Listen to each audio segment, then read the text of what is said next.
Hey, Olga. We'll be starting the show here in a minute. Just give me a moment. Welcome, everybody. You guys can do me a solid, hit that like button as we start the show.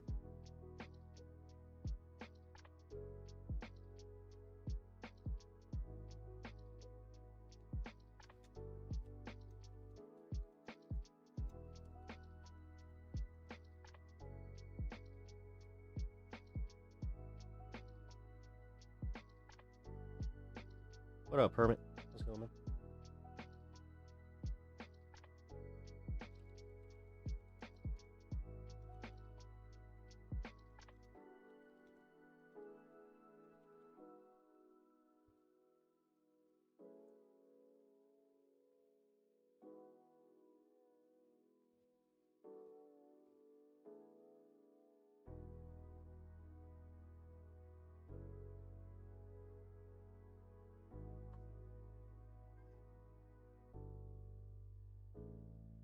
What up, Josh? How's it going, man? Sosa, what's up? All right.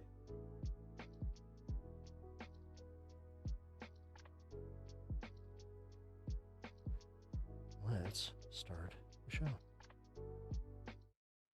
Who the heck is Pep Talks?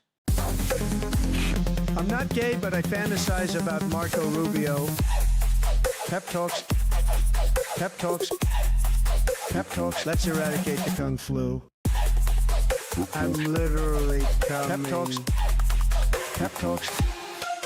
Who the heck is Pep Talk? They want our women. They want our children. Pep talks. Sometimes no means yes. Grab them by the pep talk. Grab them by the Marco Rubio. Obama is a racist. Pep talks. I'm literally coming. I'm Pep literally coming. Pep talks. We found weapons of mass Pep talks. destruction. My fellow Americans, it has been confirmed today from Pep Talks that we are indeed all high on politics. Good afternoon, everybody. Welcome to a new week of High on Politics. It is Monday. Had myself a nice long weekend. Attended a bunch of protests, and by a bunch, I mean 3 separate protests. Kind of just followed a river that is in Illinois. So it was a nice little day in the burbs for me. I had a great time. I'm going to be going through a little bit of the coverage and also go through some of the other coverage. We also got some official numbers, so we're going to go through that. Like I said, I hope that you guys were able to go and attend because it was definitely a time. Definitely can feel the solidarity. Also, we're going to be covering, let's see. Oh boy. Hey, I will be welcoming chat in just one second. Want to give you guys a little breakdown on the news that we're going to be covering. Trump's threatening to take over Carg Island, which he already has the ground troops, which is confirmed. Ground troops are there, so we're going to be going through that. We're also going to be talking about the implications of that invasion, because it is an invasion. Russian oil has spiked, therefore the markets are not going to have any of the corrections that were anticipated after a Ukrainian strike, so we're going to be going through that. Fire reported at an oil refinery in Israel after missile attack, again, it's impacting oil markets in a way that is unprecedented. They're talking about $200 per barrel coming up, and how we're not even beginning, like, we haven't really felt the impacts yet, which I do want to kind of cover how, like, gas stations have completely, like, gotten comfortable with the idea of ripping off the American public, and Trump's not going to do anything about it, which you would think he would, because it's like, it makes me look bad, but we'll see. Yes, a scientist, this is crazy. So scientists go missing as mysterious drones hover over a U.S. base. This has gone not underreported, but the Breaking Point's got a shout out. Breaking Points, they did some in-depth coverage on this. We got Caroline Levitt's press conference today, which went awful. And then the creme de la creme, little bit of drama happening in the leftist sphere where apparently AOC and Anna Kasparian, who I like to call Anna Crapsparian on this network, I know, very mature of me, but they are having a little Twitter beef, and it's continuing. It wasn't just like one or two tweets and then boom. No, it is still going on. So we're going to be going through that, and then a few other things during the fun half. Now, if this is your first time here, I appreciate you guys stopping by. I'm Pep. Nice to meet you. I like to do a fun half right around the 420 mark on my channel. If you catch my drift, we like to do a little cheersing and then just kind of hang out. So yeah, it's a lot of fun. Rachel, what's up? I missed our local protest. I was at a disability group meeting. Hey, you know what? I'm. Hey, that's good. That's a good reason to not attend a protest. I hope you were there in spirit. War bad, yes, war bad. War on Twitter is fine though. Yeah, dude. Okay, so Twitter's algorithm. I thought there was kind of hope because there was a bunch of stuff that was breaking through that it. If it was in like an actual oppressive regime, and I'm using this term a little loosely here. As far as like censoring us, they weren't doing a good job because there was so much like Hassan drama news and just stuff like that was constantly breaking through. The algorithm has now taken that away, where everything I have been seeing the past 2 days has just been nothing but right wing propaganda. I noticed that the trending, it seems to be just anything that Elon would want trending. So if it hadn't already happened, and I guess I was just being kind of blind to it, it's definitely happening now.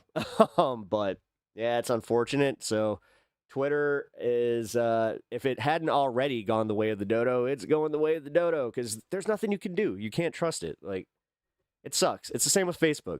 Facebook has just been nothing but just, I think it's been almost a month now, but out of nowhere, it just started slamming me with nothing but Fox News and just a whole bunch of that BS. New York Post. I literally unfollowed the New York Post multiple times, and it would still show up. So, yeah, they're trying to get you all worked up. The outrage machine is out there. But with YouTube, I hate to save the best for last. There's something going on. We're gonna watch a video from Valhalla VFT. He finally had something happen to him on his show, which I showed one of my friends the video last night, and he said that it kind of seems like it's just a creator bitching that his videos aren't getting as much attention. But I'm like, no. This is happening site wide. Now, whether or not it's bot swatting or like they're swatting bots, not I'm using the terms wrong. But yeah, if they're getting rid of bots, then I could see that being like having an impact. But what is also happening is view counts are there's like a view count glitch. Like right now, I'm not even sure how many people are actually watching me. It says 4. I look at my other feed just from YouTube Direct instead of outside of my studio, and it says I have 14. So I don't know. I don't know anymore. So, yeah, it almost is going to be a nice stream because of that.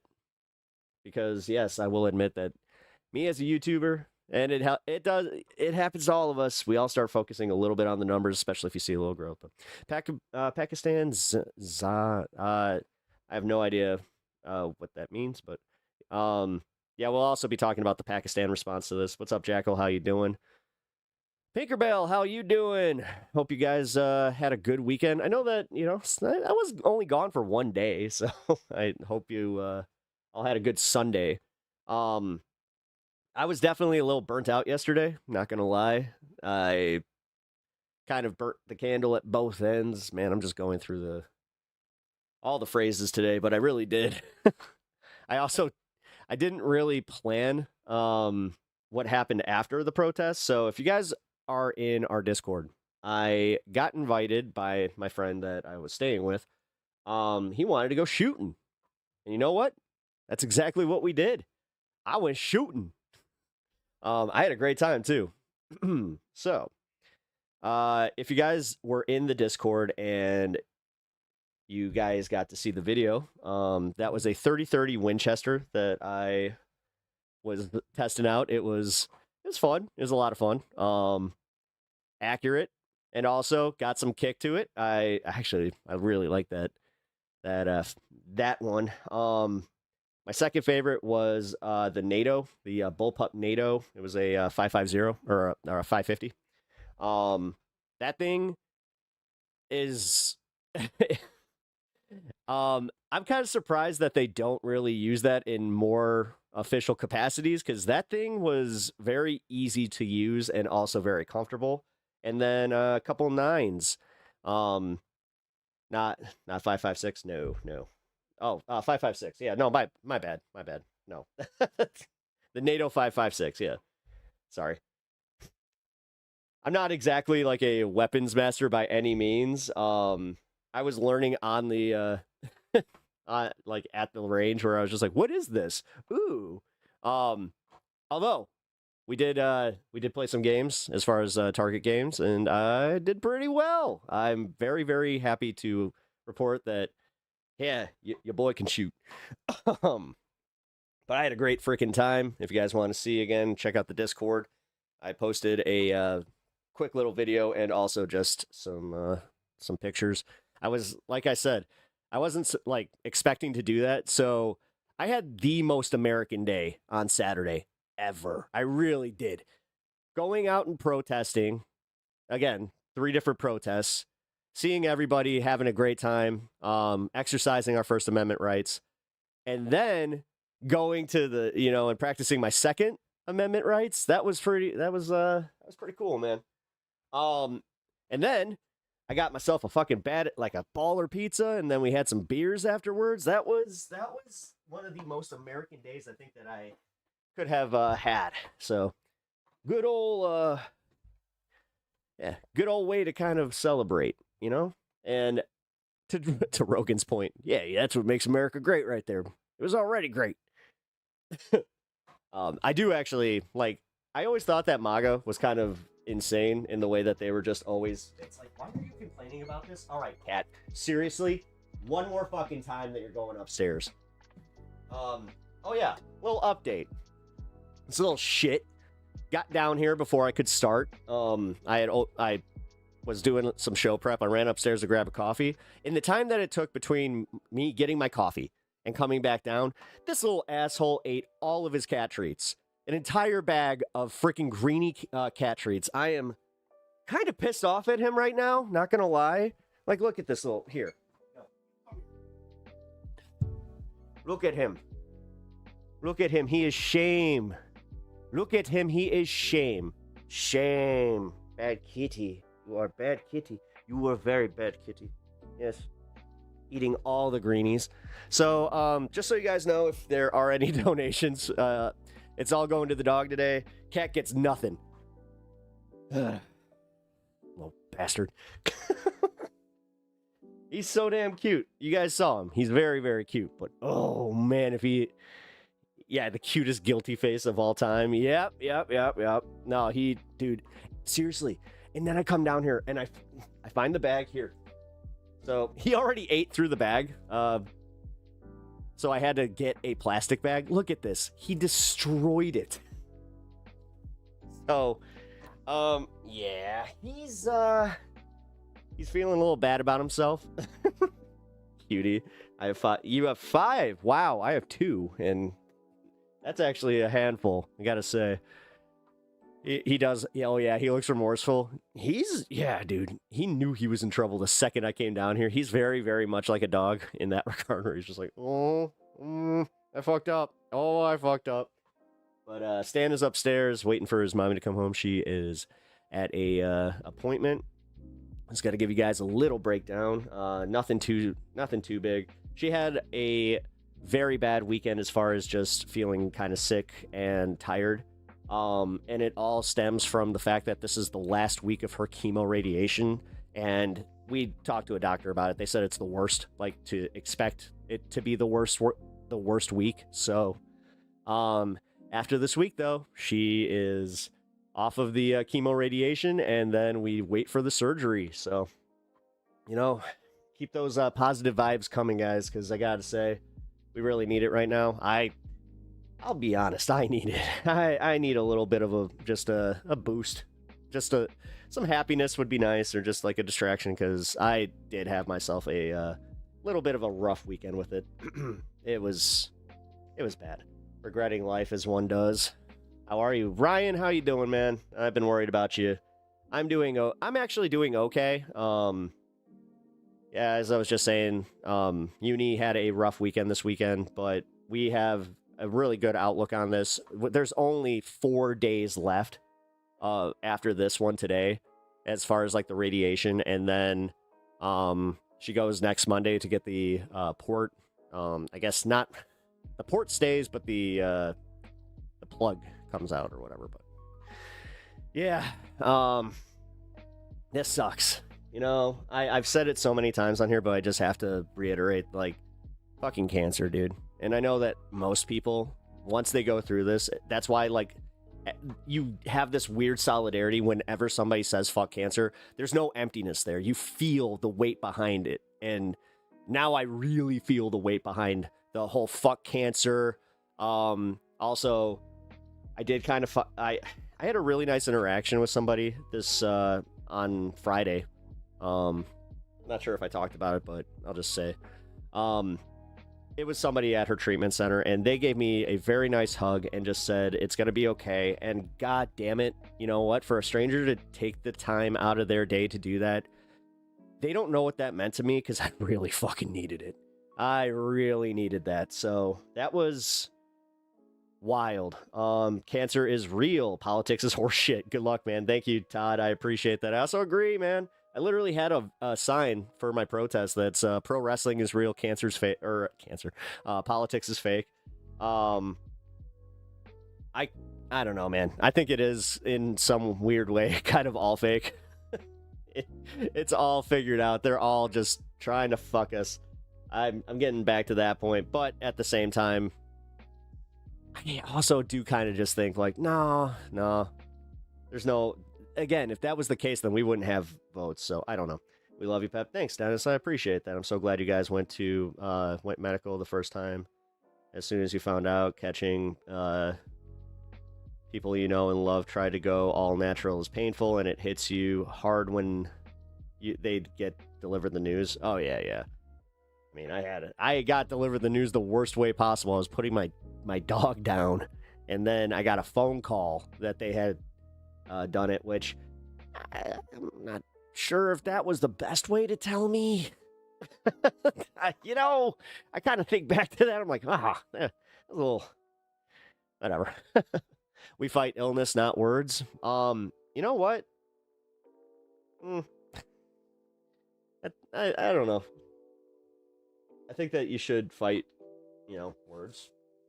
I'm not saying like do the whole thing where you're like, oh, all this stuff offends me and I'm gonna fight like that. No, but if it's, how do I say this? Politics, as much as it can have like the perception of just being like it's all rigged against us, it is very real and it's important. It's important, guys. And honestly, this is where we do need to get more involved. We need to start doing city council stuff.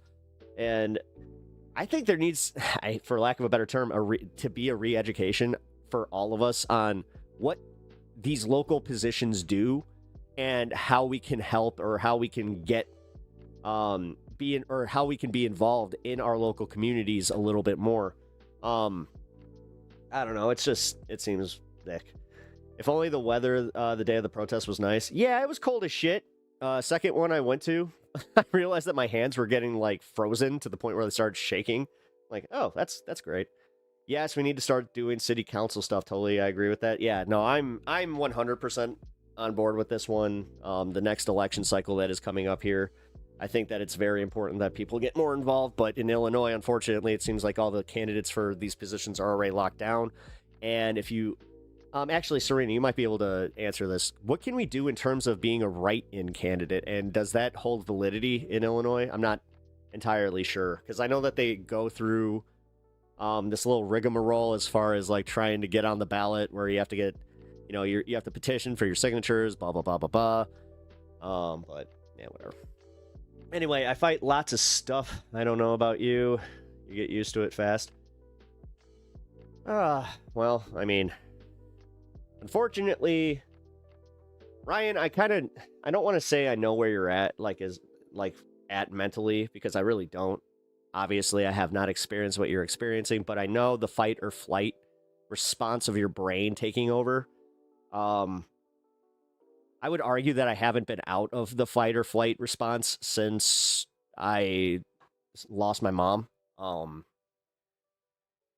yeah, you know what? You do. Actually, I hate to say this.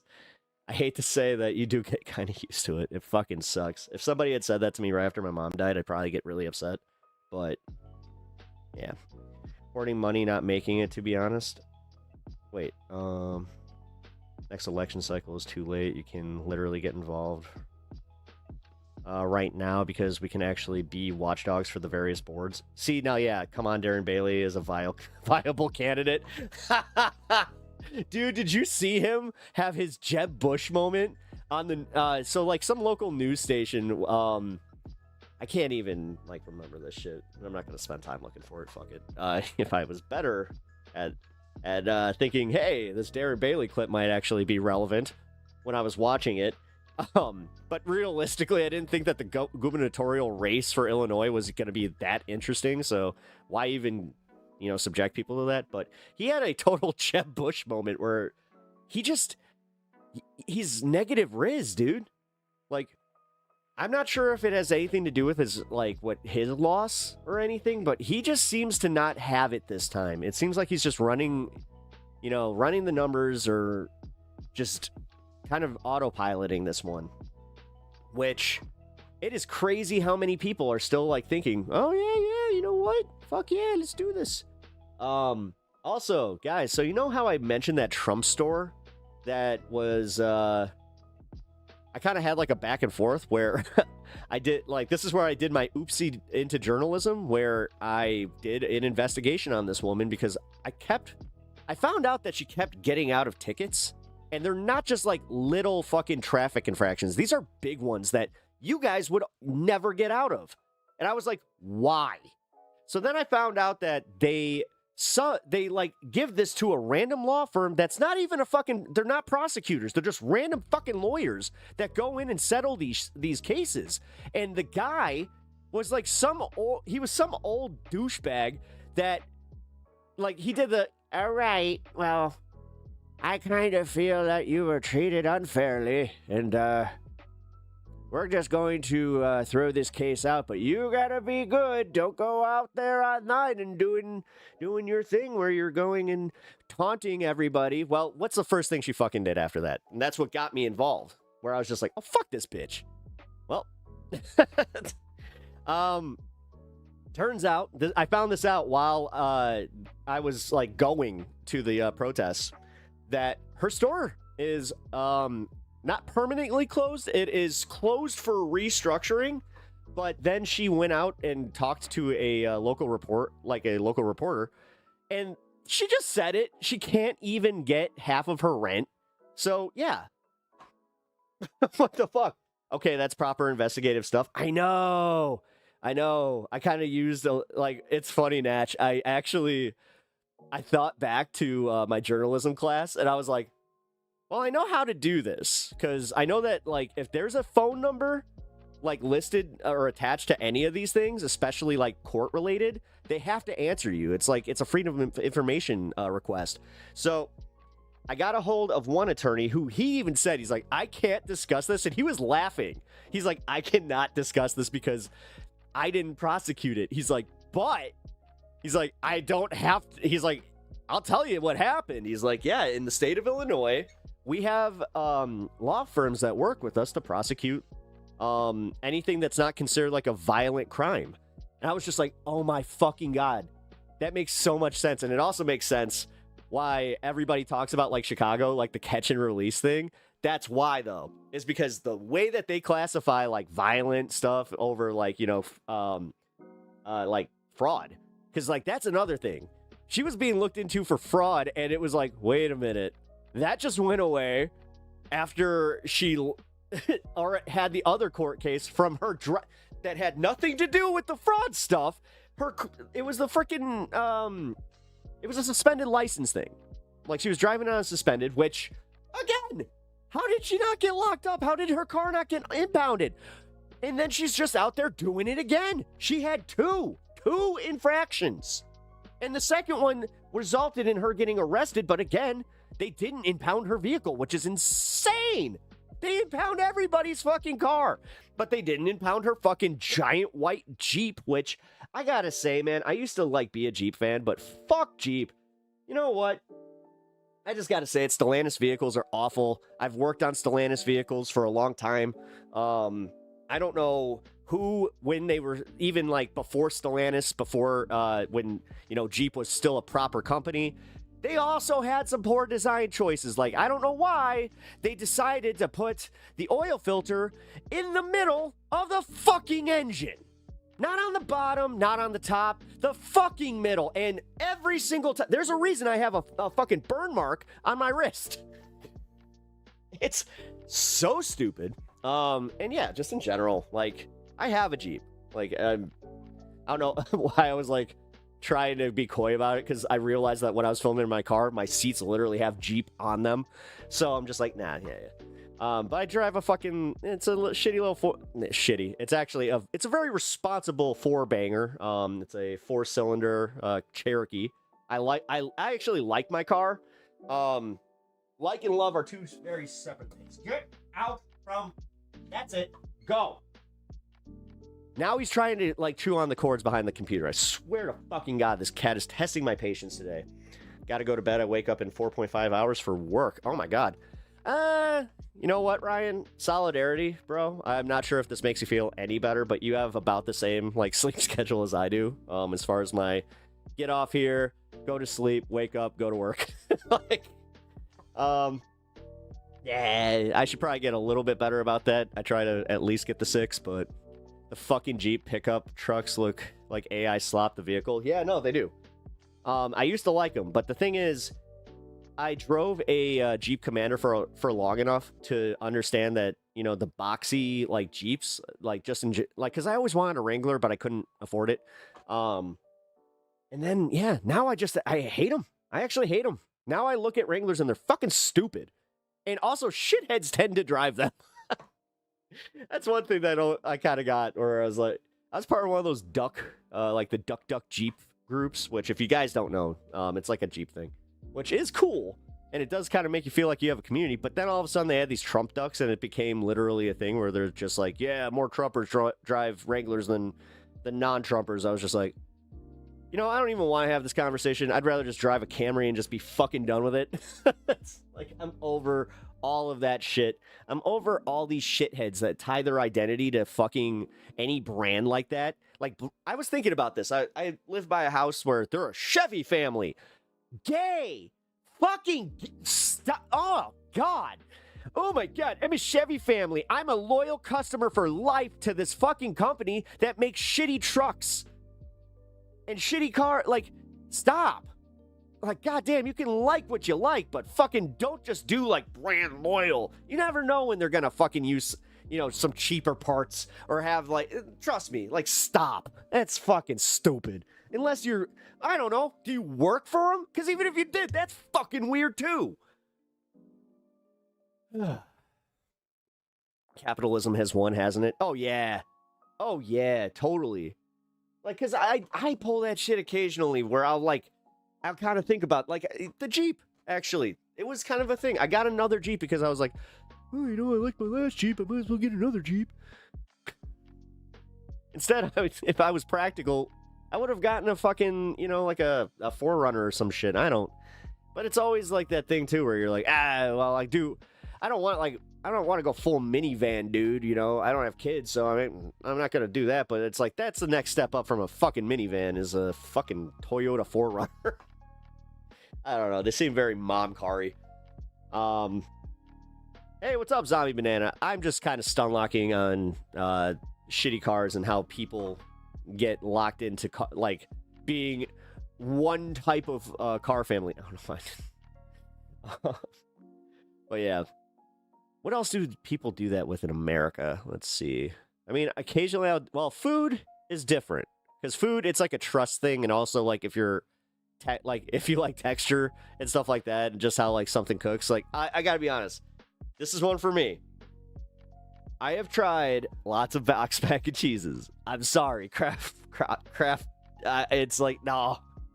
I'd rather just have that. Whatever, fake cheese be damned. I mean, come on. I add that little bit, like, the recommended, half, it's like not a half stick, but, like a half teaspoon of butter. It's like, yeah, bullshit. Let's add another, 1.5 to that. I use 2. Like, no bullshit. My arteries hate me.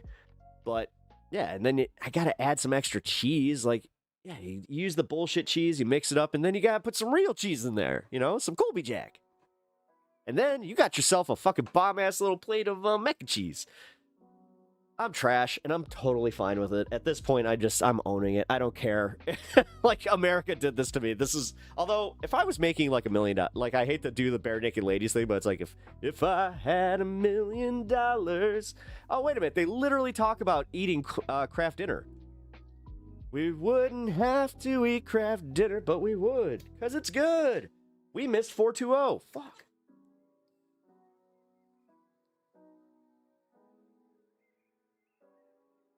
Josh, I have betrayed the party. I'm sorry.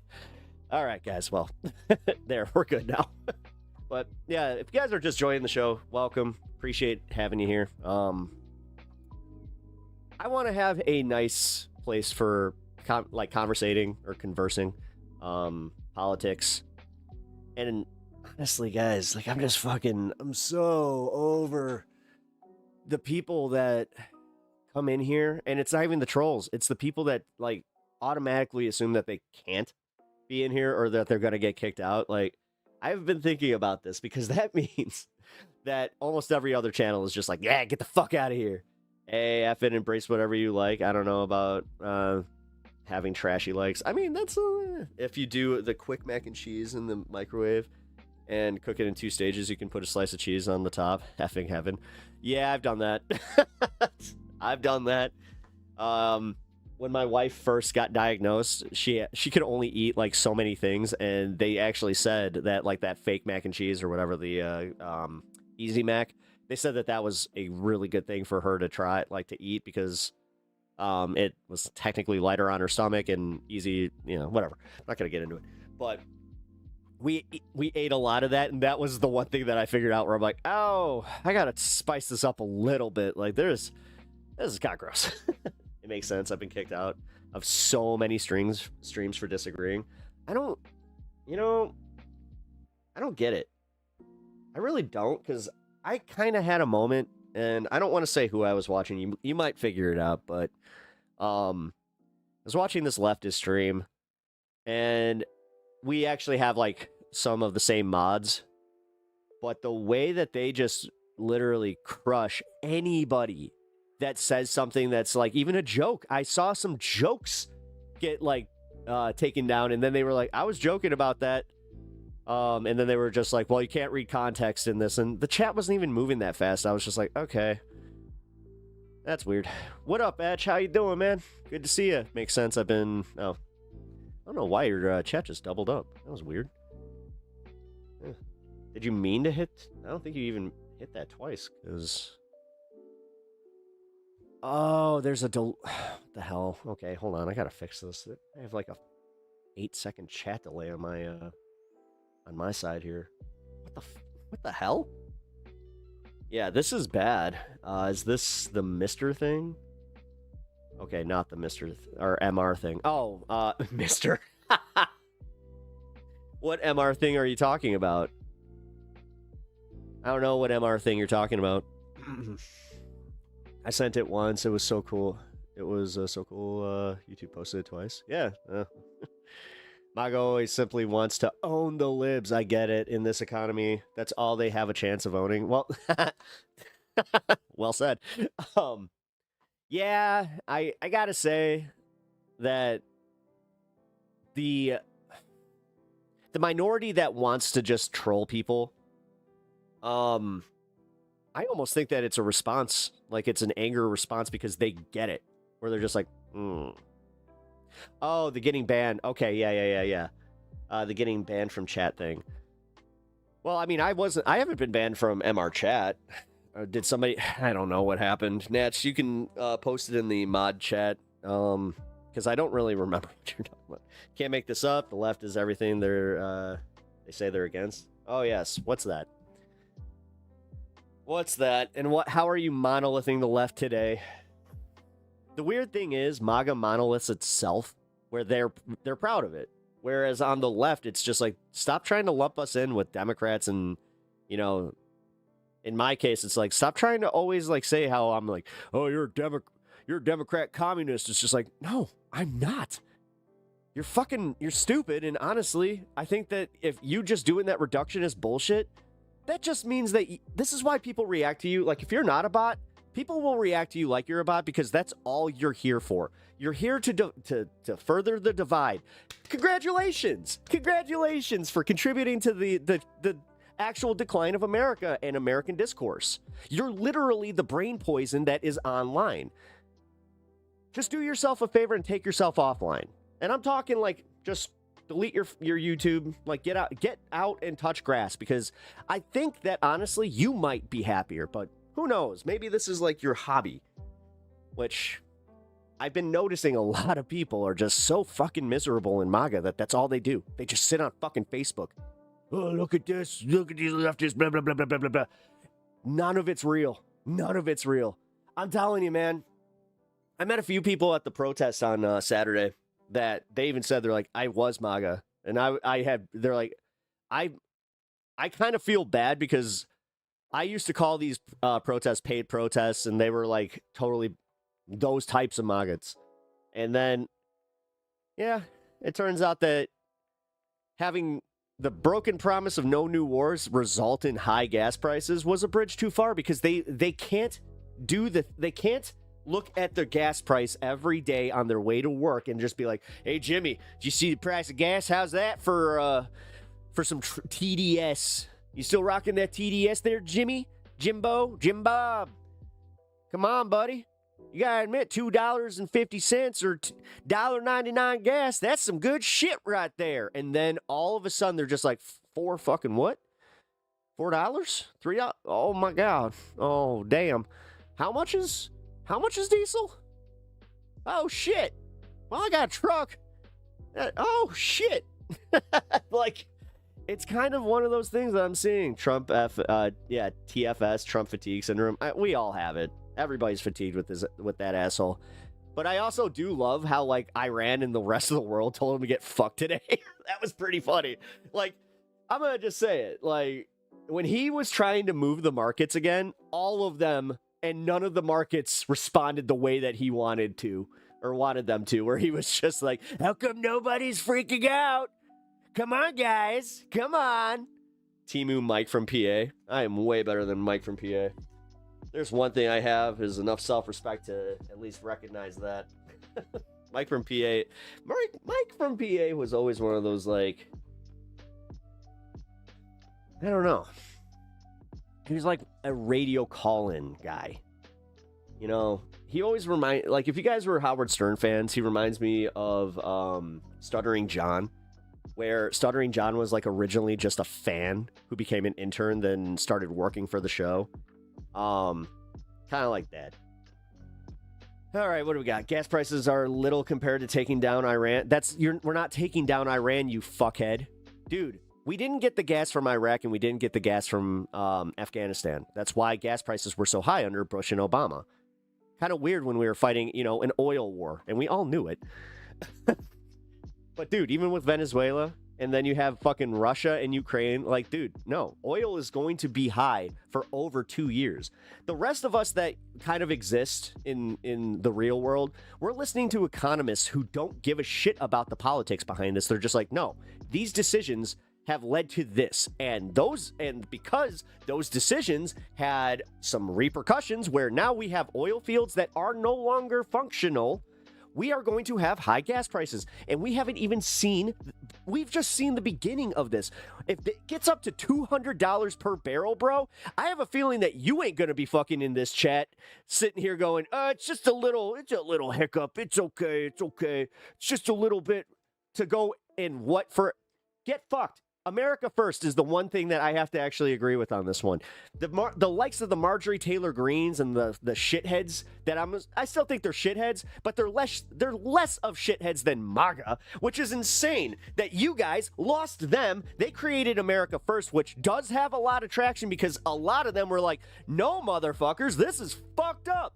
The fact that you're out here saying to us, or we're saying to us, oh, we can't give money to Ukraine. We can't do this. I want to save my money.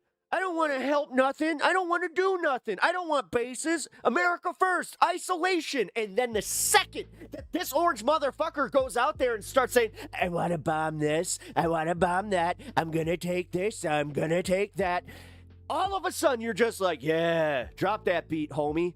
Fucking A, you guys are fucking jokes of human beings. You guys cannot think for yourself. You guys worship this guy. And then you just ignore the fact that everybody else is like, nah, this ain't it.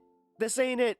Even the people that supported him. I saw one tweet today that was hilarious because he was like, I donated over $60,000, which joke's on him, to Donald Trump's campaigns.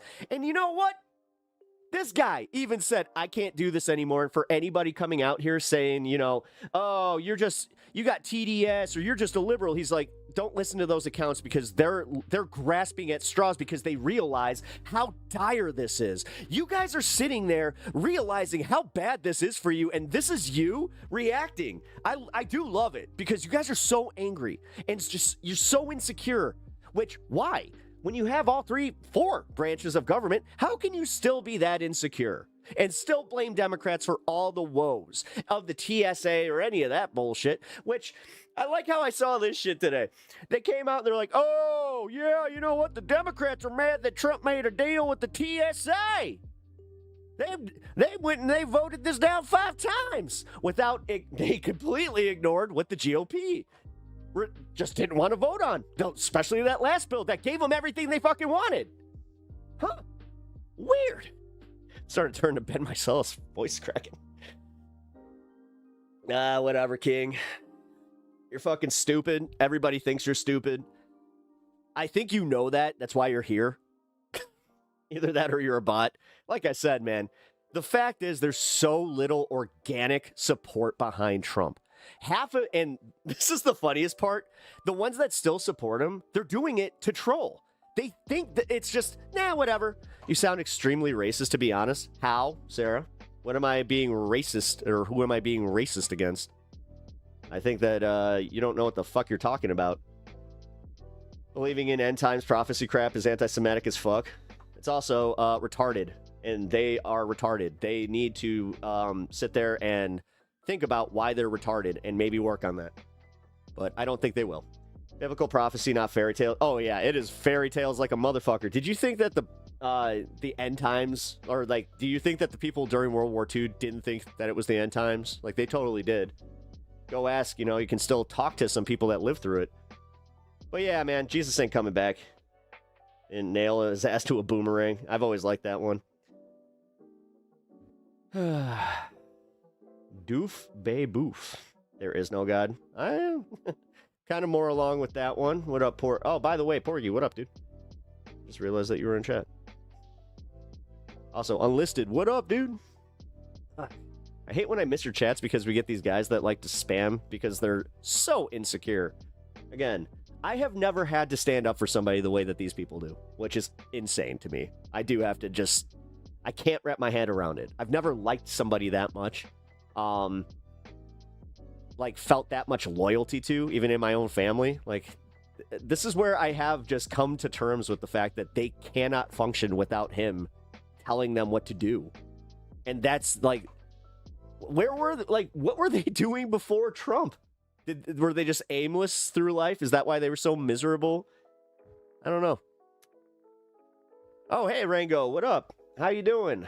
Hope you had a good weekend there. Well, good Sunday. Yeah, if you guys didn't catch the streams on Saturday, all 3 of them are up in VOD, which I do think, Stop Crying on YouTube, you should get banned. For what? For what? I'm literally, dude, I'm like the TOS guy. I read TOS and I abide by TOS. I'm not giving any misinformation. You can source everything that I'm talking about right now. So I should get banned because you're a big fucking crybaby? Is that it? Man, MAGA, as I said, guys, like, the fact is, every single time I see this shit, I'm just like, wow, you guys are like, holy fuck, the biggest babies.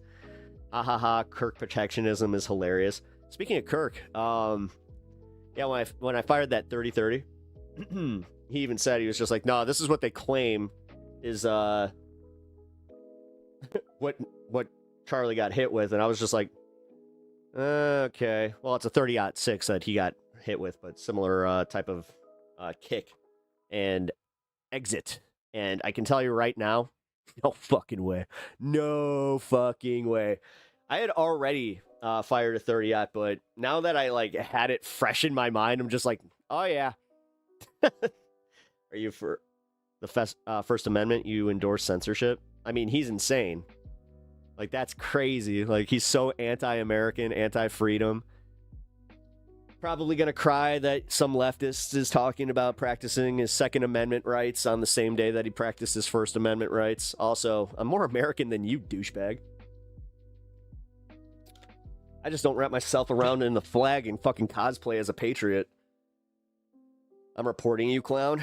Hey, King, you can get your account permanently banned for false reports. So, go ahead. What are you reporting me for? You better have a good example. Also, like I said, I read TOS. I've dealt with this before. And the fact that you just said, I'm reporting you, do you understand how fucking retarded you are? Thank you. Guys, yeah, thanks for self-snitching. For real. Like, that's my favorite part about this shit. Where I'm just like, oh, cool. They just proved how mad I made them, and then on top of it, they transcribed exactly how they're gonna break TOS to report me. What a child. Call it. Yeah, dude. Yeah, he is. He is a fucking. They're all emotional babies. They are all so fucking emotional. Just, this leftist said something mean. He's out there telling people information that I don't agree with, so shut him down. America, First Amendment rights, baby. Woo! First Amendment for me, not for thee. Come on now. You do know that's how you guys come off, right? And I think it's hilarious. But cool. Keep it up.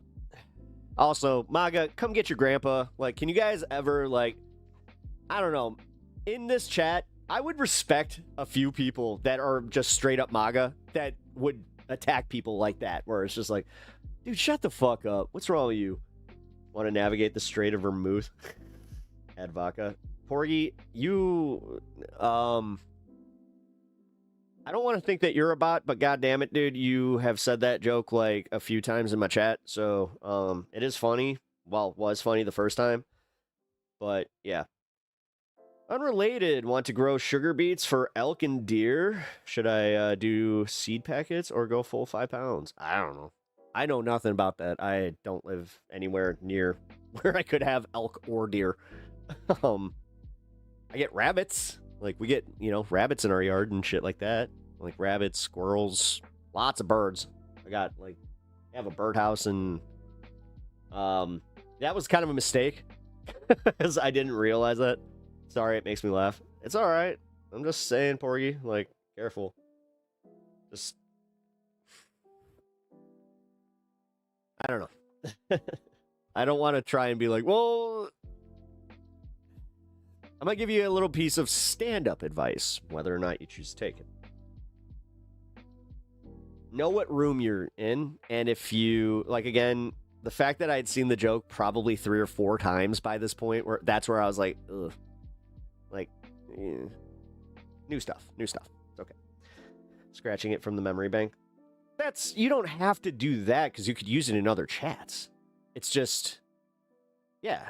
I mean, if you need to, keep like a little spreadsheet or something next to you where you're just like, if you write out what your favorite joke is, just say, used on Pep Talks, scratch it out. I mean, full disclosure, that's how a lot of stand-ups do their stuff. Where if you're doing like a tour, they never want to end up going back to the same place and accidentally telling the same joke. So I get it. Making yourself laugh is good. Hell yeah, it is. I mean, you guys watch this show. I make myself laugh, which I'm... It's arguable that I'm probably not the best comic because of that, but also, what the fuck ever. I always hated that, like, rule that they had on SNL, where you had, like, Kevin Nealon, always saying, like, he hates people that break during skits. It's like, shut up.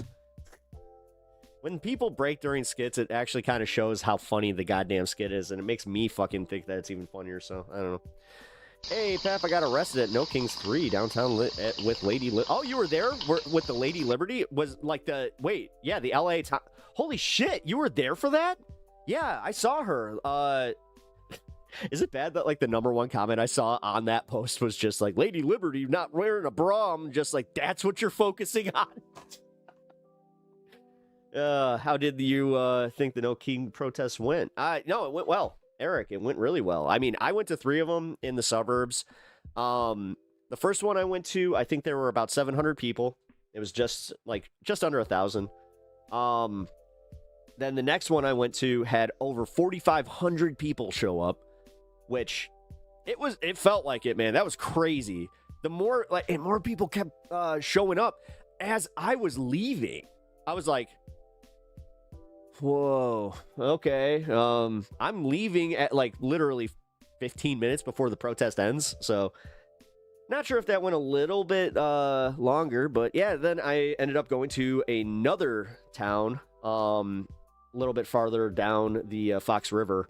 I decided to follow the Fox River and just kind of look where like by the river where there were any protests within like a 20-mile radius, and I was just like, shit, I'll do that. Worked out. I had a really good time. And then, for any of my regulars here, check out the last hour of the hashtag No Kings Elgin. Because I gotta say, I did my first inaugural pep walks. It's gonna be I think that's what I'm gonna call it too. I'm gonna do a new little show where it's my IRL stuff, pep walks.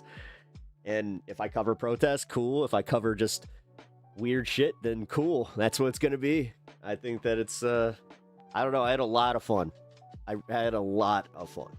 Obviously it's gonna be me walking through different towns. Like, my wife actually kind of already gave me ideas on what I can do. I already want to take you guys to my hometown. My hometown is awesome. It's beautiful, very much in the same vein as the towns that you guys kind of saw during the protests. But I'm also going to be going just literally, like, I might even hit Broadview at some point. Even though, touch grass with Pep. Yeah. I mean, I had a lot of fun, guys. I have to be honest. That was a blast. So, sounds super fun. You know what? Like I said, I had so much fucking fun taking that little walk, and man, I needed it. It was nice to decompress after that, that protest day. Because at one point here, let's see. We got the ducks here. Let's see. Actually, hold on. I got this pulled up. Well, first off here, I'll start. Yeah, you know what? Fuck it. Let's go into it. Let's check. There we go. So first off, this was hilarious. This is me. Here. Real quick. Come on now, what are you doing? So look up Cartnarks. And also check out Pep Talks TV on YouTube. That's me. Yep. I almost liked my own video. Yeah, yep, nice meeting you. You guys can always check out my video of my VODs and hit the like button. Helps me out. Holy shit. What up, the pucks? All right, so... Guys. Hold on. What the hell is going on with this? All right, apparently I had to, lock this. So, while I was at the protests, this was cool. While the protest is important, there's something else that's important that I need to show you. Do you consider Lockport and Joliet as Chicago? Yeah. What is this? Yeah, I literally, if it's within a voting block of all of Chicago, then yes, it's part of Chicago. What is I would argue that like it ends kind of at DeKalb County. this? And it's missing its top receiver. Somebody smashed this thing. Yeah, dude, I found a Guys. fucking phone booth. Guys, That was wild. this Or is like, a fucking wild blast from the past. yeah. Yeah, I know, right? Like, yo, a payphone. Yeah, right. I don't want to touch it. Yeah, the Matrix portal. Yeah, check it out. Man, I was having like bad service interruptions. Let's see. Where's the Ducks?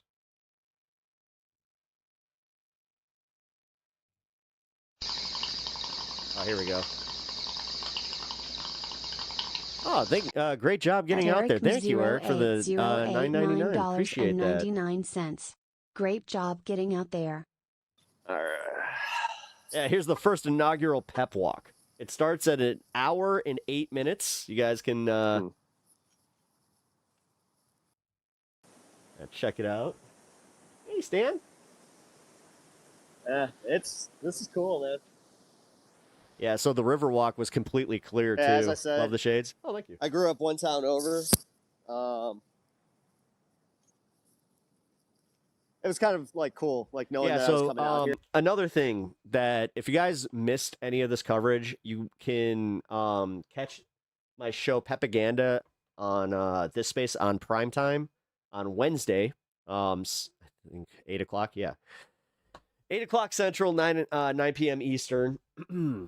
I am putting together a best of as far as just like little clips of what happened, and I think that I might even include a little bit of this because this river walk I knew was that sick. I was just gonna.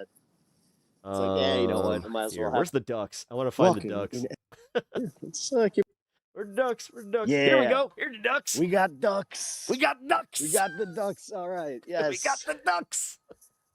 It was Sorry, cool guys. that This is, it was your first time there too. This is almost something that I mean, my mom would. so this is my first time at the Riverwalk, yeah, be because very, this very was happy none of this shit with was me there when I was doing and growing seeing, up. Like this 'cause island that I was on, this whole walkway was not I there. used to love this stuff. Used to be a fishing area. Oh, am I coming up on your nest? I'm sorry.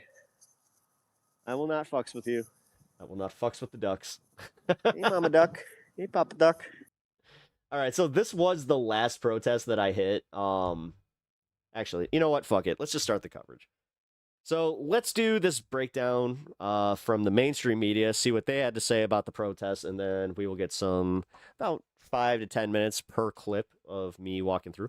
The numbers are in, and organizers say more than 8 million people across all 50 states and political parties took to the streets as a part Your breath smells like shit, dude. of Saturday's No Kings protest. The thing that pisses me off the most every day is the people that I elected are not taking a stand. They're not being outraged with us. They're not holding the line. They're not doing their job to save democracy. I've been a MAGA supporter from the very beginning. You know, I believed in him. Thank you for the donation. He said in his campaign, he said he wouldn't start wars. He said he'd bring peace to the Middle East. Now look at us. We're further from peace and closer to catastrophe than ever before. I feel so betrayed. And it is that raw emotion organizers are now hoping to turn into action with 218 days. I mean, we have a long summer, and apparently there's a few more of these protests coming up. There I have one more before the end of the summer, I know. He is the co-executive director of Indivisible, one of those lead organizers behind. They did a great job. I got to give it to them. And now, I officially, I did email the Indivisible chapter in Chicago and in the suburbs, and massive turnout. You must feel gratified that your efforts paid off in such a large way that way. But apparently they like my coverage. I'm curious how you end up bottling this energy and turn it into votes in November. Oh, Alex, it was incredible. And one thing that might be of interest as far as what happens in the midterms, there were more people and more protests in Alaska, in Nebraska, in Iowa, in North Carolina, in Michigan, in Georgia, in Maine, in Texas. The states that we're going to need to win when we take the Senate and you had yours. We take the House. Saw massive, historic waves of people newly getting engaged. More than half of folks who RSVP'd for No Kings protests around the country had never RSVP'd before.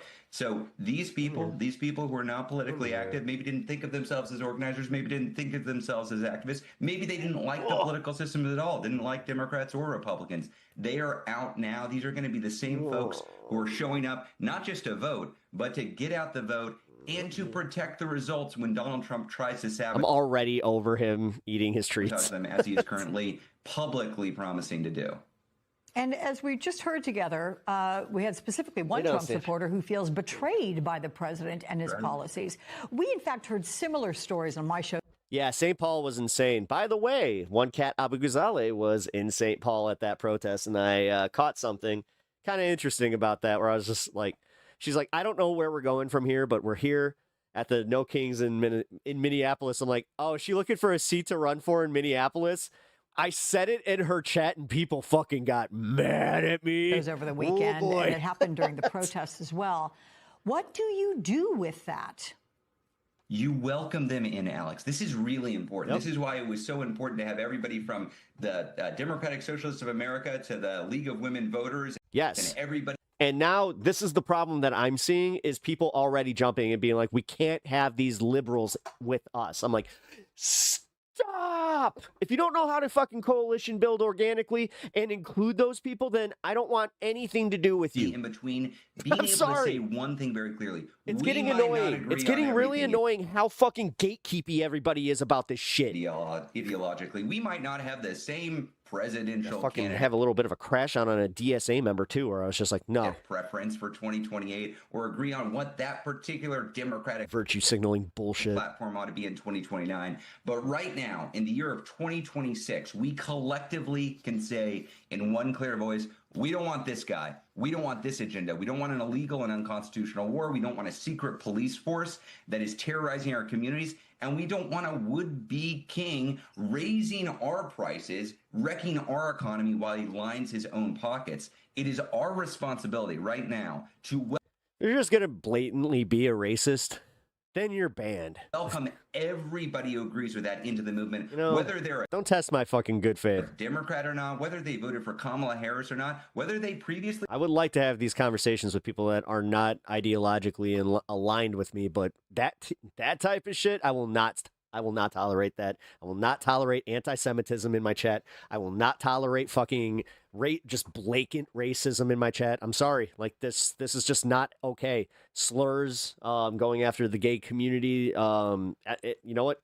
If you go after anybody that's under the LGBT umbrella, then please support it. Just consider yourself in the same standing. Trump or not, because this movement needs to be big and ideologically diverse in order. You can sit there and disagree with the ideology all you want without being a fucking like a blatant racist asshole, which again kind of proves us all right that you are like, this is where you guys need to kind of reconcile this, where you guys harbor racist assholes, and then you do this thing where you're like, well, we're not all racist, what the fuck, man, to confront this guy in the White House effect. Like you do the thing where you kind of go haha instead of like fuck this guy. It's the same thing as the people that were spray painting in LA and the ones that were at the gate. Every single fucking comment I have seen on a lot of the footage is saying how these people were wrong and how we condemn them and how we will not own their actions, and we're glad that they got locked up. Well, let me tell you what was... Because if you want that type of instigation, then you've lost the fucking plot. And you're a fucking Fed, and I don't want anything to do with you, and you should have absolutely no place in any of these fucking protests or organizations. That is the flagship protest where you were this weekend in Minnesota. I'm going to have Josh, my director, put up the aerials there. It's extraordinary. I'm curious, the energy and the lessons you are taking away from this No Kings protest. And by the way, will there be another one before November? Oh, gosh, Alex, it's hard to describe the feeling that was there in the crowds, this palpable sense of energy, this palpable feeling of... I mean, I didn't have anything close to those numbers, and even I felt the energy where I was like, whew. Healing. Keep in mind, this is one bad apple spoils the bunch. The White House put its jackboot upon with their secret police force murdering... Yeah, but they're trying to use that no-narc mentality, too. Alex Freddie murdering Renee Good, trying to get the people of the Twin Cities to just lay down and take it. And they refused. Second time you've seen him today? Good. Democrats and independents and Republicans. Ideology didn't matter. It was the fact that they were neighbors that mattered. So when I was listening to Bruce Springsteen play The Streets of Minneapolis, I turned around and looked at this crowd of 200,000, by far the largest protest in Minnesota's history. 200,000 Minnesotans 200,000 people is insane. The fight for their democracy. We had about 100,000 in Chicago. Months. Wow. And let me tell you, those people, they're not going home and just sitting on the couch after this. They are in it to. Yeah, and thank you for hosting me this weekend. That was very, very nice. And that image that you see there, that's replicated in 3,300 communities all over. That's incredible. Yeah, Ravy, it is. Alex, I'm doing, excited for the midterms, but this fight doesn't just have the midterms as its next point. We are coming together not for another protest, not just a protest on a Saturday, but on May 1st, May Day. We are replicating the incredible day of action that we saw in the Twin Cities back in January. A day with no business as usual, no shopping, no schools, no work. And we're going to do that at the national level with the May Day Coalition in just a few weeks. That's where all this energy is going next. Okay, we got about a month to go till then. Ezra Levin, thank you so much. Hope you get some sleep, by the way. King, you're likely to get banned if you keep this shit up. You got a lot on your plate. Thank you. That's not anti-Semitism. And if you conflate that, that's why you have a lot of people that don't buy your bullshit. Your fucking pro-Israeli fucking bullshit. Just because I'm just because I do not tolerate anti-Semitism doesn't mean that I'm not going to sit here and allow criticism of Israel. If you conflate the two, that just means that, yeah, psyop, bitch. Hypocrite. That's not a hypocrite. You need to, dude, what are you, fucking 5? Yeah, get rid of him. I've had it. Fuck him. Why is he even here? Like, why? Is he just sitting, take a nap? All right, what I are think you that doing? I'm far enough away from the music. Oh, that was me. I was like, wait a minute. That's my voice. Real quick, just want to get through this. So this was a piece done by Dropsite News on the protests. Millions march in No Kings protests across the U.S. against Trump's agenda on the Iraq war. Thousands of rallies drew millions of demonstrators Saturday across the United States in the third nationwide No Kings protest, with participants citing opposition to the war in Iran, mass deportations, rising gas prices, voting restrictions, and complaint about the rising cost of living. Complaints. I thought I was going to say about the rising cost of living. Organizers claimed 8 million participants across the 50 states, Puerto Rico, and 39 international locations. Reuters Ipsos published Tuesday found that Donald Trump's approval rating had fallen to 36%, with just 35% of respondents approving of the U.S. strikes on Iran. That's weird because it's technically, there was new polling that came out today that had him at 33%, but it varies a lot. But like this town that I was in here, it was 449, and this is about 40 minutes or so outside of Chicago proper. So here, if you guys didn't see these protests, I'm going to link them in the comments here. You guys can check out the full videos there of my protest walks. It was a lot of fun, even though I hate to say this one was probably the worst as far as like viewing the video because of the service. If you see, there's like a little hill right here. Then you got the lake, and then you got a hill right behind here. It just makes for like the worst cell phone service. So, all right, here we go. What park is this? This is in Algonquin, Illinois. It's not a park, by the way. It's I'm actually like part of the between town. Suburbs today. They reclaimed this little plot here, and they're not allowing anything to be built right there at the moment, which I think is cool. Like the city just bought the plot. Oh yeah, there's so this frog right here. It's always nice to be recognized went viral. Too. FDJT Park. I saw him in like a whole bunch of other people's like collected stuff. So I was like, oh shit. And we were indeed on the news. We had Channel 7 News, ABC News here in Chicago. Traffic is not slowing down here. Yeah, I gotta say, they caught us at the kind of protest. impressive. Not sure if you can actually I have a see feeling me. the next one that I'm going to is it's going to be a little bit wilder. Although that bridge up there, I wish here. Let's see if I can zoom. Yeah, let me get to the bridge. Walk my happy ass through it.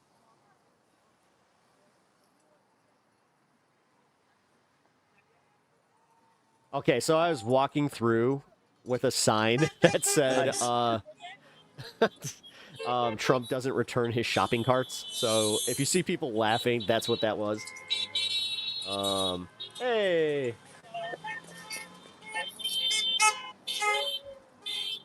Beep, beep. All right. There we go. Nice. That's a little. Nice little. Put on that side. All right, right there. My whole goal here is like Real bring good a little bit of joy seafood. and also rip on Trump. Let's see.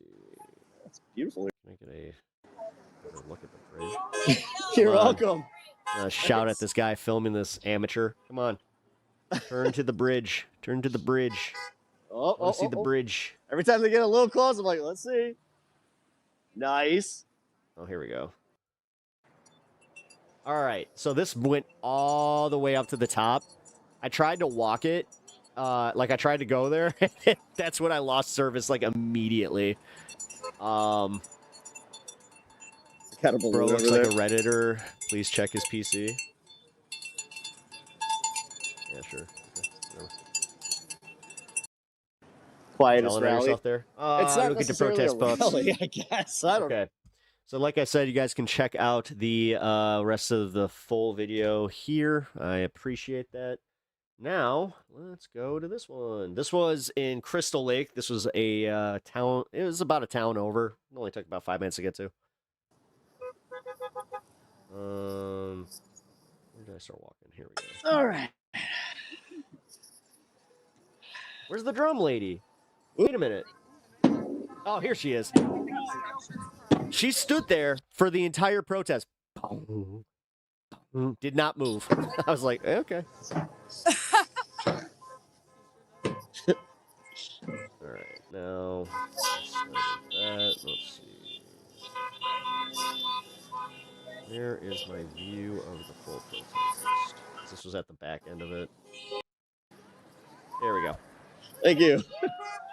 So this was about a full mile of people. They, as I said, they estimated over 4,500 people. And they were saying that was technically a low count. So, want a picture? Want to take a picture of it? Yeah.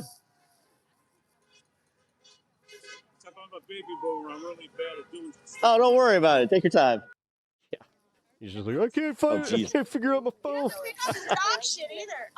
Oh, that's a good one. That's a good. I like that one. We're getting close to when I got talked that. to.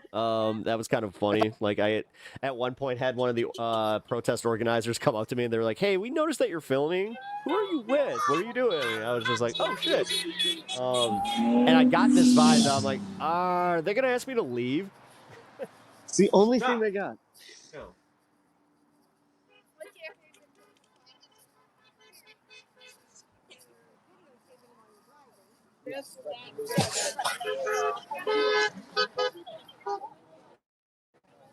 That was wild. This girl in the t-shirt here, it was fucking 30 degrees. As I said, my fucking hands were freezing. Like she was doing something. Hey, stick figure. Nice. Hell yeah. Nice. Yeah, shout out Stick Figure, one of my favorite bands. Yeah, the total numbers counted worldwide was an eye opener. I believe I heard 8 million. Yes, which again, dude, you could see it and you could feel it because at one point there was this. I wonder if I can find the guy because at one point there was this MAGA chud that started yelling at us, and I started shouting back at him because he was just being. What time is it? All right. He's being a fucking asshole. And all right. He tried to like make fun of like the size of the protest, which it was like, dude, you're one guy saying "Go Trump." Were you really? All right. Like, wait. I'm not quite done. Sometimes. All right. Someone throw fireworks over here. I heard. Yeah. Okay. Yeah, that was yeah. There's the fireworks. Oh yeah, totally. I'll send you the link. Okay, thank you. You're welcome. Pep. You can call me Pep. Pep, like pepper. Okay, got it. Thank you. I was like, uh-oh, am I in trouble? All right, welcome to the idiot era. I mean, is this where it was? That was expensive. What, the truck? Yeah. Yeah, the guy just like he tried to wasted roll $10 to do coal, that. but he fucking revved his engine with nothing there. What an It's just- allegory, because they're like running away. That was like $20. Elvis. America's only king. I will say this. I did notice the average age Take the suit. of the people at this protest were definitely, they were over 40. At That's the what I should've done. I Algonquin should've one, it was worn a funny really because this just guy came up to clown me. suit. He's like, it's nice to see younger people. And he kind of like, he hovered around me for a minute. I was like, okay, cool. Fireworks. I was Somebody wondering, really like, just what's throw going on fireworks here? at us? But He got stuck in traffic after doing that too. yeah, the guy in that gray car threw fireworks at the protesters. Remember, guys, they used my footage to lock that one guy up. So, and in McHenry, or not lock him up, but he got a $350 fine for rolling coal. Yeah, he So- did. He was found guilty. Yeah. The funniest part was my footage was used. Yeah, I had it on my footage, and they used it. Yeah, yeah, That's what the community groups are very good for. yep. You're welcome. Australia. We definitely care. Hell yeah. Whoa, Rebecca, I look at the appreciate that. girl. I appreciate your involvement in this because it is so cool to know that we have solidarity all Can't over help the it, guys. I love world. dogs. That not everybody thinks that we're just a bunch of American chuds just fucking supporting this idiocy. Someone throw fireworks over here. I heard. Yeah, I heard. Yeah. Okay. Okay. Keep an eye out. Yeah, I was kind of looking for him also. I was doing that. Where's this MAGA chud? Here's a shot from the front of the road before traffic starts getting. Here. I'm gonna link my this one because God. if you guys want to watch the full video, definitely check them out. They're fun. They're a lot of fun. Don't know if you found it, Pep, but I managed to find the ABC chopper. Can you send that to the Discord, please, Serena? Thank you. Awesome. Awesome, awesome. Yeah, no. I totally want to watch that. Thank you for grabbing. Oh, dude, seriously. That's awesome. I didn't even think to do that, so. Well, a picture? All right, here. We already saw that. I want to get to the other side. There we go. It's a pup. Oh, dude, this incline. I almost rolled my ankle so bad right here. Just fucking tried to get up. Got very lucky where I was just like, whoop, caught myself. Music. Twice that happened at this fucking protest. There was another one where somebody asked for a picture. I took a step back and there was I didn't see that there was a huge divot. Something smells wonderful. I just got really hungry. Oh yeah, that barbecue. There was like a barbecue. Right, Oh yeah. I think it was that Gomez, Guzmani Gomez place right across the street there. All right. Oh my god, it smelled so good. That was painful. All right, yeah, but this stretched. So you see at the end of this dealership, that's where it was the end of the protest when I got there. It went another at least quarter mile down that fucking road as I was driving out. I was like, what the fuck, man? This one's packed. LOL impromptu jazz humming to avoid copyright. Did you like that? I have to get a freaking power bank now. Yeah, my power bank didn't work. That sucked. I was so fucking mad about that. All right, and then yeah, since that was the Crystal Lake coverage, this was Elgin, Illinois. Unfortunately, I had to mute a bunch. He also puts ketchup on his hot dogs. I tried to say that for the mustard guy to be like, boo, but he didn't hear me, or we got mustard there as I said it. Yeah, here, check it out, guys. Oh yeah, here's the there was a bad accident. That's the reason that there's not a lot of traffic going by us. Yeah, it Man, looks like I a just lot of the realized protest is, how like, poor my dissipated. quality was walking down there. That sucks. What about the other 3 power banks? Yeah, we're none of coming them worked into, because the cord I had wouldn't connect. Pep, you made this one heck of a Saturday. That yeah, sucked. I did. I mean, I made it. I was kind of mad about that. I was like, Saturday for oh, myself.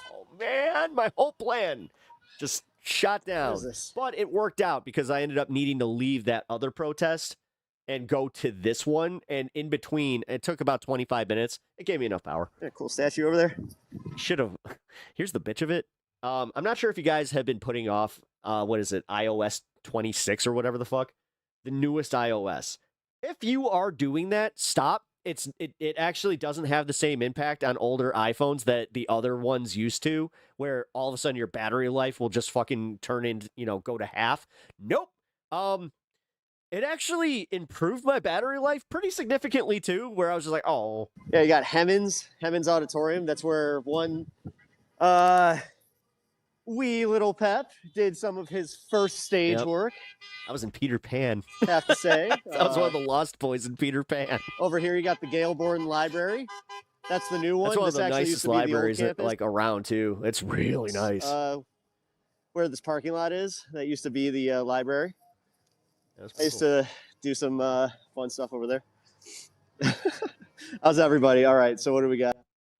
Let's see. Again, I need to see my ugly face. I had to mute it, but there was a guy down there playing some like Pink Floydy music. It was yeah, definitely. What is this? We saw that. We saw me find that receiver.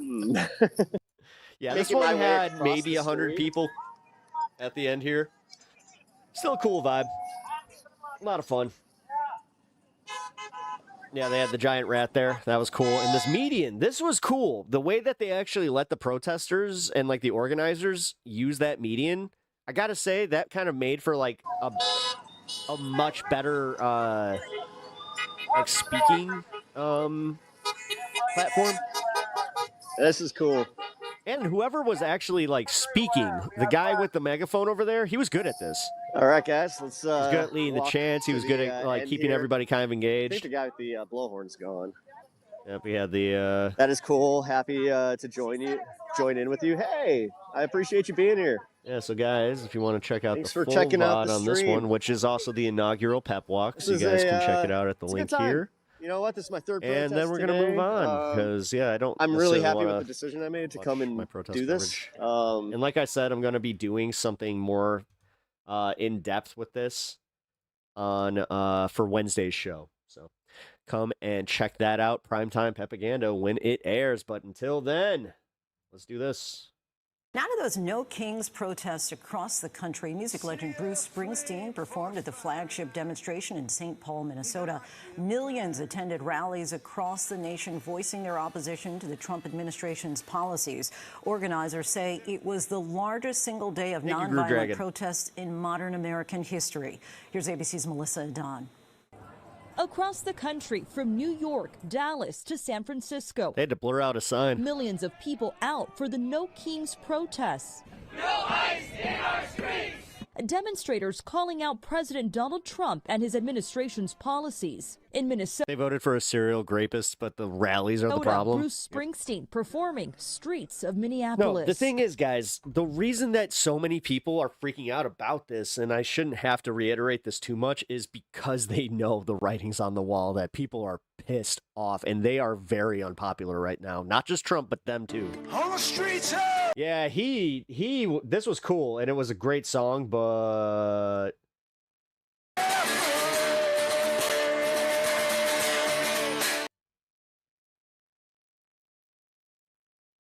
State's governor calling out the Trump administration for going too far with their immigration crackdown. When democracy itself seems to be at risk. I'm just a bit of a weenie or a knucklehead. I'm just a bit of a knucklehead. Not on our watch. Organizers say 3,000 separate rallies on Saturday marked the largest single-day demonstration in the nation. And it's not just big cities. Smaller municipalities, including Buffalo, New York, saw demonstrators taking to the streets. It's time to speak up.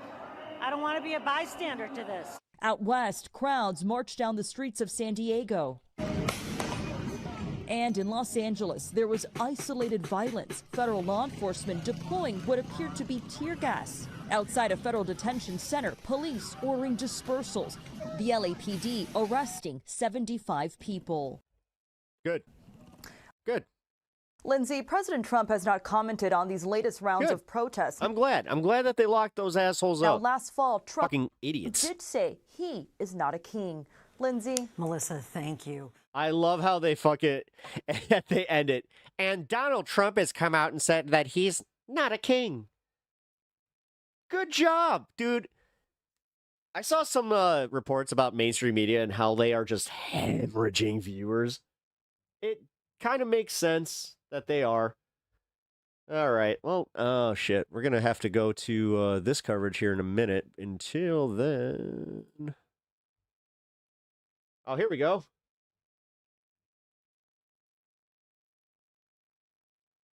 All right. So here's the No Kings helicopter.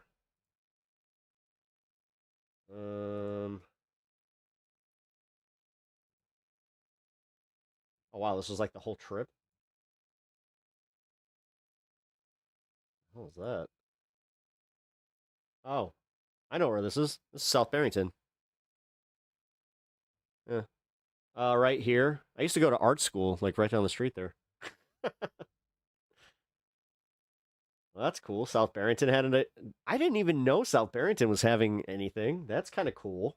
South Barrington is like the I call it well, it's Barrington Hills, so it's kind of like Beverly Hills of IL. It's very, very, very ritzy, like tons of mansions. And I'm talking like mansions. All right, let's see. Make their way down. Oh wow. Ah, here we go. Here we go. This is us. This is Algonquin. I was right around here. Let's see. Can we find a pet walking around? A little fucking backpacking stuff.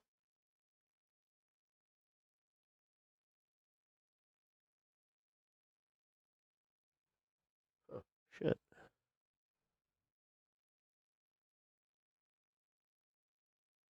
Come on. Where's the pep talks? Where's the pep talks? I actually kind of am bothered that I can't find myself.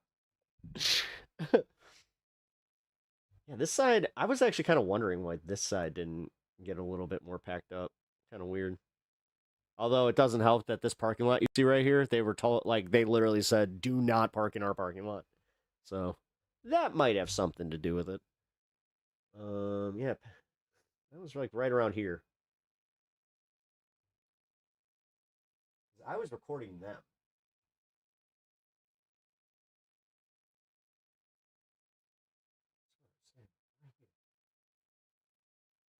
Wow. I like how I'm trying to find myself in an aerial view of something. But yeah, this is the protest that I was at. Did they go to Crystal Lake? No, they probably flew somewhere else. Oh, what's going on there? They were just like, I don't know what's going on there. Let's see. Whoa.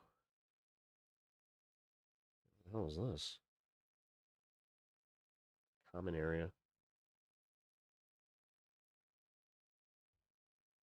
That's South Elgin. Yeah, it's South Elgin. Oh, Jesus. I should have gone there. Holy fuck. Wow. There's a good turnout in South Elgin. Yeah, there's be a bridge coming up here, I think. Yeah. Yeah, there's a bridge where they had this one kind of, I mean, viral-ish because they took over the bridge and they put you know, the No Kings and all that stuff. Let's see, is the helicopter going to get it? Where's the bridge? Where's the bridge? Where's the bridge?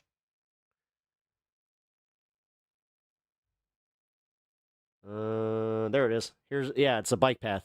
Dude, up with the camp. Bullshit. There we go. Yeah, see? Right here.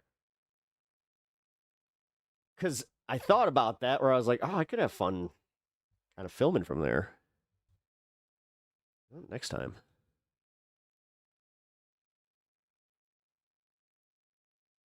Cool. Yeah, I like these suburban protests, man. I think that it's important to go out there and get more of this type of coverage because, you know, the Grant Park protests, they had a lot of coverage. Like, they were definitely not asking for, like, coverage. Let's see. Will this actually work? The Hassan Bikers. Holy shit, it actually worked. Okay, so we'll play that way later here. Just a little tease for something coming up later.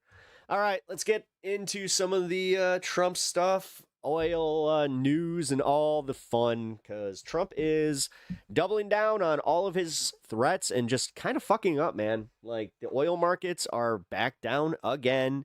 Now you have economists talking about not just a American depression, but a global fucking depression. Awesome. That's going to be awesome. And on top of all this, yeah, you got Caroline Levitt and the party going out there kind of trying to desperately sell the American people that this is not going to be for the long term, that by the midterms that this will magically fix itself. And more importantly, my cat, check this out, is my cat and Stan are having a little cartoon moment here. So let's see what happens. As you can see right here, we got the dog, then we got the cat. Full disclosure, the cat and the dog are friendly in the way that Odie and Garfield are, but also like Odie and Garfield, my dog will snap, like he will turn it on randomly and just be like, oh, you're here? Whoa! And yeah, it turns into a thing. Be back later. Oh, shit. Coughing my head off again. Oh, Groove Dragon. Damn, dude. I'm so sorry that you're going through it, bro. Fuck. I hope that, yeah. I hope you get better. Take care of yourself. Guys, take care of yourselves. The spring is here. Let's get your seasonal allergies. And if you guys have the thing like I do where I get like a sinus infection, yeah, just get it out of your system now and be prepared for a good summer. Let's bring about a good summer. Let's not fucking just fall into the depression that's so fucking easy to do with all this shit. Like, for real. I know it's so... That's one thing that I kind of noticed there was a lot of people were very serious in like the way that they were treating their signs. I did appreciate the way that they were a lot more welcoming to me this time. And I only had one lady after I had to turn my camera off in Crystal Lake. I'm not sure if she was respecting the fact that I was filming in my car, but it was weird. Like, she came up to me after, like, right after my stream died. She saw me put my phone down, and I was looking around, and she kind of caught me. And she was just like, I had my back open where I had my signs displayed. And she even said, she's like, I don't really appreciate you guys making a mockery of the protest. It's just, okay, sorry. But overall, one person, I'm not going to, that woman looking in your, yeah. Yeah, she ended up coming back. Dude, I forgot you guys. Okay, so that was there. Yeah, at the very end of the stream, before my stream crashed, it was so funny because at one point I had a guy like look at me while I was talking to you guys, and he just gave me that like, the fuck, influencer bullshit. All right, Trump says U.S. may seize Karg Island and take Iranian oil, but deal could come very quickly. He's so full of shit. It's not like... My favorite part is how nobody's buying this. Nobody. Even the fucking media, like the way that they have to like walk on eggshells right now with him, they're not buying it. All right.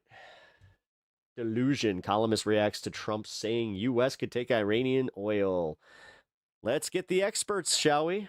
Joining us now, we have MS Now's David Noriega reporting from Jerusalem, Nicholas Kristof, New York Times columnist and author, and Richard Stengel, former Undersecretary of State for Public Diplomacy and Public Affairs, former managing editor for Time magazine, and an MS Now political analyst. Welcome to all three of you. So, David, Iran issued a pretty stark threat if the U.S. moves forward with ground invasion plans, saying it's going to set American troops on fire. Meanwhile, Trump says the U.S. is in serious discussions with a new and more reasonable regime. What do we know? The thing is, I think that they're ready to blow Karg Island. About the talks, because they're going to like think about this, or if they're being done through. I mean, it's also kind of like think about their narrative where they're just like, yeah, they'll do anything. They use tactics that are, the S word. They use S-icidal tactics. Proxies, and and then you're somehow going to do the thing where you're like threatening them, and they're just. He's more reasonable. How does that make sense? People might be. You ever tried to fucking actually threaten a masochist? We know very little, Alex, and it's now been about a week of this same dynamic playing out where we hear from Trump and various Trump administration officials about these negotiations ostensibly taking place, but we don't actually know who the negotiations are taking place with. It does seem to be the case that that Pakistan is acting as an intermediary in some kind of talks between Washington and Tehran. But again, given how much of the Iranian political and military leadership has been killed in this war, it is not clear what this new regime is that Trump is envisioning when he says that there has already been regime change. Marco Rubio, the Secretary of State, was pressed on this question this morning on Good Yeah, because he keeps lying. The thing is, he keeps lying to himself, too. Like, I hope you understand it's that bad that Trump is believing his own bullshit. A little bit of what he said. Which... Who is this new and more reasonable That's regime? never good. Is the United States in direct contact with them? Well, I'm not going to. Once you get high on your own supply, that's kind of how you know not to go to that guy. People are, because it probably would get them in trouble with some other groups of people inside of Iran. Look, there's some fractures going on there internally. And at the end of the day, I think that if there are people in Iran who now, given everything that's happened, are willing to move in a different direction for their country, that would be great. We have to see if these people end up being the ones in charge, seeing if they're the ones that have the power. I'm to not deliver. mad, We're really. gonna The test it. LAPD's response was so excessive. If that's the case. Honestly, fuck it. At this point, I'm sorry. I have no tolerance for, if you're going to use a protest to be violent and ruin it for 8 million people. Because guess what? Here's my favorite part. If you guys want to if anybody in my chat wants to make the argument that they were, in the right, fuck you. Because you understand that they're using that footage way more than the peaceful shit, right? That's giving the Trump regime and everybody on the right exactly what they want. I want to point out, Alex, also that the threats that Donald Trump is Doctors, using to welcome to the show. underpin these negotiations, the threats of, I think this might be the first time I've caught you in my chat here. Large-scale bombing Iranian Also, energy. Mitty, I just want to say real quick, thank you for so much for the solids you do, or the solid favors you do for me in the MR chat. Thank you. And other infrastructure, the general consensus among experts in international humanitarian law is that those kinds of attacks on civilian infrastructure I felt honored when you did that. I was unlawful. just like, So it thanks. remains to be seen whether those attacks actually take place. In the meantime, today, MS Now got a statement from a spokesperson for the Iranian Foreign Ministry pretty harshly rejecting the notion that they might be negotiating with the United States and You feeling the Iranian disunity? the notion that the United States might be conducting these negotiations in good I'm catching a lot of what I call Fed activity as far as them trying to divide us. I mean, look at some of the way that the Hassan stuff is hitting. It's kind of obvious that faith. In that I don't want to statement, just the blanket spokesperson say said they do not psyop, but evaluate the claims of the United States honestly. They say that they have experience in flesh and blood that they characterize as a betrayal that's been committed twice during negotiations. What he was referring to, of course, is the fact that this war is not the first, but actually the second time that Iran has been bombed by Israel in the United States. Funny, that's right. Avatalo actually got arrested. Funnily enough, when I got done being processed, the LAPD officer that escorted me out actually encouraged me to keep showing up, to keep protesting, and to keep the fight up. Negotiations with those countries over its nuclear program, its ballistic Just missile make sure that you if you have the ability to kind of quell that and tell these guys stop, and so on. The then first instance having been last please, year during the so-called 'cause June War, when Israel and subsequently the you don't United need States that kind of bombed shit. Tehran and other locations in Iran. Again, We've done during the so course of well too, by the way. You understand that there haven't been riots. Every time that these things happen, the right wants riots to happen. That's why I did think that it was actually instigated by outside, by paid agitators. Negotiations over the issues. There's no proof of that, though, but I'm just going to say that's kind of what I think could have happened. David Noriega, thanks so much. I know you have more reporting to get to, so we will pivot now to Nick. In a new interview with the Financial Times, the president was pretty blunt about his priorities, saying, "My favorite thing is to take the oil in Iran, but some stupid people back in the USA, why are you doing that? But they're stupid people." So, Nick, is that That's all he has. what this is all about? That's it? So that's the reason? Out at the root of it. All right. I mean, no, I think it's about more than that. So I does really underscore appreciate the you. delusion That's with awesome. Which I think the administration is pursuing. It's not going to be able to. We need seize more people Iranian like oil. you. It's not going to be able to take that. I mean, I don't look. It could take Harg Island. But it would be incredibly difficult to hold it. It would lose a lot of American troops along the way. And the Iranian response would be to attack oil and gas infrastructure around the region and perhaps desalination plants. The thing is, they at that point would just write it off. In ways that would create a... How is this reality? Oh my fucking God. Because he's crashing out. Guys, you know how this is why I get mad at the Midas Touch bullshit. Every time that they have one of their... all hell is breaking loose because Donald Trump is Donald Trump, and Donald Trump did what Donald Trump does. Every time they do that, they make it harder for you to actually believe when he does shit like this, where you're like, oh yeah, now we should actually be freaking out because this is fucked up. Disaster and send oil. But according to Midas Touch, he's dying every fucking day. Prices soaring much higher. So when Trump talks about seizing Iranian oil, it's just there's not a plausible path to do that. If they tried more plausibly to seize it outside the Strait of Hormuz in tankers, then Iran would stop shipping out oil. And oil prices would again start soaring. Mitty shows up and all of a sudden the emotes are up. Hell yeah. And when Trump talks about how there's regime change, I mean, he has a point, but the regime change is to a government that is harder aligned, more militaristic, more led by the IRGC, and less willing to make concessions. Yeah, that's a sobering concept. So, Richard, Trump also said that Iran was going to let 20 oil ships through the strait as a sign of respect. Tell them that they are welcome back on so this doesn't space. that also indicate how much power? Not that they weren't welcome before, but it's more welcoming towards them. Iran still has to control the traffic in the strait. And by the way, is it a sign of respect if those ships, those 20 that will be allowed through, don't directly benefit the U.S. supply? Riff-raff causes rigmarole. Yes, Alex, it's like a king and his court saying that people are paying respect to him. That seems to be what Trump wants. Again, we have no evidence that that's even true. Just like we have no evidence that the president is negotiating with U.S. anybody. needs to surrender. Iranian ask is pretty simple. We've been at this for the thing years is, and years, people keep Polymarket even has odds on him doing once so. Again, we try to take Trump at his word and try to figure out, is there some reality that this corresponds to?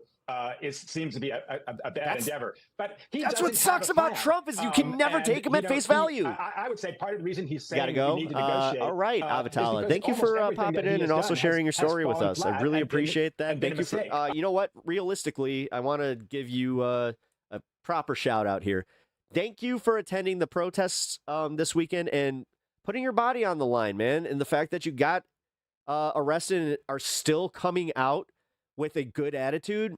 Shout out Avatala, the winged wolf. The incredible rise in oil prices, which triggers rises in prices everywhere that increases inflation. He's feeling the economic pain. I don't know. If he now seizes on this idea of actually taking oil, something, by the way, he talked about back in the Iraq War in the early 2000s, that also seems like a really dangerous thing to even talk about. Mm-hmm. In a new opinion piece, Nick, you write, old men should not fix their messes by dispatching young people to die in unnecessary wars. Well, I think the odds are pretty high that he was going to chicken out. You have and that he was going to claim victory. Like the way that it was phrased was that he was going to leave, literally get nothing for this and just be done with it. And that just claim victory accomplished. We did what we needed to do. Warned about the human cost. So I blew up what I needed to blow up, and that's it. What concerns you most about where this could lead? So my sense is that President Trump actually understands that he's kind of painted himself in a corner and would like to end this. He sees the impact on his polling, on oil prices. I'm a little white woman, so I'm going to use what privilege I have to stand up for other people. Potentially on midterm elections this year. So he's, I think, looking for an off-ramp. But the administration seems to think that it has leverage over Iran when Iran certainly perceives that it has the upper hand. And since the only deal that would actually end the war anytime soon would frankly be a pretty bad deal and a substantially worse deal. Well, also, what they're not saying is how, the gas, you'd see a dip for, a few weeks, but because of everything that's happened in the actual production and the lockdown of the Strait of Hormuz, sorry, I couldn't get that out. We're still going to see high oil prices for at least 4 to 5 months. Than the U.S. could have gotten a month ago. I'm afraid that President Trump will then say, well... And now they're doing the thing where they're trying to say, Democrats want this to happen. It's just no, Democrats are taking advantage of your fuck-ups. To get leverage, we will seize Carg Island, or we will seize the Tunb Islands in the Strait. Or protest yourself? Hell yes. Uranium. And hell yes. You know what? I actually like going to protests alone. Better than going with my friends. These would just be a disaster. They it's would always nice to bring friends, but they would result in drastic destruction. I feel bad when I have to leave them. President Trump's threat today to commit war crimes, including he was literally threatening to hit, and that's not hyperbole, by the way. It's a war crime to target infrastructure, civilian infrastructure. So if he does that, then he's a war criminal. through and through. Iran depends for only 3% of its water on desalination. And if we do not acknowledge that, then what are we doing with the whole war crimes thing? War crimes apparently they're just crimes and nobody cares. Other Gulf countries are going to have. I've kind of come to that that whole conclusion because of what happened in Gaza. Their water from desalination. So, fucking Bibi Netanyahu's literally fucking ruling the world right now in ways that would be catastrophic for the U.S. and for the world. So, Rick, not only did we see Trump jokingly, although then he said he wasn't joking about it, but he referred to the Strait of Hormuz as the Strait of Trump. But to reflect in detail what we just heard from Nick, he posted on Truth Social. Again, more focus on his stupid fucking ballroom and putting his money or his name on money. What a fucking moron, dude. Like, this is the stuff like where I just look at him and I'm like, okay, what is this? How is this trolling the libs? How is this not something that you as a MAGA supporter look at and just go, what the fuck is he doing? Not immediately open for business. Jesus Christ, do they ever have that? I remember having that a few times, especially like up to the debate with Joe Biden, where every time he made a gaffe, I was just like, God damn it, Joe. But then he did the debates. I was like, fucking A, Joe. Lovely stay in Iran by blowing up and completely obliterating all of their electric generating plants, oil wells, and Karg Island. And again, to Nick's point, possibly all desalination plants, which we have purposely not yet touched. So this strategy gave you a little of flag? Hell yeah. escalating to de-escalate, does that work? Does that translate with Iran? Well, Alex, as Nick suggested, I mean, and Trump tweeted, I mean, another historic first for President Trump. Never before has an American president threatened war crimes against an He adversary. should have distracted with the MMA cage fight and the ballroom. In public like that, and it's very Somehow very thinks dangerous. that's gonna work. And you know, Nick began his very good column with Vietnam. What we're seeing, and he used the word quagmire. What we're seeing is this kind of escalation to de-escalate, which is probably a Vietnam era term, that gets us more and more. He's shooting himself in the foot every day. He's getting us more involved, so it's more difficult to extricate. One of the things we've seen over the last 75 years with American foreign policy is it's much easier to seize something and attack something than it is to hold it and protect it. And so he's going down this classic folly that we've seen in Vietnam, we've seen in Iraq, and we've seen in Afghanistan. And all of the things, by the way, that he campaigned against with the endless wars in the Middle East. Now he's gotten us into another one. I need a very quick answer from you on this, Rick, because he never indicated he wanted to keep a presence in Iran, right? Can you envision him pulling out? And what would that do? And gotta go scroll on, peeps. Well, peace out. Oh, hey, peace. I mean, appreciate as you an popping in, American, I Mitty. would say yes, do Also, pull out, thank you because again. there aren't any good consequences really Appreciate to remaining you. in. He's never outlined what his goal is, what the objective is. I mean, the True one virtue of that comrade to the leftist, especially the smaller leftist is creators. you can leave and declare victory, and people will go, okay, well, we never knew what you were there for anyway. So risking American troops, risking American blood and treasure for reasons that have never been explicated or sold to the American people, that's a dangerous route. It really is. I mean, it's almost like we've been saying this, though, and we're just like, maybe it's not great that he just keeps, doing this blustery bullshit. This morning, oil prices spiking again after President Trump said he wants to take Iran's oil. And then moments ago, he posted this. He thought that was going to shock the market the other way, by the way. On his Truth Social quote, When saying somebody if for any pointed that out, I reason a was deal like, is not shortly reached, which no. it probably will be, and if the Hormuz Strait is not immediately open for nobody's business, buying it. we will This was it. This was the sign that the world is no longer listening to Trump's bullshit. Like, he can't move markets with his poop tweets anymore. conclude our lovely stay in Iran by what happens blowing when you up and fucking completely when you obliterating get all caught of their being just a electrical fucking generating plants, oil wells, bluffing and idiot, Karg dude. Island, and possibly all desalination plants. The president also has now pushed off that deadline that he has set Playing poker with mirrored glasses like Kim Kardashian. another time, now saying that he's going to hold off until April 6th in targeting Iranian energy sites to allow for these talks that he's now writing about this morning. You wrote that continuing to push this off is a sign of weakness. Do you think he should hit Iran's energy infrastructure, though? Well, I think if we have the support of the Gulf Arab states who risk retaliation from Iran, if we do that, then the answer is yes. Just on this point, the mediators said that Iran had not asked for an extension of the deadline. That's what Trump said. They asked for it, so I gave it to him. The mediator, not Iran, the mediator said they never asked for it. So it's very much in question just exactly what the state of play in these negotiations really is. Maybe we'll know more this week, but I don't think any negotiation that goes on by passing messengers through the mediators is close to a solution. If we sit down with the Iranians and come up with something, that would be different. But I'm not optimistic even on that point. Yeah, and the president also this morning, I believe for the first time, is now threatening to, as part of the retaliation, part of what would come if Iran doesn't come to the table. I believe for the first time... He's not still in command. He has absolutely... Richard, he has nothing to do with the government right now. He is now threatening to hit desalination plants. That's what he wrote today, which are a critical source of fresh water. Which is kind of funny, of course, for the when you think entire about it. Gulf region. Like he's watching his. This was his something you baby. would like to see? Like Iran was his thing. He wanted to do this back in the first administration, and now that he's out, he's just watching it from the sideline. What impact do you think that would have on this conflict?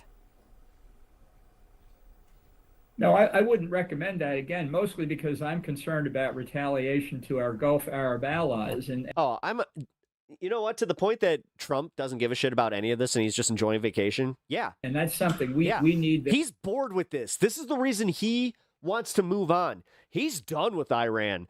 I'm bored with it. Let's move on. Why are we still talking about the Iran thing? Their continued support. And we're not focusing on all the good that's happening in America. Although there's nothing that anybody's feeling that's good. Fucking 3.9 inflation today.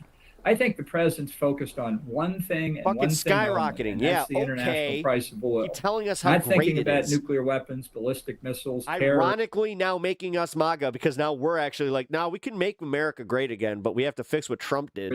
He's thinking about the closure of the Strait of the Strait of Hormuz, which is why you have this speculation about what also kind of makes you go like, oh shit, things were not nearly as bad as I thought they were. It's always that once you lose it and then you realize, oh. The better answer is to blockade the Strait of Hormuz kind of like having and that. not let any Iranian oil out. If our Gulf Arab allies can't ship oil, then neither should the Iranians, nor should they be able to earn the proceeds from that, which in one way or another filter back to their war effort to kill American service members. Let me ask you, if the focus, the focus is definitely largely, at least, on the price on oil and the price of oil. But we now also have reporting from the Wall Street Journal suggesting that Trump's weighing U.S. military operation to go in to extract nearly 1,000 pounds of uranium from Iran. Oh my God, he does look like the skinny diabetes guy. He looks like if Walter, was it Walter Brimley? Wilfred Brimley, the diabetes guy. He looks like he, was working on that diabetes. If he would be able to secure the uranium, is it worth sending in ground troops, you believe?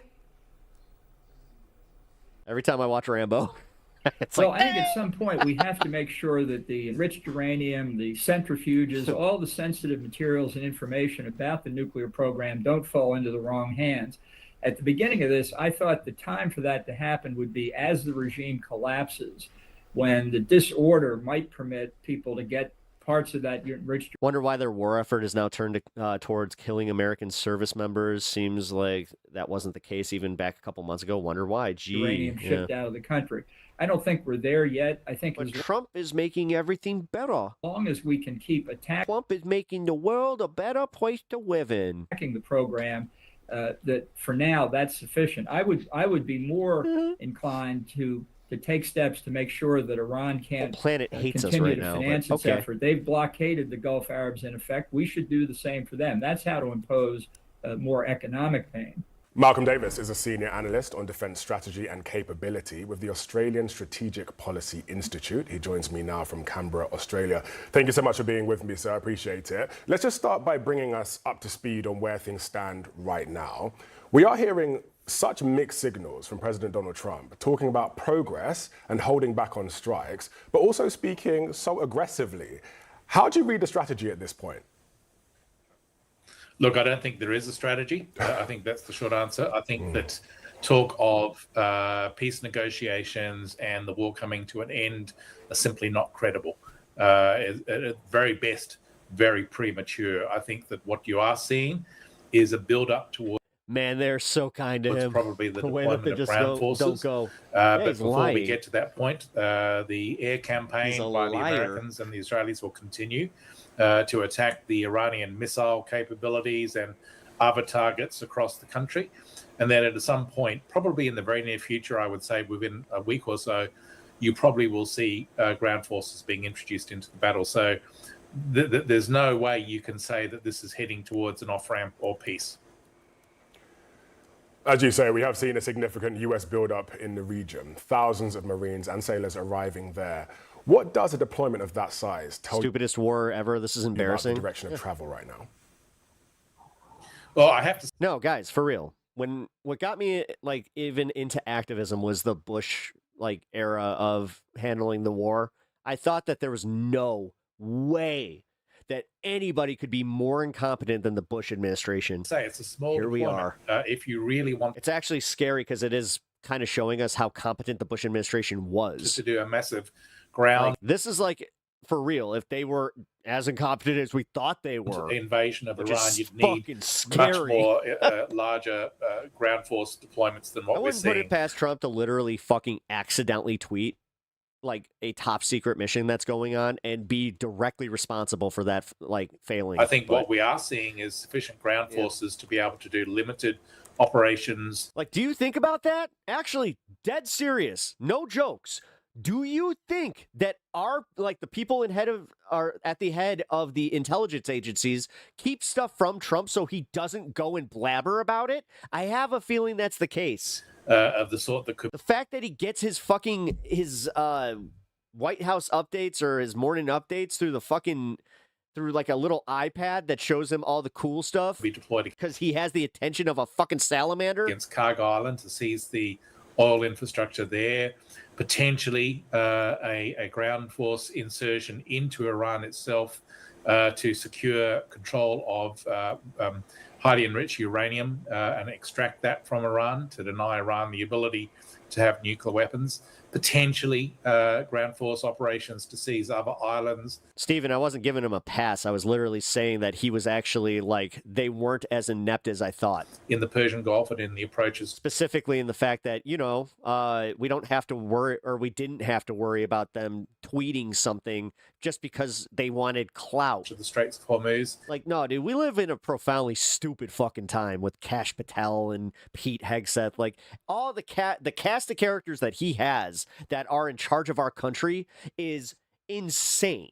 But all I was saying was it's weird to admit that there were adults still handling stuff, even though they were lying to us and committing war crimes. At least they were adults about it. Now, we literally have to worry about our soldiers possibly getting KIA in Iran because he might fuck up and just spout it on Twitter. Really nothing beyond that. The sorts of. And it's not just him. Kash Patel, fucking Pete Hegseth. Seriously, they're all about the clout. This is all optics to them. They just want to fucking twirl the libs. Size of forces that we're seeing. Meanwhile, ruining our fucking country and all of our trust. At the moment, being deployed into the region. Nobody fucking trusts us anymore. Dude, after he's gone, it's going to take at least 2 administrations or at least 1 administration 2 fucking times to even bring us back to where we were before, if we can ever get back to that. Sufficient, for example, to ride towards Tehran. Here we are, dude. This motherfucker is cratering America right now. I watched fucking oil go down this morning, and then by the time my wife was done with treatment, we're driving back and it fucking spiked 20 cents. There is growing focus on the critical energy choke points, including the Strait of Hormuz, and potentially even sites like Carg Island now.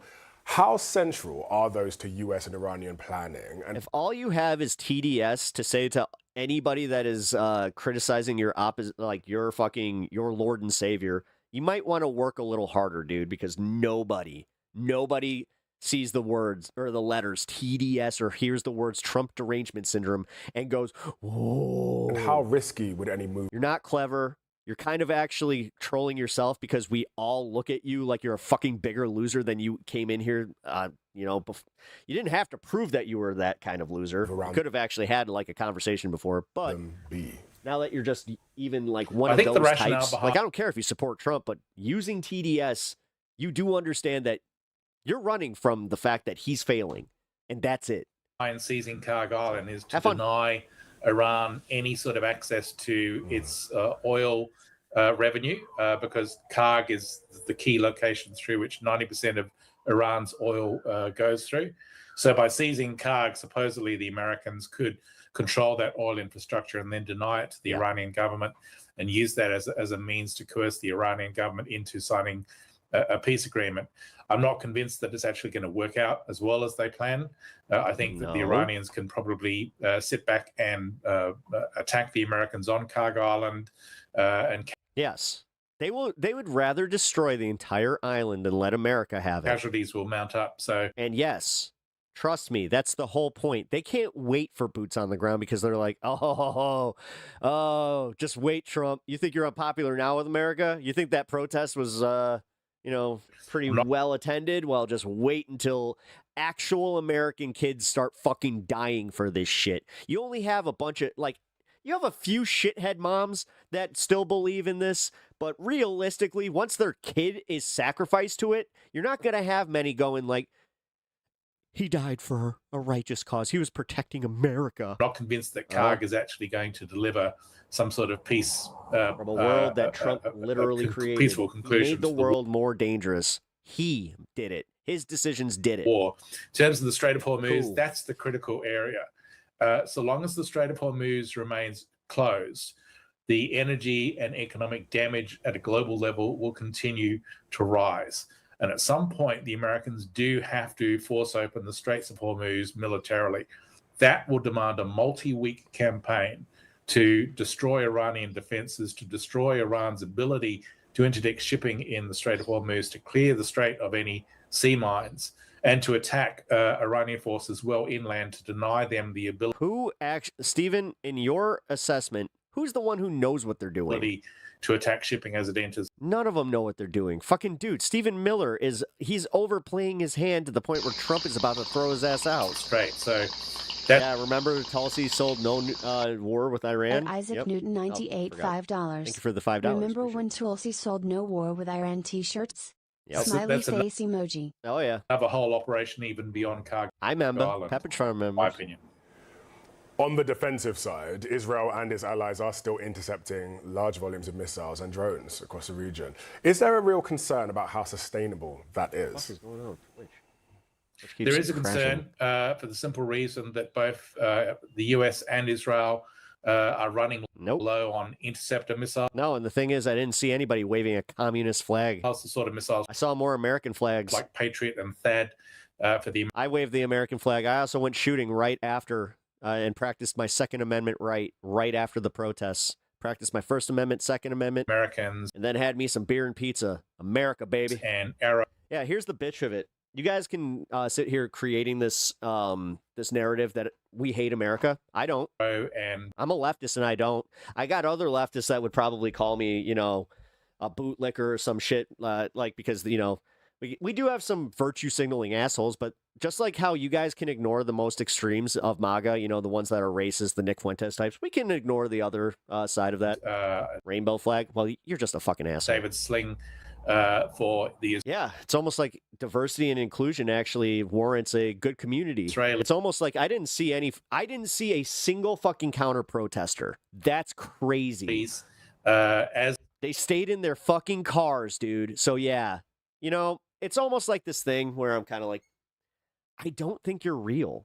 And even if you think you're doing something here, you do understand that you're showing us just how panicky you are, how you don't have any faith in the right wing. You don't have any faith in Trump. You don't actually like what's going on. As those magazines, Weird. as those... do you like paying higher gas prices, seeing inflation skyrocket to 3.9%?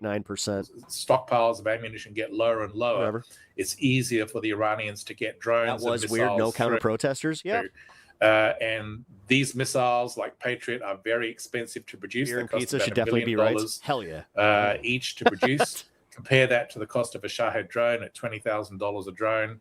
It takes a long time to produce these missiles, where it's very quick. Oh, see, again, yeah, you guys don't give a shit about her. What's her name? Produce the Iranian Shaheds. So we've got a serious... I mean, I wish that this was like face to face so I can clown you. Issue here in terms of an economic You're just gonna Google it and be like, between her defense name versus was- offense that doesn't... Her name was Robert Paulson. Her name was Robert Paulson. Her name was Robert Paulson. Need to be corrected in terms of how we defend against the drone threat. Kind of weird how that's not your Renee Nicole Good, and like how most Chicagoans just went, yeah, it's fucked up, but you know what? She was killed by a Venezuelan under Trump after he had left Chicago, so it's almost like he missed one. It's almost like it was his fault and ICE's fault. Cool. In future, you see how that works? Wars. Joining us now is Democratic Congressman Gabe Don't. I was about to say, don't ban him. of Just remove New the Mexico. message. Thank you for being here. Look, you just heard and probably saw what the president. Murtash, dude, we gotta like no spamming policy. I'm not a Trump fan, so if you would like to engage with us and be cool.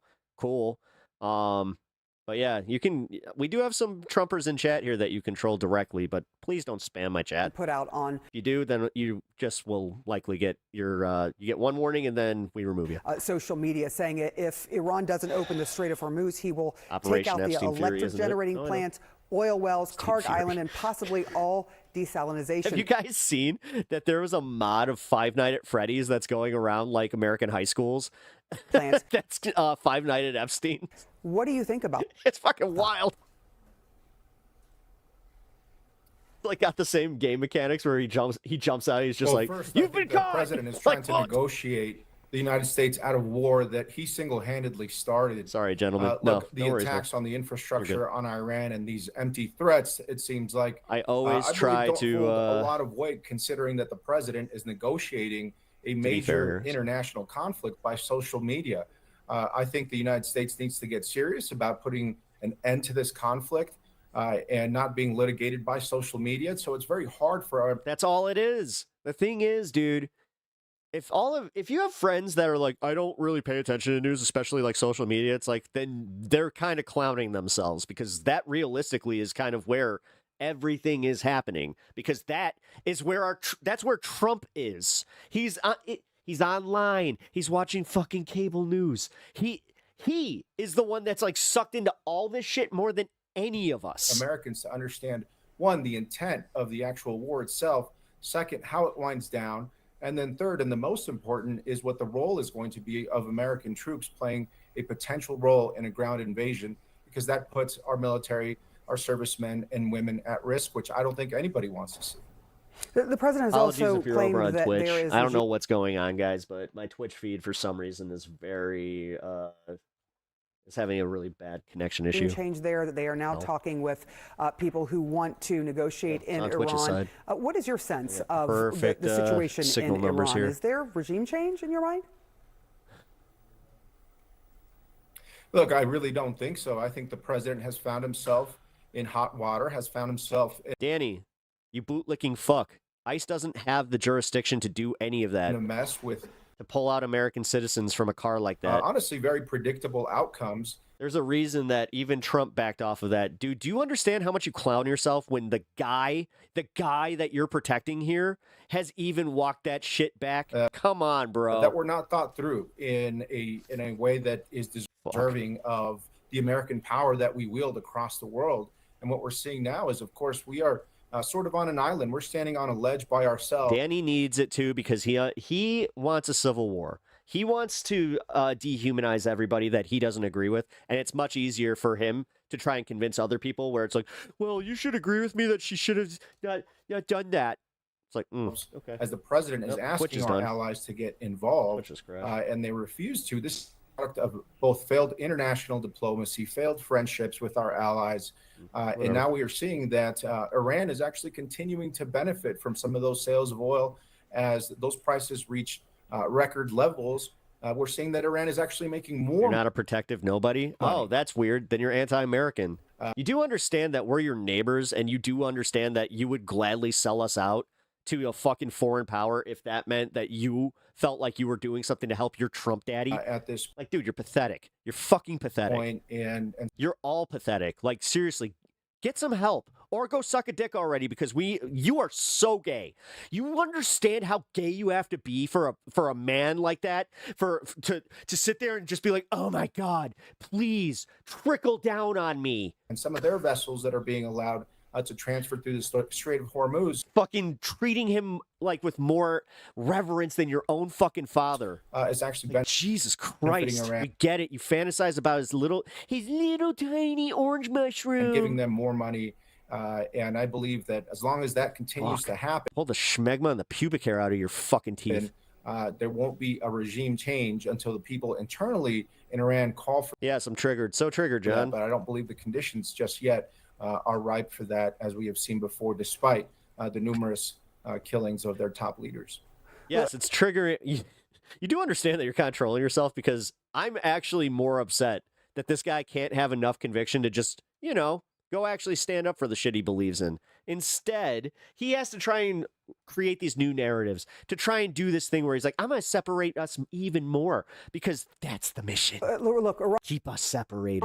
Itself has... So we never actually ask for the things that we deserve as the American people. Danny, you're literally keeping us from making America great and keeping it great as far as helping out the American people. Desalinization. But whatever, dude. Keep being a little bitch boy for the fucking billionaire class, for the Epstein class. Keep pushing for all that. I don't give a shit about you. You will be left behind. Plans of its You're already left behind. That's why you're in my fucking chat, dude. Look how lonely you are. You have a very pathetic life where you need to spend hours on my chat. You have literally been here for an entire show where I was on here for 6 fucking hours, which is why everybody thinks you're either pathetic or a bot. Neighbors and which one are you? Human rights officials say, look, these are violations of international humanitarian Same with Dean Johnson. Law. Like, God, I don't know. Like, I have never hate watched anybody the way that you guys do. It's fucking crazy. Possibly war crimes. If President Trump does order troops to carry out blowing up electrical capabilities and desalination plants, is the U.S. going to be doing the same? Well, look, first and foremost, I think we have to look out for the safety of our servicemen and women who are there, and the potential ramifications also to the domestic implications as it pertains to starting a prolonged war in which we've seen domestic incidents of terrorism in the past related to these conflicts that puts us domestically here at risk. We cannot escalate this war in a way in which all rules are put off the table.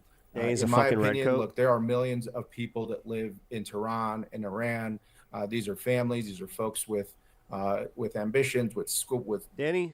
It's almost like I can time it. By, you show up in my chat almost daily, bro. The prospect of going through a change in regime, like I said, is positive. Glad you're such a pep talks, the largest countries in the Middle East. You literally you show up more than some of my regulars, which is kind of funny. To be stymied by a last-second decision by the president in which their infrastructure is completely destroyed. Is going to lead to more catastrophic consequences. Hate me more. What, are you triggered? And what worries me right now as well is the potential use of nuclear weapons in this war as we continue to move forward. We have to get ourselves out of a... You guys are literally tied to a meme that's almost 10 years old. Posture again, pathetic. Negotiating by bombs and go back to real diplomacy. And again, we haven't seen that the president has been able... not an original fucking thought in your brains. You guys can't even this is what's sad. MAGA, they can't be creative or funny. So very, very, very rarely I'll get one where I'm less all right, that was good. But it's rare enough to where I'm just holy shit. They really are just a very uncreative bunch of fucking regs. You guys, you offer nothing. Effort when he's tweeting you literally out, offer nothing except for just look at all these libtards going out there holding hands with signs and just look at all these ineffective people, 8 million people, whatever. And Iran is essentially saying that those aren't happening. You are pathetic. No, you're pathetic. I don't give a shit what you think about me, dude. You're here. You're here watching me. You're fucking pathetic. It's kind of sad, dude. That, you got to do that. But whatever, bro. Whatever. Fine by me. About intimidation, former GOP strategist reacts to the airports. And Nido, I'd like to start, first of all, with the situation in Haifa. We're seeing pictures of... By the way, guys, I'm just going to... I know that there's a few people in here that have already hit the dislike button, but if you guys are enjoying yourselves and enjoy the fucking program and also hanging out with some awesome people, hit the like button and also sub to the channel. Smoke. See that a few of you have already done that, and I appreciate that. Thank you. Billowing out of a major oil refinery there in Haifa. It was after it was targeted.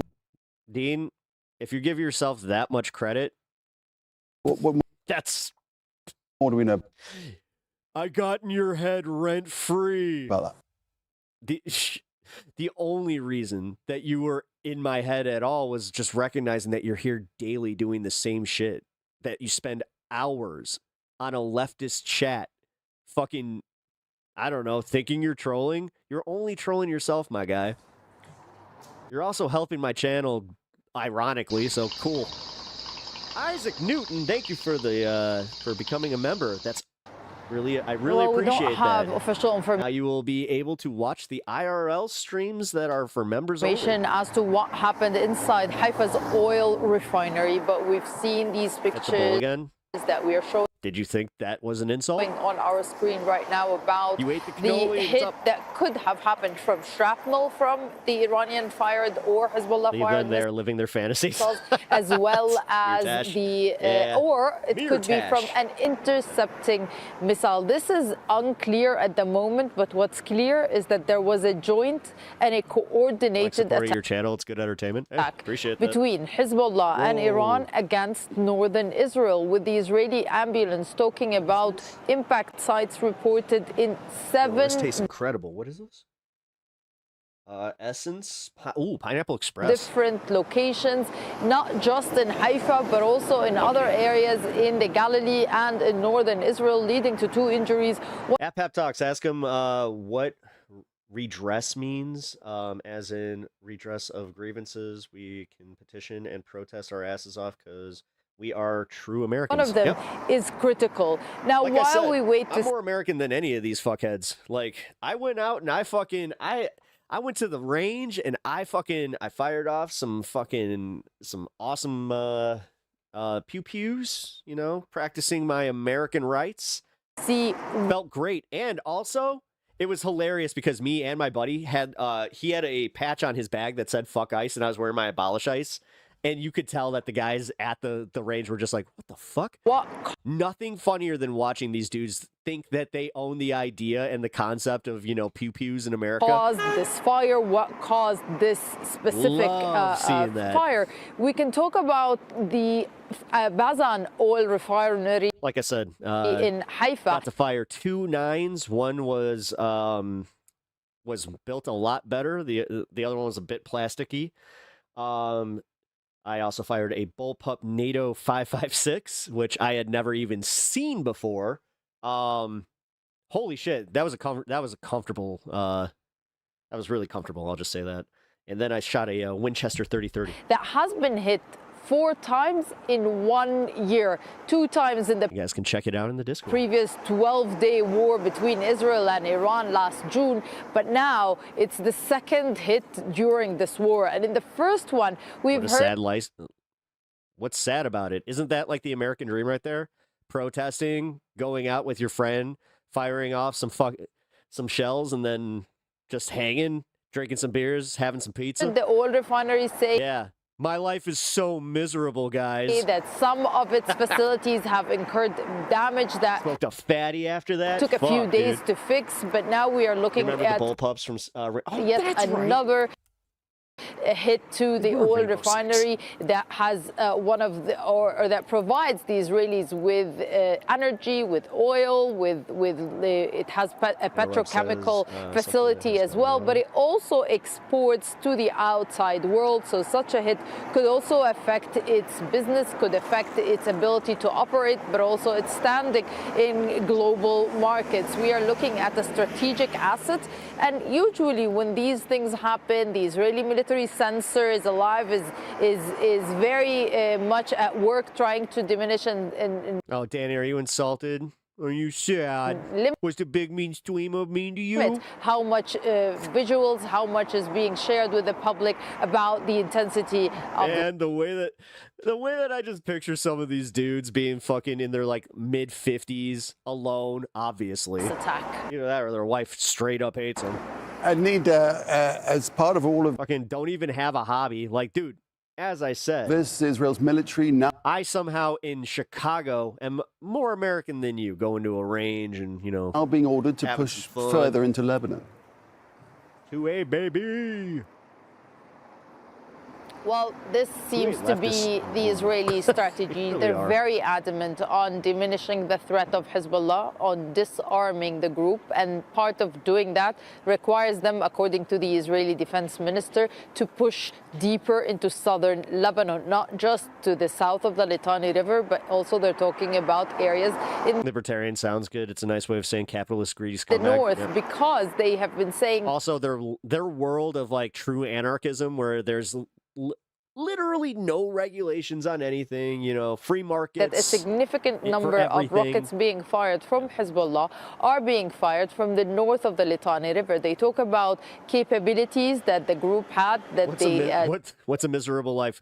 Trigger dash casually commenting on someone's live knowing nothing about geopolitics, or a chill guy with exceptional hair living a beautiful life. Did not anticipate that they had been I really fucking appreciate that. Whelmed or basically underestimating the power of Hezbollah. But since this battle, since this round of fighting between them had started, we've been hearing I get to try more things. More and more officials saying that Hezbollah has hundreds of rockets. Some of them can reach very far away places, as we've seen in the beginning of to see the looks on a bunch of fucking Trumpers' faces. It's a lot of fun.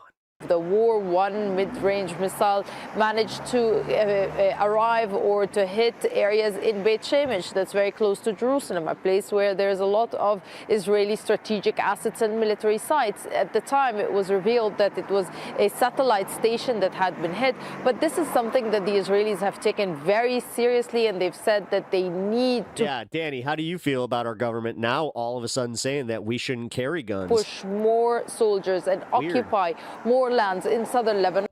That is your government. That's your president. In order the one you voted for, the one that you are standing behind. To achieve that goal. Whether they will be able to do that, it's... The left never came for your pew-pews, you dumb fuck. Very contentious, according to certain military analysts who say that the Hezbollah has the upper hand when it comes to the battles on the ground, can know the lay of the land very well, but they still... Why? Argue Wait, why? The Israeli defense minister that they have the support of the U.S., that they have the military technologies, that they have control over the air as well. So you're seeing this debate being reflected in Israeli media amongst Israeli... I'm pretty sure Chicago is voted the -- city to live, but okay. Officials, but what's clear is that the government shows no Naperville was actually voted as one of the top suburbs to live in. Intention to backtrack on its plans to push further and deeper into southern Lebanon.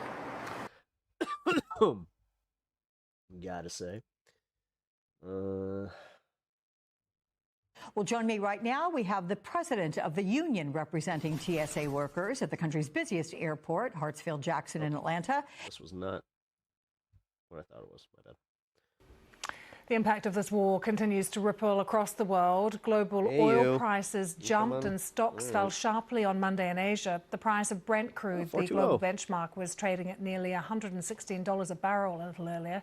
And for comparison, the price of Brent was around $72 a barrel the day before the US and Israel struck Iran. And it puts Brent... Which again, breaking it down to like actual, what the crude oil turns into for our gasoline. And on track for... You got to figure anything over 100 equals about so in Chicago, $4 average of gas. If you're in Tennessee, it brings it up to the mid $3 range, which is still fucking expensive as shit. And diesel, boy. Biggest monthly gain on record. That jump is in part due to Iran-backed Houthi rebels in Yemen joining the conflict by striking Israel over the weekend.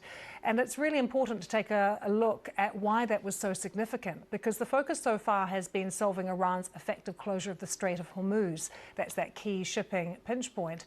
But Saudi Arabia is currently delivering 4 million barrels a day through a pipeline to Yanbu on the Red Sea. You don't like libertarians? I'm open to mine being changed. I just value individual liberty a lot.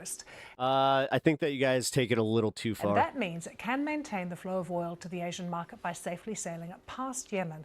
But that route too could now be under threat. Individual liberties can sometimes, you don't understand how if you focus only on your liberties, that you're going to end up being a detriment to yourself. Actually, here's a good example. So I drove through a really rich area when I went to the protests. And Barrington Hills, I We saw it on the helicopter cam. So one thing about them is they're very much in that vein of no new taxes, keep everything, like they never vote on referendums. And they honestly, for having a rich town, they have some of the worst fucking roads. They have some of like the worst maintained parks I've seen in a long time, where it's just like, huh, okay, odd. You'd think that with all this money in this area that this place would be beautiful. Nope. Because they don't give a shit. 2023. That's what happens. But then you go to a few towns over, like Algonquin, where I think the median income is like $90,000 like in a household, so it's usually 2 people. Yeah. Roads are fucking great. Almost 2 years of Houthi attacks has seen almost 30 ships damaged. Any repeat as threatened could see the narrow Bab al-Mandab Strait become another flashpoint, effectively routing for Saudi oil. Our Asia business correspondent Nick Marsh is in Singapore. Living in the basement, this type of thinking is so far behind. Q6 unemployment is at 44 to 48 million, bro. Inflation through unemployment is going up every day. Wages haven't moved in 17 years. Dude, literally in 1 week, we saw inflation poised to be 3.1%. Now it's at now it is at 3.9%. And that was where economists were kind of flipping out. They're like, hey, if he doesn't do something soon, this is going to be permanent. This is for us on the price of oil following weeks of volatility. Well, it's up pretty significantly. Fear-mongering, that just means you're afraid because, you can recognize the writing on the wall. Asia have pretty much closed their trading for the day. They all closed the day sharply down based on this jump in the price of oil. I think now traders are just making a very simple calculation. They're asking a very simple question. Is this war any closer to being over? If it's not, then the price of oil is going to stay high. And I think people looked at what happened over the weekend, the entry of the Houthis in Yemen. They're talking about 5% inflation by next year. Not even next year. They're talking about 5% inflation by September. There's that Iran-backed group looking at. And if that happens, then like going into the election, I'm pretty sure that you can just count it at that point. Talk of a ground invasion, perhaps, and they're thinking, well, this is certainly not de-escalating, this might escalate. And if things escalate, that means that the Strait of Hormuz is going to remain blocked because Iran controls it. Anything that goes through there is basically allowed to go through there because Iran says it's okay. And if oil and gas can't get through, if the fertilizer can't get through, if cargo can't get through, then that's going to have ramifications for the world economy. So you're seeing that market reaction based on that simple calculation of this war being no closer to being over. So that's what it looks like in Asia at the moment. With me is Aslakar, our business reporter. How are things in Europe? Well, following President Trump's comments, there's clearly been a lot of uncertainty for investors around how the conflict is going to develop, and that's left European markets opening fairly flat today. The DAX was down, the FTSE 100 actually up slightly, but the bigger picture over the last month is really one of losses to global stocks and clearly a lot of volatility. Now, as we heard from Nick there, the oil price has been trading at around $115 a barrel, and that means that the price of Brent crude has gone up by over Biden had 9% inflation during COVID. 50%. He brought it down to 2.7% since this conflict. So, dude, I know that you like to do this because you like to judge on a curve. You need to actually be like a little more fair on this one. I mean, if you don't want to clown yourself, because realistically, you're not looking at how this is the opposite of that. Trump started with 2.7 and now it's going up to 3.5 to 5. Began. All because of him. No COVID, no shutdowns, so shut the fuck up! And tankers that set off before the conflict. Most of America is not buying what you're selling, motherfucker. Have been arriving. And honestly, I am getting pissed off at you because it is just like, wait a minute. Are you going to ignore this the entire time and just do, but Biden every fucking time, 2.5 years into his fucking presidency again? At refinery. It's almost like you guys know. You know how bad he is. You know how much everybody hates him. You know that the independents are starting to hate him. Go ahead, guys. Sit in your fucking shit. I don't care. Just, it's like you're sitting in a dirty diaper and we're trying to kind of be like, hey, buddy, do you want to not sit in a poopy diaper? And you're like, no, poopy diaper all day. I want to be like my daddy. I want to be just like Trump, and he has a poopy diaper, so I want to be just like him. Now entering a period where those supplies will start to dry up, and that means that governments all around the world are looking quite seriously at what they're going to do to mitigate some of this impact. Tell us about the plans that some governments have talked about or are even putting in place now. Well, clearly the biggest issue at the moment is the one of fuel. We've seen prices of both petrol and diesel go up around the world. Now, in some countries, in Sri Lanka, and now they're talking about a global fucking depression. Thailand, the Philippines, Asian countries that are particularly reliant on oil from the Gulf. He's admittingly pushing me more left. Seen them bringing measures already, everything from cutting the use of air conditioning to rationing fuel. In Groove, they're not going to listen to numbers. They don't care. They like the problem is, like, I can sit here with facts all day and they'll just be like fake news. Australia, they've fake numbers. Everything's fake. Anything I don't like is fake. Announced a 3-month halving of. They literally are just like him, which is why they love him, because they love an inept white dude who's not good at anything. He has no talent. He's a talentless hack.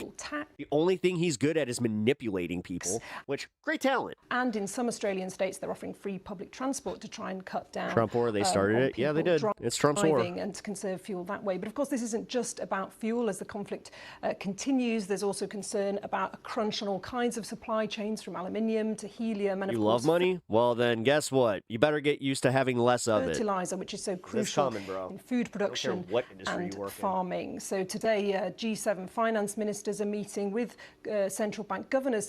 I'm telling you, dude, if the stock market goes, you're fucked. Discuss ways, and you know it, dude, to try and mitigate some of the impact, the economic impact of this conflict. Because while there's lots of uncertainty about how it will develop, the repercussions for the economy are already with us. It's the truth of the matter, though, that they can discuss, but there's actually very little they can do until the Strait of Hormuz is reopened again. Yeah, that's correct. I mean, they're all talking about hypothetical plans, what they can do. I don't but need as we've food seen anyway. In some countries, measures. Yeah, they're talking about us seeing an actual food crisis too because of the lack of fertilizer are already and being put in place. Cost of goods. So we'll be watching to see what else develops. So thank you very much for joining us. This is the biggest physical disruption. Yep. Biden's the one who made this oil so expensive. Okay. So no, the market. I think again, if we talk about Brent, the market is not pricing in the amount of the disruption. There is a real physical disruption. Look, Hormuz, if the closure of Hormuz, if you add it all together, it's 20 million barrels a day of oil and product. Yeah, there's $20 million a day. Together. That's a lot of money. This guy's a little bit of a masochist at the end of the night, yeah. Even though he might be a little Dutch, but we welcome the Dutch. Strategic petroleum reserves, Russian barrels unsanctioned, all Saudi pipelines. If you add it all up, you maybe get to 10, 11 if you... By the way, remember, this is not good. Seeing number go up like this, not good, even if you're invested in it. Positive. So you're 9 to 10 million barrels short. That's unprecedented. And when we look at gas it's one of the only stocks that once you see it go higher, you're like, oh shit, so I'm kind of more vulnerable to this crisis. And do you think Europe could face a gas shock to what we saw back in 2022, or is this fundamentally a different type of crisis? I don't think it will be 2022, because that's the difference between 22 and now is that in 22 we kind of assumed that losing the Russian molecules was a permanent thing, so they're not coming back. With Qatar, the number is very big, but we all assume it's coming back at some point. So given that, the lack of permanence, you would assume that it's less high. But yeah, gas is more vulnerable because in oil markets, we can at least talk about a few offsets. In gas, there is no offset of any size. So you the fact that we're talking about this right when he got oil down to fucking, what was it, $60 a barrel or some shit. Like, I've said this a lot. I was giving him credit. I was starting to tell like my show here where I was like, guys, I'm a little worried that if he keeps these prices down and they continue to go down to the midterms, that we probably don't have the shoo-in election that we thought. This shit just made it to where everybody was like, no, fuck this guy. We are so done with this. We do not want to give him any more time. We don't give a shit about his agenda. We just want the fucking gas down, and if that means electing some Democrats that have some common sense in there, then all right. Which, again, Democrats and common sense. Yeah, even I admit that that's a little too hopeful from some people, but lose Qatar full for as long as Hormuz is closed, and you can't really find significant other volumes to compensate for it. So you've called this an Asian energy crisis, as opposed to the epicenter being Europe this time. I am an economist. I am a very dirty and naughty economist, but I do not want to give you too much of what I am into. Talk some more about that. Yeah, so that's for me the big, really one of the other large differences between 22 I'm going to get very dirty tonight, yeah. I'm going to go short some stocks and I'm going to laugh about it because I'm a bit masochistic. And now, in 22, it was a Europe. When number goes down, I feel the pain, but when I feel the pain, it makes me feel a little bit inside. European crisis. Europe was short oil, short gas, and it reverberated around the world. This because Asian... I like it make fun of this guy. And both oil and gas, actually. Because the Middle East... I demand your supplies, supplies so much of the Asian demand. Strait of Hormuz, more like the Gay of Hormuz. Know what I'm saying? I mean, more than 70% of the flows out... That's gay on cocaine. ...of Middle East go to Asia. The first shortages will be in Asia. So you kind of invert it, and you see it. Because I think in Asian markets, you start seeing demand destruction, demand reductions. This crisis will also come into Europe. It's going to take a little bit longer because the heart of the shortages, they will start in Asia because they're more dependent on the Middle East. Oh, are they? So you're already seeing demand destruction, reduced flights as a result of this conflict. I mean, how much further does that demand need to fall in order to stabilize the market somewhat? A lot. So we basically need to lose the... if nothing changes, that's of course the assumption in this question. If nothing changes, you need to take out probably 10 million barrels a day, something like that. Maybe 9, maybe 11. I mean, that's unheard of. Yeah, what's sticking? COVID was 20, just to give you a number. That's when we got there, but that's a different story. Yeah, look, and what is interesting in this market I love this is that we focus a lot on Brent prices, which is fair enough. For demand destruction, you want to look at product prices because the users of the products are the ones who are going to shut in demand. So yes, that's what I was saying. But we begin with the war in Iran. The U.S. and Iran continue to threaten each other as thousands of U.S. forces arrive in the Middle East. More than 3,500 troops, I should say, including 2,500 Marines, arrived in the region just over the weekend. This as the war enters its second month. And there's still mixed messaging from President Trump. He voiced optimism about talks with Iran. Then I do the bob and the weave, the pivot and the swerve, you know what? Issued new threats to the Iranian regime. It's almost like I'm great for world security. He posted on social media. You guys don't know what I'm about to do. Some of that here, threatening to attack Iran's power plants, oil wells, and Karg Island if a deal is not reached soon. Just yesterday, he was asked about the U.S. strategy. Are you considering still putting boots on the ground, and would you do that without going to Congress? I just have lots of alternatives. We have tremendous numbers of ships over there. We don't need them all because of, the power. Look, I would say we're just like we're ahead of schedule on the ballroom. In a much bigger way, we're ahead of schedule with Iran. He couldn't help but talk about the ballroom, too. Earlier, the president told the Financial Times he may send troops to Karg Island to take their oil, but acknowledged that would also mean the U.S. would have to be in Iran for a while. Meanwhile, the White House has not denied a Washington Post report that the Pentagon is preparing for weeks of ground operations. Instead, they say it's the job of the Pentagon to make preparations, but it does not mean the president has made a decision. Iran has said if the U.S. launches a ground invasion, it will set up attacks on the U.S. allies. In fact, this oil refinery in Israel is the latest target of Iranian strikes. Let's go live to the Middle East and CBS News senior foreign correspondent Holly Williams. So, Holly, what is Iran saying about all of this? Hey there, Mugo. Well, Iran has previously said that it has dismissed an American ceasefire plan and that it is not negotiating with the US. So that's obviously in direct contradiction to some of the things that we've heard from President Trump. Iran also continues to issue fierce warnings against any American ground forces setting foot on its territory. A spokesman for Iran's powerful Revolutionary Guards did not mince words. He said any American ground troops who enter Iran will be taken captive, dismembered, and end up as food for the sharks in the Persian Gulf. Wow. President Trump is claiming there's already been regime change in Iran, but are there even any indications that that is true? Not really. I mean, President Trump has said that, or words to that effect previously. What he seems to mean is that because several of Iran's top leaders have been killed by airstrikes, that amounts to regime change, and perhaps one of the goals of this war has been achieved. We don't know exactly why he's saying that. Possibly he's anxious to make that point because the war is not particularly popular with Americans, and maybe because he's aware that questions will be asked at some point about what this war has achieved long term. But it's unlikely that any close watchers of Iran would think that regime change has taken place. The Islamic Republic is still there. It's been there since 1979. Look, many people here in Israel desperately want regime change in Iran. They see the regime as an existential threat to them and their country because of its nuclear program, because of its ballistic missiles, because of its ideology. But certainly nobody that we have spoken to here thinks that regime change has already taken place in Iran.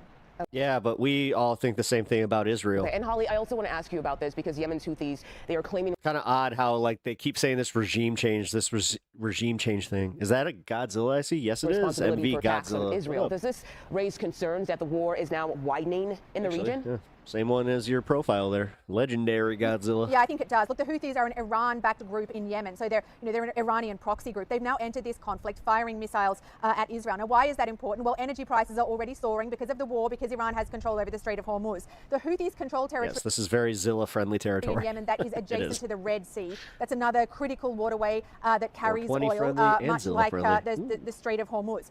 On top of that, the Houthis have a history of hijacking and attacking. Oh, I know why my Twitch ended. Oh, shit. It's because I was talking about the pew-pews. On the Red Sea. You may remember that we saw that during mentioned the ones I was talking about. All right, Holly Williams. It's so fucked up that you can't even talk about them. For us today. Thank you so much for your time. We appreciate it. Where's the cute overnight kaiju missiles bombarding Tehran. Cute kaiju. As the war with Iran stretches into its are you talking about the fifth week, the Iran striking the Israeli oil refinery in one. Haifa, flames and thick black smoke filling the sky. Iran now threatening to set American troops on fire and target the residences of American everybody, welcome the missus. And Israeli officials who are living in the region, including those at universities. Oh, the Safubi? In a new interview, the president setting his sights on the oil in Iran, saying, "My favorite thing is to take the oil in Iran, but some stupid people back in the US say, why are you doing that? But they're stupid people." Trump noting that seizing Iran's oil would likely involve seizing Karg Island, which handles nearly all of Iran's oil exports. But that would require US troops on the ground. CENTCOM announcing the USS Tripoli, carrying 3,500 additional service members and Marines from the 31st Marine Expeditionary Unit, has arrived in the region. A second Marine unit is already on its way, with an additional 1,500 soldiers from the Army's elite 82nd Airborne also preparing to deploy. The U.S. has about 50,000 service members in the Middle East. The president saying of Karg Island, "I don't think they have any..." The fact that they still think that showing all this war prawn is like a good thing, they don't understand that the American people are now kind of like against that kind of shit. We're not getting excited to see that. Every time that we see one of those soldiers leaving that plane, we're just like, oh shit. Defense. Which one of those boys ain't coming back? He could take it very easily. On Air Force One Sunday night, he insisted a deal with Iran could be done soon. Like I said, there was nothing to predicate this war. Therefore, you don't have an appetite for it. Therefore, you're not going to see the rally behind the flag that he's expecting. It's almost like he thinks the rally behind the flag is going to come because we lose troops. And for the most part, we're going to be asking for a couple of other things. Most people in America are going to be like, no, you just sacrificed American soldiers, you dickhead. He says Iran has agreed to allow 20 more oil tankers to pass through the Strait of Hormuz, a move, he says, that shows negotiations are going well. And just to prove that they're serious, they gave us all these buses. But Trump is refusing to rule out using ground troops as more U.S. service members move into the region. I just have lots of alternatives. We have tremendous numbers of ships over there. We don't need them all because of, the power. House Majority Leader Steve Scalise acknowledging the troop movements in the region and not ruling out I'm worried that is what will happen, troops on the ground. There are no boots on the ground today, but we're having a lot of conversations about what could happen next. And now Israel ramping up strikes. Iran's University of Science and Technology left in ruins after being hit by an Israeli airstrike, as plans are made to increase operations in southern Lebanon, targeting Iranian-backed Hezbollah. Now, Pakistan foreign minister says that he expects the U.S. and Iran to meet for talks, quote, in the coming days. But frankly, we heard that kind of optimism last week, and it went nowhere. So what an off-ramp for this war looks like remains... No, Jon Stewart said it best, that the problem that we have now is the fact that we cannot trust our government. So when we hear shit coming out from, the Trump regime, and then we hear something coming out from the Iran regime, which is also very untrustworthy, we have to take it with a grain of salt and be like, I don't know. Oh, God. This is post-truth era. Very much unclear, guys. Okay, Matt, thanks very much. Al Jazeera. 10,000 troops versus... Yes, he doesn't understand what's about to happen. Podcast. He also doesn't understand, again, fortification or any of this. No, any of us that have been paying attention, since the Iraq war, we're all at this point of just being like, nah, what is Greater Israel? Actually, you know what? Today, why the Greater Israel Project is getting harder to ignore. Israel has, right now, a golden opportunity, as its leaders view it. Those who believe in Greater Israel believe that it is now or never. What once sounded like a fringe idea is now being voiced more openly by Israeli leaders and showing up more clearly on the ground. What does a greater Israel actually look like? I'm Kevin Hurton, and this is The Take. My name is Noor Awadeh. I am in Ramallah, and I report for Al Jazeera. I've been doing that for some time now, and I've covered the Palestine-Israel story for a very long time. I won't tell you how long. Welcome back. You know what's funny? How many MAGAs I see always, like, anytime that I watch something from Al Jazeera, they're like, dude, that's regime media. It's like, Back to The Take. And now we have that in America. Cool. You see why that's a problem? No. And why, like, honestly, this whole, like, fake news thing you got played by? Well, that's why because now all you have is government-sanctioned media that can't fucking criticize the regime. And we're hoping to mine some of that wisdom. You've been on the show many times. We've talked many times. We've touched on this topic before, but this feels like a moment to tackle it head on as we watch Israel escalate on many, many fronts in Gaza. Papit has AI in the name. West Bank, Lebanon, and now obviously Iran. Certainly many in the region are viewing all of this through the lens of the Greater Israel Project. So let's start there. In the simplest possible terms, what is the Greater Israel Project? The Greater Israel Project is a vision, an ideology that views Israel's right borders as being between the Euphrates and Nile rivers, meaning taking up much of the Middle East. This is not a fringe ideology, so to speak. This is the ideology of those who are in power right now in Israel. And it is something that you're seeing more and more mainstreamed in Israeli politics, to the point where even the opposition... for the last 20 years, 30. In Israel. More. It's almost 40 years. Is not challenging these statements. And so the Greater Israel Project is one of expansion of Israel. Israel, of course, which does not have defined borders almost 80 years after its establishment. Yeah, this goes back all the way to Theodor Herzl, father of political Zionism, who wrote in his diaries about a future Jewish state whose borders might reach from the Brook of Egypt to the Euphrates, which directly echoes this spiritual language.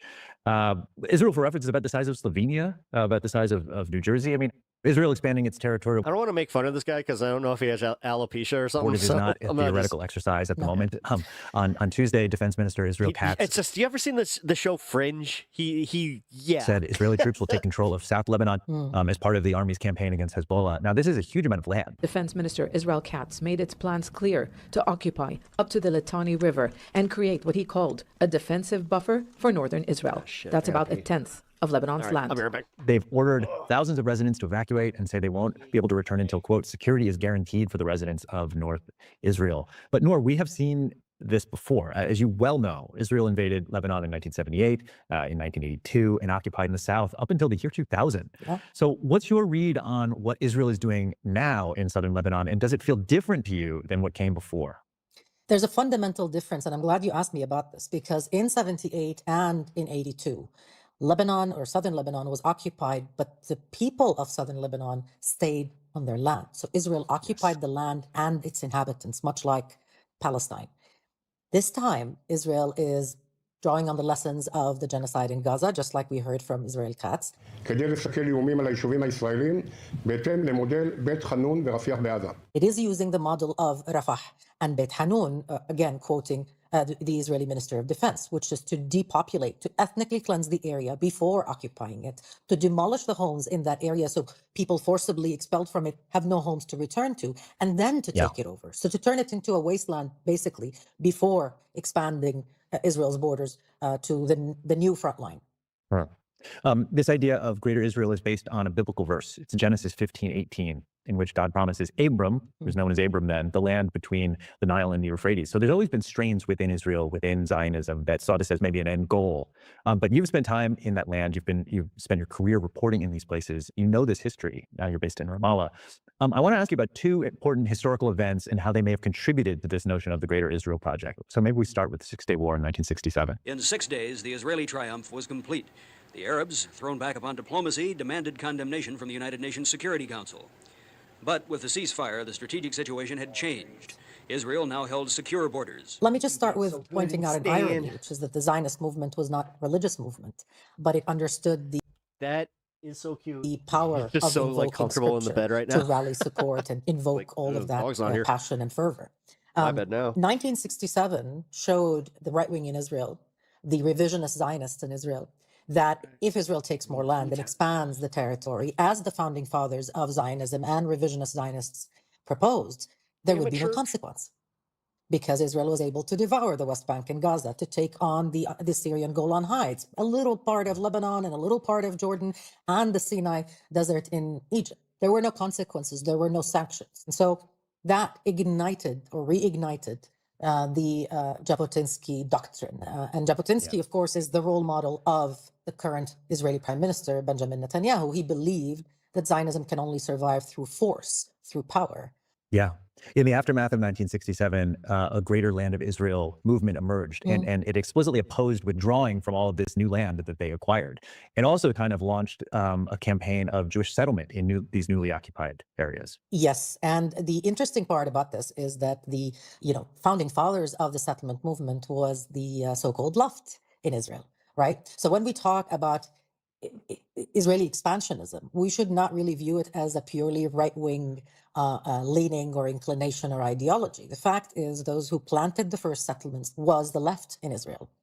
So the seeds of expansionism, which were part of Zionism, this. Yeah, except how do you guys classify the left? Crosses the line. Like, the thing is, I have seen that there's like nuance to like world politics. So some people's left tends to be like some people's fucking like more like right wing, like the way that Canadians have viewed our politics. They've even told me they're just like, oh no, your Democratic Party would actually be very right wing. It's like, oh, kind of ideology in present day Israel between left and right. Those differences are on the social front, not necessarily on the colonial fronts of how much larger Israel should be.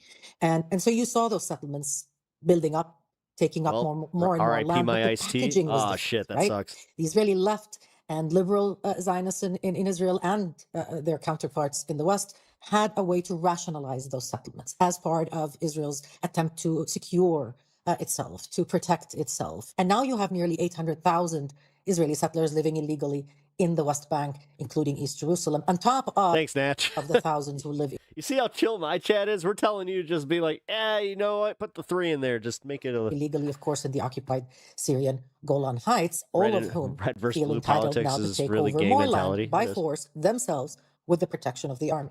So then the rise of the Likud party, Benjamin Netanyahu, and specifically this platform from 1999, this platform, it states that the Jordan River will be the permanent eastern border of the state of Israel. It flatly rejected the establishment. Why would I censor myself? Otherwise, YouTube will censor you, and then my mod team will have to censor you as well. YouTube has something called Terms of Service. I'm not going to break Terms of Service just to placate to some dipshit that can't tell the difference between his constitutional rights and Terms of Service on a fucking world platform. In an Arab state west of the Jordan River. Fucking idiot. How did that accelerate these ideas? Well, the rise of the Likud censorship on YouTube is actually a problem, by the way. Party basically gave expansionism an ideological home. As it grew, it didn't even censor you, numbnuts. This ideology became more entrenched. Many years later, you said something that broke Terms of Service. So I'm not gonna fucking get out of here. No, fuck. Take the trash out. Seriously, bye, News Troll. Fucking what? You see that? Children. Fucking children is what we deal with here. Of Benjamin Netanyahu, him winning the elections, and basically you guys are censoring me. Becoming the longest serving Israeli prime minister in history with that ideology, with that background, with that agenda, which you see being implemented on the ground. Let's move on, because of course there's October 7th. And so, Noor, to what extent do you think that the October 7th events gave far-right figures in this government an opening to present longstanding religious vision of Eretz Israel as a security necessity rather than like a messianic fringe project? I think we need to be careful about that, because it's difficult to remember what the world was like before October 7, especially for us who've lived through the thick of it. But the fact is, this government of Netanyahu, when it was formed, at the heart of it, in the coalition agreement, was a territorial expansion, annexation of the occupied West Bank. Now, what October 7 did is it... Yeah, but you guys were already Jesus Christ, you were already mistreating them. Fucking, it was an open-air prison in Gaza, and then you were going just unilaterally to the West Bank and letting these settlers do whatever the fuck they wanted. Come on. It allowed this government to, first of all, mute any kind of opposition domestically, but maybe more significantly, shut out the outside world enabled by the US, by the Biden administration at the time, and then later on by Trump.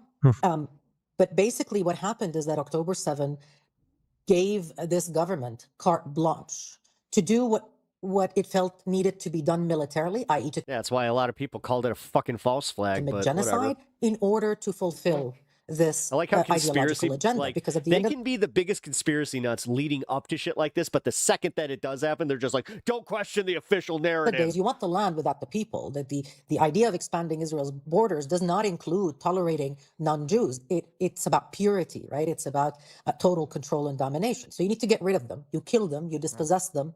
You have to get rid of them. October 7 allowed Israel to say, nobody has the right to, argue with our methods. We're protecting ourselves. And we're getting all these weapons and all the support from our allies in the West. And so it must be done. We take over Gaza. Wow. We should say that the Greater Israel has long been a hobby horse of fringe groups, conspiracy theorists even.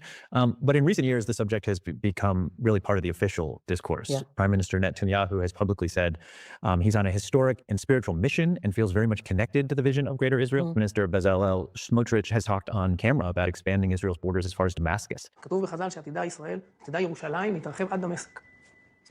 רק ירושלים, עד דמשק. So I wonder how you read this level of openness from Israel's leaders now. Why are they now comfortable saying out loud? Right, now they're saying that the Michigan attack was a Hezbollah attack. Was kind of Jesus Christ. Once the quiet part. Impunity. Yeah. Make-A-Wish cash coming out, just like, who do you need it to be? Who do you need it to be? I'll write up the report there, sir. It's very simple. When you can get away with it, why should you back down? Yup. This is an ideology that is deeply entrenched in the minds and the political career of Netanyahu, of Bezalel Smotrich, of Itamar Ben-Gvir, of all. I'll be honest, the fact that, like, just listening to her, this is where, with them conflating anti-Semitism, just being critical of them, they really are playing themselves, because the whole world now is essentially anti-Semitic, because now we're all anti-Israel and the state of Israel in its current fucking form, which is ironic. Of this current government. But even more cynically, in the opposition in Israel. For pointing out that, we totally have a leader that is 100% genocidal, but the supposed alternative to this right-wing government. Yair Lapid, the head of the opposition, was asked about the Greater Israel, plan, and he did not challenge it because he sees that it has traction. He sees that the public in Israel is moving more and more towards the right, and he sees that, for example, Mike Huckabee, the U.S. ambassador to Israel, is a fervent supporter of Greater Israel, being audacious enough to give an interview and say, well, he's fine with Israel taking over the Middle East. Does Israel have the right? I caught 24-hour on Twitch. To that land, because you're appealing to Genesis. Yeah. You're saying that's the original deed. It would be fine if they took it all.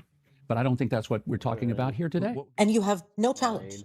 You have no rebuke from the White House. You have no rebuke or apology from the Trump administration. Talk about the pew-pews on Twitch. Begin to draw a terrifying picture of the convergence of ideologies, of this, terrifying alignment of interests and stars. You can't even say them? Political stars, if you will. Now that's censorship. That enable Netanyahu to believe that it is possible, it is achievable, that he can attack anybody he wants, and he will not face any pushback.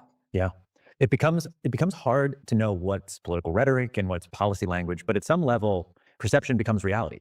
So Netanyahu has long framed Iran as guys. I'm not sure if you guys can see it in the camera. Existential threat, pointing to Iran's proxies that operate in Lebanon, Gaza, Syria. It just so happens to trace the outline of this Greater Israel map. But you cover Israel. You've seen under the hood. I mean, where do you see this heading? At some point, shouldn't Israel's geographic and demographic realities... What if your game has pew-pew? That's what I mean. Like, Etch, I'm actually genuinely kind of concerned about this, because one of the biggest channels on YouTube or on Twitch is a Call of Duty and the fucking the CSGO. What the fuck? You are obviously going to just be like, yeah, you know what? I kind of want the 9. What the... limit its ambitions somewhat. I mean, what does this map look like in 5 to 10 years?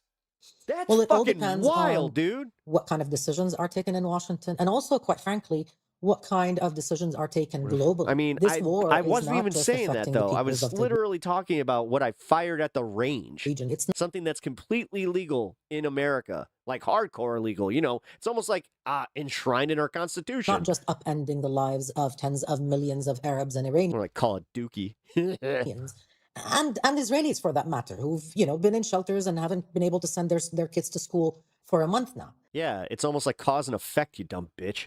It's about the world, right? The stability of the world. I know that she's just kind of reporting on this, but she obviously does have a little bit of a bias. Food security is now in danger because of the war that Netanyahu has been pushing for 40 years, right? Yeah. Now you see some challenge and pushback to the U.S. calls for international intervention, for helping the U.S. military. I swear I've been on Twitch streams where it's people at the range. The thing is, that's crazy because like when I was at the range, they were asking me like, because I had my rig on me and they were just like, oh yeah, you can totally film, no problem. But then my buddy was just like, don't bring that because yeah, I'll hold it. I'm like, oh, okay, cool. Know if there is enough international stomach to kind of face Trump's wrath. Good and friends fury, volunteer to be cameramen. You know, if challenged even more. And he's good at it too. But to be honest with you know, that eye. Again, No, humanity is at an inflection point where so much is at stake. And doing more war, and adding more firepower in attacking Iran is not going Stan's going to the vet on Saturday. Solve it. Because at the end of the day, he's having an allergy the peoples attack. of this region are staying in this region. They're going to have to live with each other after the Israelis stop bombing, after the Americans go home. And what all of these bombs are doing, and what all of this ideological, translations, these violent translations of ideology is doing, is to plant the seeds of more strife in the future. You look at the millions who've been displaced in the past 2.5 years. You think they have, it's bad peace and prosperity on their mind? They want justice. And if you don't give them justice the right way, they're going he to doesn't seek cost me too much. Another way. And if, might makes right becomes the norm, without any restrictions, without any laws, without any breaks, as the U.S. Secretary of Defense says, then what kind of future are we looking at? Stan is the man, but he respects Godzilla. I think you're right. I think a lot of it will depend on how he knows he'll get scratched if he tries. How the world reacts to the after effects of this war. And I think people are probably underplaying just how devastating this is going to be. This is going to be, if this is something like the oil shocks from the 1970s over the next 2 years, it's certainly going to change the relationship with Israel and the United States. I mean, the United States, politically, there's already, a weakening support, but there's going to be no support for interventions on behalf of Israel that are military. Yeah. Because the problem is everything is... No, it's not about pew. No, pew's not what got me taken down, or what got my stream taken down over on Twitch. It was saying the actual names of the pews. It's a military solution. So when I was talking, right? But we're seeing the limits of that, so starkly now. Anyway, I'm kind of ranting here. Let's get back to the interview, unless you have something to... And you know what? Here in the transcript. So it ends when I was talking about the bullpup. It also has a lot of implications for Israel, because no matter how much pampering Israel has gotten from Europe, for example, over the years, no matter how much favoritism in trade and politics and policy it's gotten from Europe, like I said, Twitch is relations are about interests. And right now, what is happening? Israeli actions are threatening the vital interests of people, not just in the Middle East, but beyond that. I think in Israel, they're making you less safe. It's the same way that Donald Trump is making us less safe with these actions. It's almost like these warmonger fucks who aren't even going to be here in the next 20 years to see the fucking destruction that they have caused. It's difficult maybe for those who are so driven by ideology and aspiration, so drunk on power and impunity, to understand just how deep the impact of the assessment of present-day Israel will be on its, for its allies. Forget the peoples of the region, but just Israel's traditional allies have to stop and rethink about all the costs they're incurring from this expansionist, colonial, militaristic, drive in the region. Okay, so to sum up, we've talked about how the composition of this current Israeli government matters, really because it's bringing ideological... I really can't get over how much he looks like one of the pale men from Fringe. Maximalists right into the center of state power. This is happening as Israel is waging a devastating campaign in Gaza. It's prosecuting a full-scale war with Iran, and it's now pushing deeper into southern Lebanon. And I guess it leads to this closing question, which is how much of what we're seeing is genuinely new And how much is simply the latest phase in this decades-long struggle over where Israel can draw its borders and which people are made to bear the costs of those ambitions? Great question. I don't think that what we're seeing is new. I think what's new in what we're seeing are the political circumstances internationally. There is, Israel has right now a golden opportunity as its leaders view it. You have a White House that is unquestioning, that is aligned ideologically. And so those who believe in greater Israel believe that it is now or never. The thinking in Israel is that you either do it now or you're going to be reined in. The world is already upset with me. The International Court of Justice is trying Israel for genocide. The Israeli Prime Minister, we forget, is wanted by the International Criminal Court for war crimes and crimes against humanity. So it's already bad. It's already really, really bad. So why not just go all the way? We can't go back now. You can't, take back all of those tens of thousands of victims, all of those crimes. So you might as well go all the way. Wow. Noor Odeh, at the peak of her powers, thank you for coming on The Take and helping us understand this important topic. And honestly, that was educational. Surprisingly, on Pep Talks here, we actually had a very educational moment. You know what? Sometimes we learn together, Oh, yeah, that host. Yeah, dude, how much he didn't turn around. We don't know if he doesn't have a barcode on the back of his head. All right, so we got a breaking point segment lined up here about the oil analysis, oil analysis warn global depression incoming. Ooh, spooky. Well, let's see. Joining us now to talk about the rapidly escalating economic polycrisis, we have Sohrab Ahmari, who is the editor. The white sleeves actually helped with the whole floating head thing. Of Unheard. Great to see you, Sohrab. Good to see you, man. Hair looks good. Thank you. Thanks for having me. Yeah, of course. So let's start with the picture with regards to oil, which is not looking great. We can put C4 up on the screen here. So as of this morning, right now in the markets, I think WTI is at about $101. Brent is at what, Sagar, like 115, somewhere around there. But we have this Bloomberg analysis where a lot of analysts are saying this is going to get a lot worse, that reality has not completely sunk in. So what they say is the biggest oil supply shock in history has reached the 1-month mark. Prices have surged. Growth forecasts are being cut worldwide. Shortages are emerging across Asia, Thailand to Pakistan. But the energy industry is warning the crisis is only beginning. And they float the possibility of oil going to $200 a barrel. So again, this is all just a possibility. And like I was probably not great at, I was probably pulling the fear-mongery bullshit a little bit. Are you in agreement with this analysis that we have not even grasped? Yeah, the fact that we're even talking about this that should be alarming enough. But again, you got these assholes out there that are just like, but Biden. Yet. Do you understand how little that adds to any of this? We're talking about now. This but Biden shit, nobody, who the fuck actually responds to that now? Do any libs take the bait on that one? Ew. With the reality of how bad things still are defending currently, the let alone how motherfucker bad things are going to get. Outside of the facts. Yeah, I tend to agree with the more gloomy analysts out there. The reason being that what's not taken into account is the difference between this crisis. Shit. Oh, did anybody see the? I know that nobody on this channel watches the Young Turks, but did anybody catch a little bit of the Young Turks today to see if Anna had her crash out about AOC and the 1970s, oil crisis that followed the Yom Kippur War? In that case, it was a matter of a political decision by the OPEC, the Arab OPEC members, to shut off or turn on the tap. Right, that's all that was involved. And once they decided politically to turn the tap back on, oil flowed again. In this case, the reason why this could be much more severe than the 1970s polycrises that are related to oil is the fact that even if the political decision were there, if the political will were there to turn the tap back on, there is damage to the entire ecosystem that makes possible the flow of oil from the Persian Gulf through the Strait of Hormuz and into the global markets. You have severe damage to oil facilities in obviously the GCC states to varying degrees.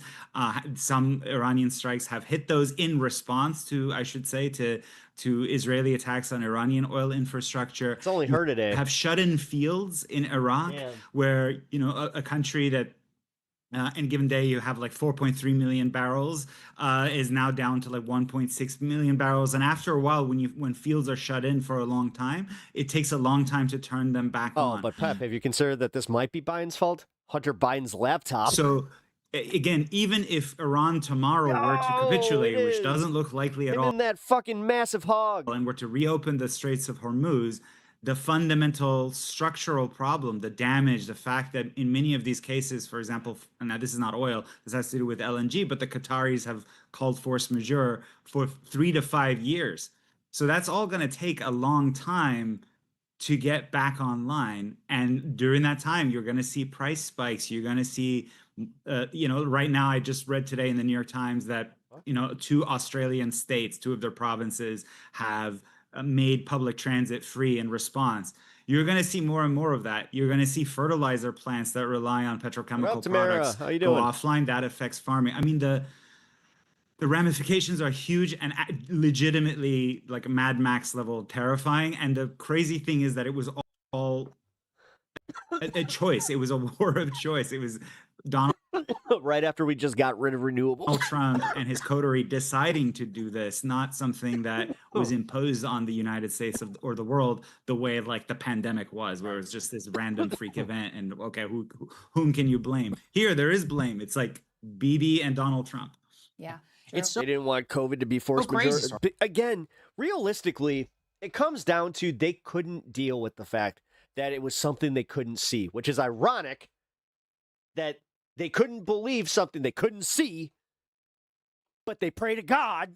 Let's put C2 up there. Not lost on me. On the screen, actually, to basically to underscore what you're saying. This is from The Atlantic. Welcome to a multidimensional economic disaster. And what they specifically tie here is the AI boom to a lot of the cheap energy. And of course, the data center already built out and drained that all of these AI data centers were already having on our power grid. This does not at all reflect a situation where you're going to have massive increases, not only in energy costs globally, but they also talk about how and also, there's this new push where you have communities that are getting together to be like, hey, if enough of us don't pay our bills, the Gulf Arab states are basically the guarantors and investors of some $100 billion into these companies. These AI companies were basically the backbone of the U.S. Knew that was going to come. Market. And so, sure as shit, it's a bunch of these like right-wing communities. Mississippi apparently is getting hit hard by this shit. You and I, we've been deeply concerned about the U.S. industrial base now for quite some time. And so we Kentucky, could have too. a financial crisis, an energy shock, and we're already going through effectively an industrialization or a reverse industrialization as a result already of nearly the last year of policy. Like, what does that look like? Not just for Trump's agenda, but for all of us, as you're saying, in the health of our country. Yeah, so the one spot, as you said, at least on equities markets, were all these AI companies and the whole AI revolution and the potential growth that it was driving, even as it also threatened joblessness, I should say. But that was in 2 ways dependent on cheap energy. One was, of course, you mentioned that the data centers take enormous energy to run. Okay, that's one. And second, it was also dependent on just oil flowing and therefore these Arab states having money that they can then invest in these projects. They're not going to invest if they're not making money. I mean, it's as simple as that. So that's like a double blow to the U.S. economy. All right. I just asked somebody about Anna Kasparian talking about AOC. They said that they haven't seen anything about her talking about it yet. So like one of the few bright spots in the U.S. economy that otherwise was lagging in other ways that had been way too much focused on services and kind of low-level services and high-level financial services and so on. Okay, but now we're at the cutting edge of the AI revolution, or we were until this war was launched. Well, I have my issues. Did you really just say that with like sincerity in this chat? The left, somebody who blames everything on the right. Meanwhile, we're talking about Biden still. and the, what, 9.0 fucking inflation? AI revolution, but there's no doubt that if the bubble pops, it's going to be extremely painful. And let me just read, because there's one other angle of the, the hit to AI here that was not immediately apparent to me that the Atlantic lays out in this piece. They say one of the clearest examples of the problems are advanced memory and training chips, which are among the most important or by far the most expensive components of training any AI model. Currently, most of these are produced by 2 companies in South Korea and 1 in Taiwan. That's something all of us have focused a lot on. These countries, in turn, get a large majority of their crude oil and much of their LNG, which help fuel semiconductor manufacturing, from the Persian Gulf. The chip companies also require helium, sulfur, and bromine, 3 key inputs to silicon wafers. Nikki Haley literally went out and fucking sold that it was 19.7%. It never reached over fucking 9%. Jesus Christ, they really are fucking so bad with this. And then they don't look at the numbers that are happening right in front of them to go, yeah. Largely sourced also from the but Biden region. In addition, Saudi Arabia, Qatar, the UAE. On top of that inflation, we also have higher costs just because of the fucking tariffs that were still, that, you know what? We already stopped talking about that shit.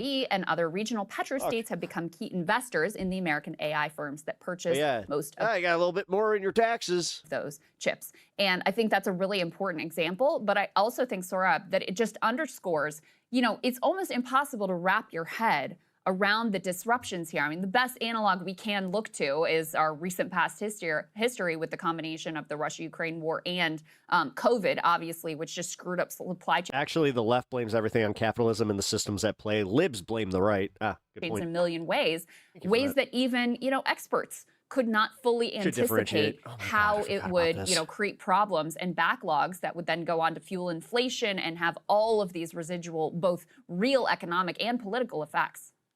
Yeah, and it's so infuriating, dismaying, scary, terrifying. I don't know which adjective to pick, but I read in the Times also today that President Trump had said at one point, well, I'm not worried about the oil because it's really the Asian countries that are most dependent on Persian Gulf oil. And while that may be true, it reveals such profound ignorance of what a fungible commodity like oil is like, right? Mm-hmm. If you pinch supply in one corner of the world, prices rise everywhere else.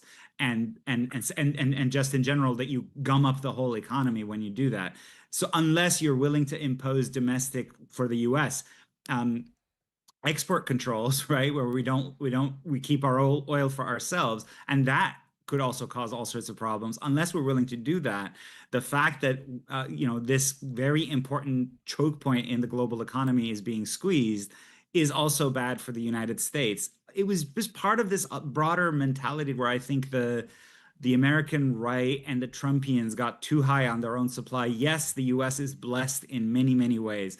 Mm-hmm. We became the world's largest energy exporter in the world. We have these 2 oceans, protecting us from any kind of immediately enemy or anything like that. So there's these natural advantages, this natural bounty that the United States has, and all Americans should be grateful for it. But there are limits, right? We might want to deglobalize, and I've never been a fan of the kind of globalization that revealed its limits during COVID, where it suddenly realized that supply chains were way too far flung, and at the imposition of the slightest stress, they would snap, and we couldn't produce our own masks or protective equipment and so on. That was a problem, and we should move toward maybe a less globalized world. I agree with that, but still, we are living in a globalized world to some extent, so that this attitude of, oh, well, beggar thy neighbor, it's just going to be China's or India's problem if oil stops flowing out of the Persian Gulf, is stupid, and it's arrogant, and it's arrogant as fuck. I think we're all, because they don't understand that there are also bigger countries that have more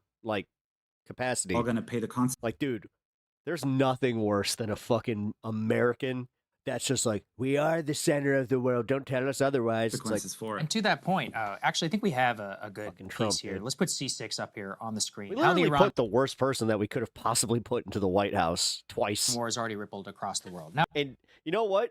Like I said, because America is so fucking retarded, we kind of deserved a little bit of this, and I'm kind of glad.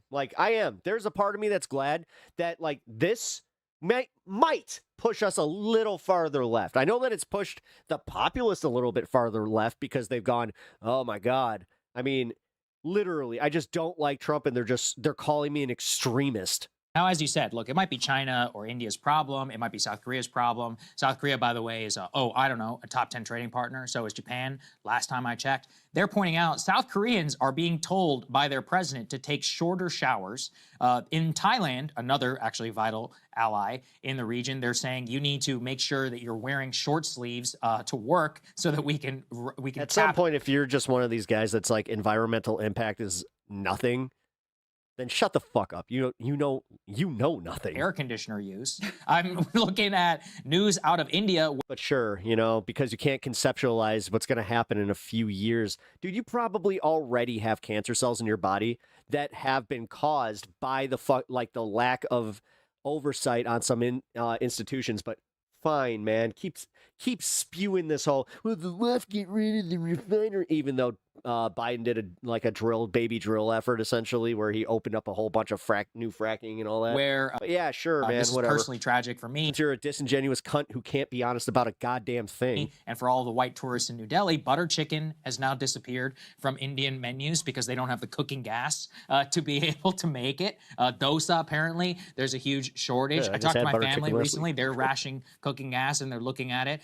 Sri Lanka is taking, shortages there, or is shortages, and they're actually encouraging the work week to reduce. And C7, this is part of the point of what you're talking about, is that the Asian shortage has already hit because of the way that tankers move across the globe. But what this map shows is that actually we're about 2 weeks away from some of the major impacts and closures simply because of length of the tankers. Now, the big question, as you said earlier, is about Donald Trump and his hubris by getting us into this situation. No, but solving a crisis, dude, you're the only one going, I'm hungry. Okay, well, here's another war for you. Just like, that's not what I wanted. This, from what we saw during COVID, not exactly his strong suit. Okay, Daddy, go have your war. So what do you think that the actual impact of this shortage will look like? Sorry, Huey, we're going to have to draft you now. Okay. Like, in terms of his administration, who are clearly scrambling, like realistically, what can they do to get us out of this?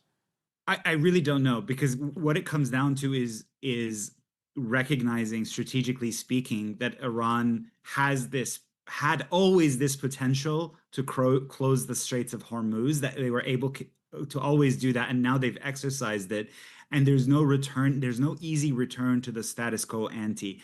In other words, the Iranians will want, as part of any negotiated settlement, they will want some control over the Strait of Hormuz, and we should try to negotiate that. But the point is that looks to the U.S. like an enormous strategic blow, right? We expended all this energy, and at the end of the day, you have to grant the Iranians what they always possessed, but now have decided to exercise in response to this war. So that's a blow to U.S. bullshit, dude. You know that you're so full of shit because he was the one that decided not only were we going to tap into our national reserve, but in order to do so, we would need to go and get some new leases. So he fucking put a moratorium on that bullshit. Jeez. This is my point, man.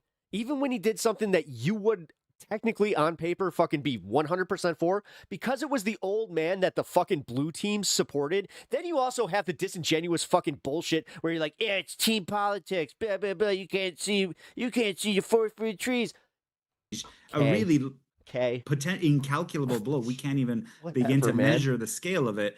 Dean, otherwise, you're lonely. You're still here. I can't believe it. You're going to be facing obviously a bloodbath in November in the elections.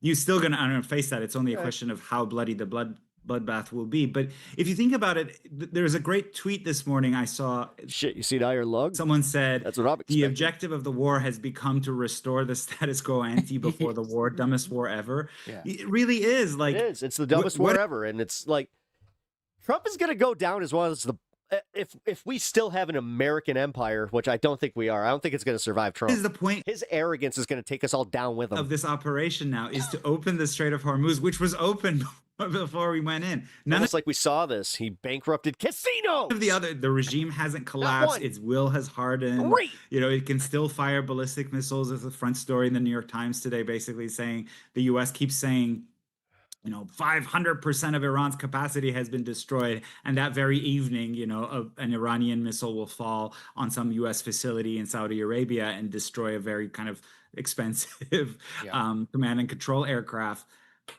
So what's the point anymore? And again, I think the end point will be some capitulation, some recognition of Iran's ability to control the Strait of Hormuz. And that's back from work, hell like yeah. a Vietnam 421 pep talks level debacle in terms of a blow to U.S. prestige, which hurts me as an American to think that we'd have to do that. Saurabh, I wanted to get your reaction to Trump's truth this morning, which obviously directly relates to the war. It also relates to the economic outlook. Appears to be yet another Trumpian blatant attempt at market manipulation here. Yeah, add some extra peppers to it. He watches the Treasury bond yields very closely. He watches, obviously, the oil market, the stock market very closely. And so this morning, he tweeted out, or truthed out, the United States of America is in serious discussions with a new and more reasonable regime to end our military operations in Iran. Great progress has been made, but if for any reason a deal is not shortly reached, which it probably Trump couldn't be absurd enough. He had to go and outdo himself. will be.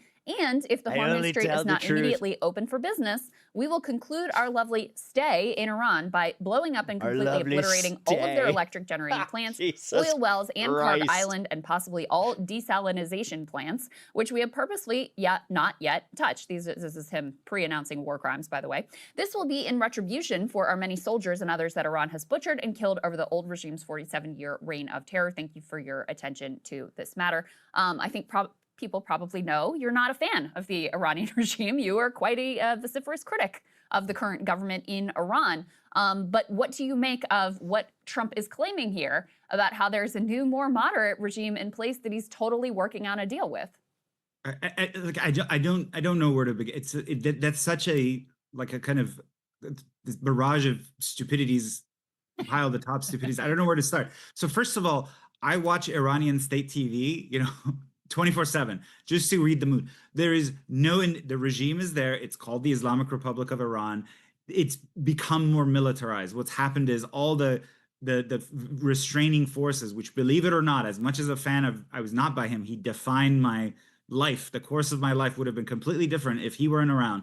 But Ayatollah Khamenei was a restraining force relative to the kind of younger commanders that are in the Islamic Revolutionary Guard Corps. These are the people who are in charge now. There is no indication. Yes, they're taking heavy blows, but they think that I'm going to use a polite word for it instead of what comes to mind. They think that they have the United States in an economic and energy vice grip, and they're going to squeeze and squeeze until there is a kind of humiliating cry to uncle. And again, yes, they're going to take enormous hits, but this is a huge country of 90 million people, 4 times the size of Iraq. It's going to take a long time for it to wear down. Long before that, the economic pain will be sort of too much for Trump. Monkey business. The regime is a puppet. In about 6 months, nobody's going to remember them. That's the first thing, is that his assertion that Iran is... I'll say this much.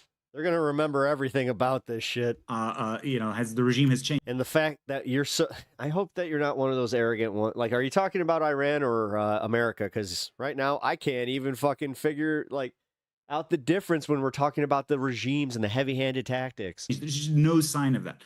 Second, the hitting of the desalination plants. Actually, Iran relies very little on these kinds of plans. It's America's Gulf allies and Israel. I hope you understand that they have had what was it, the million person and something are that are much.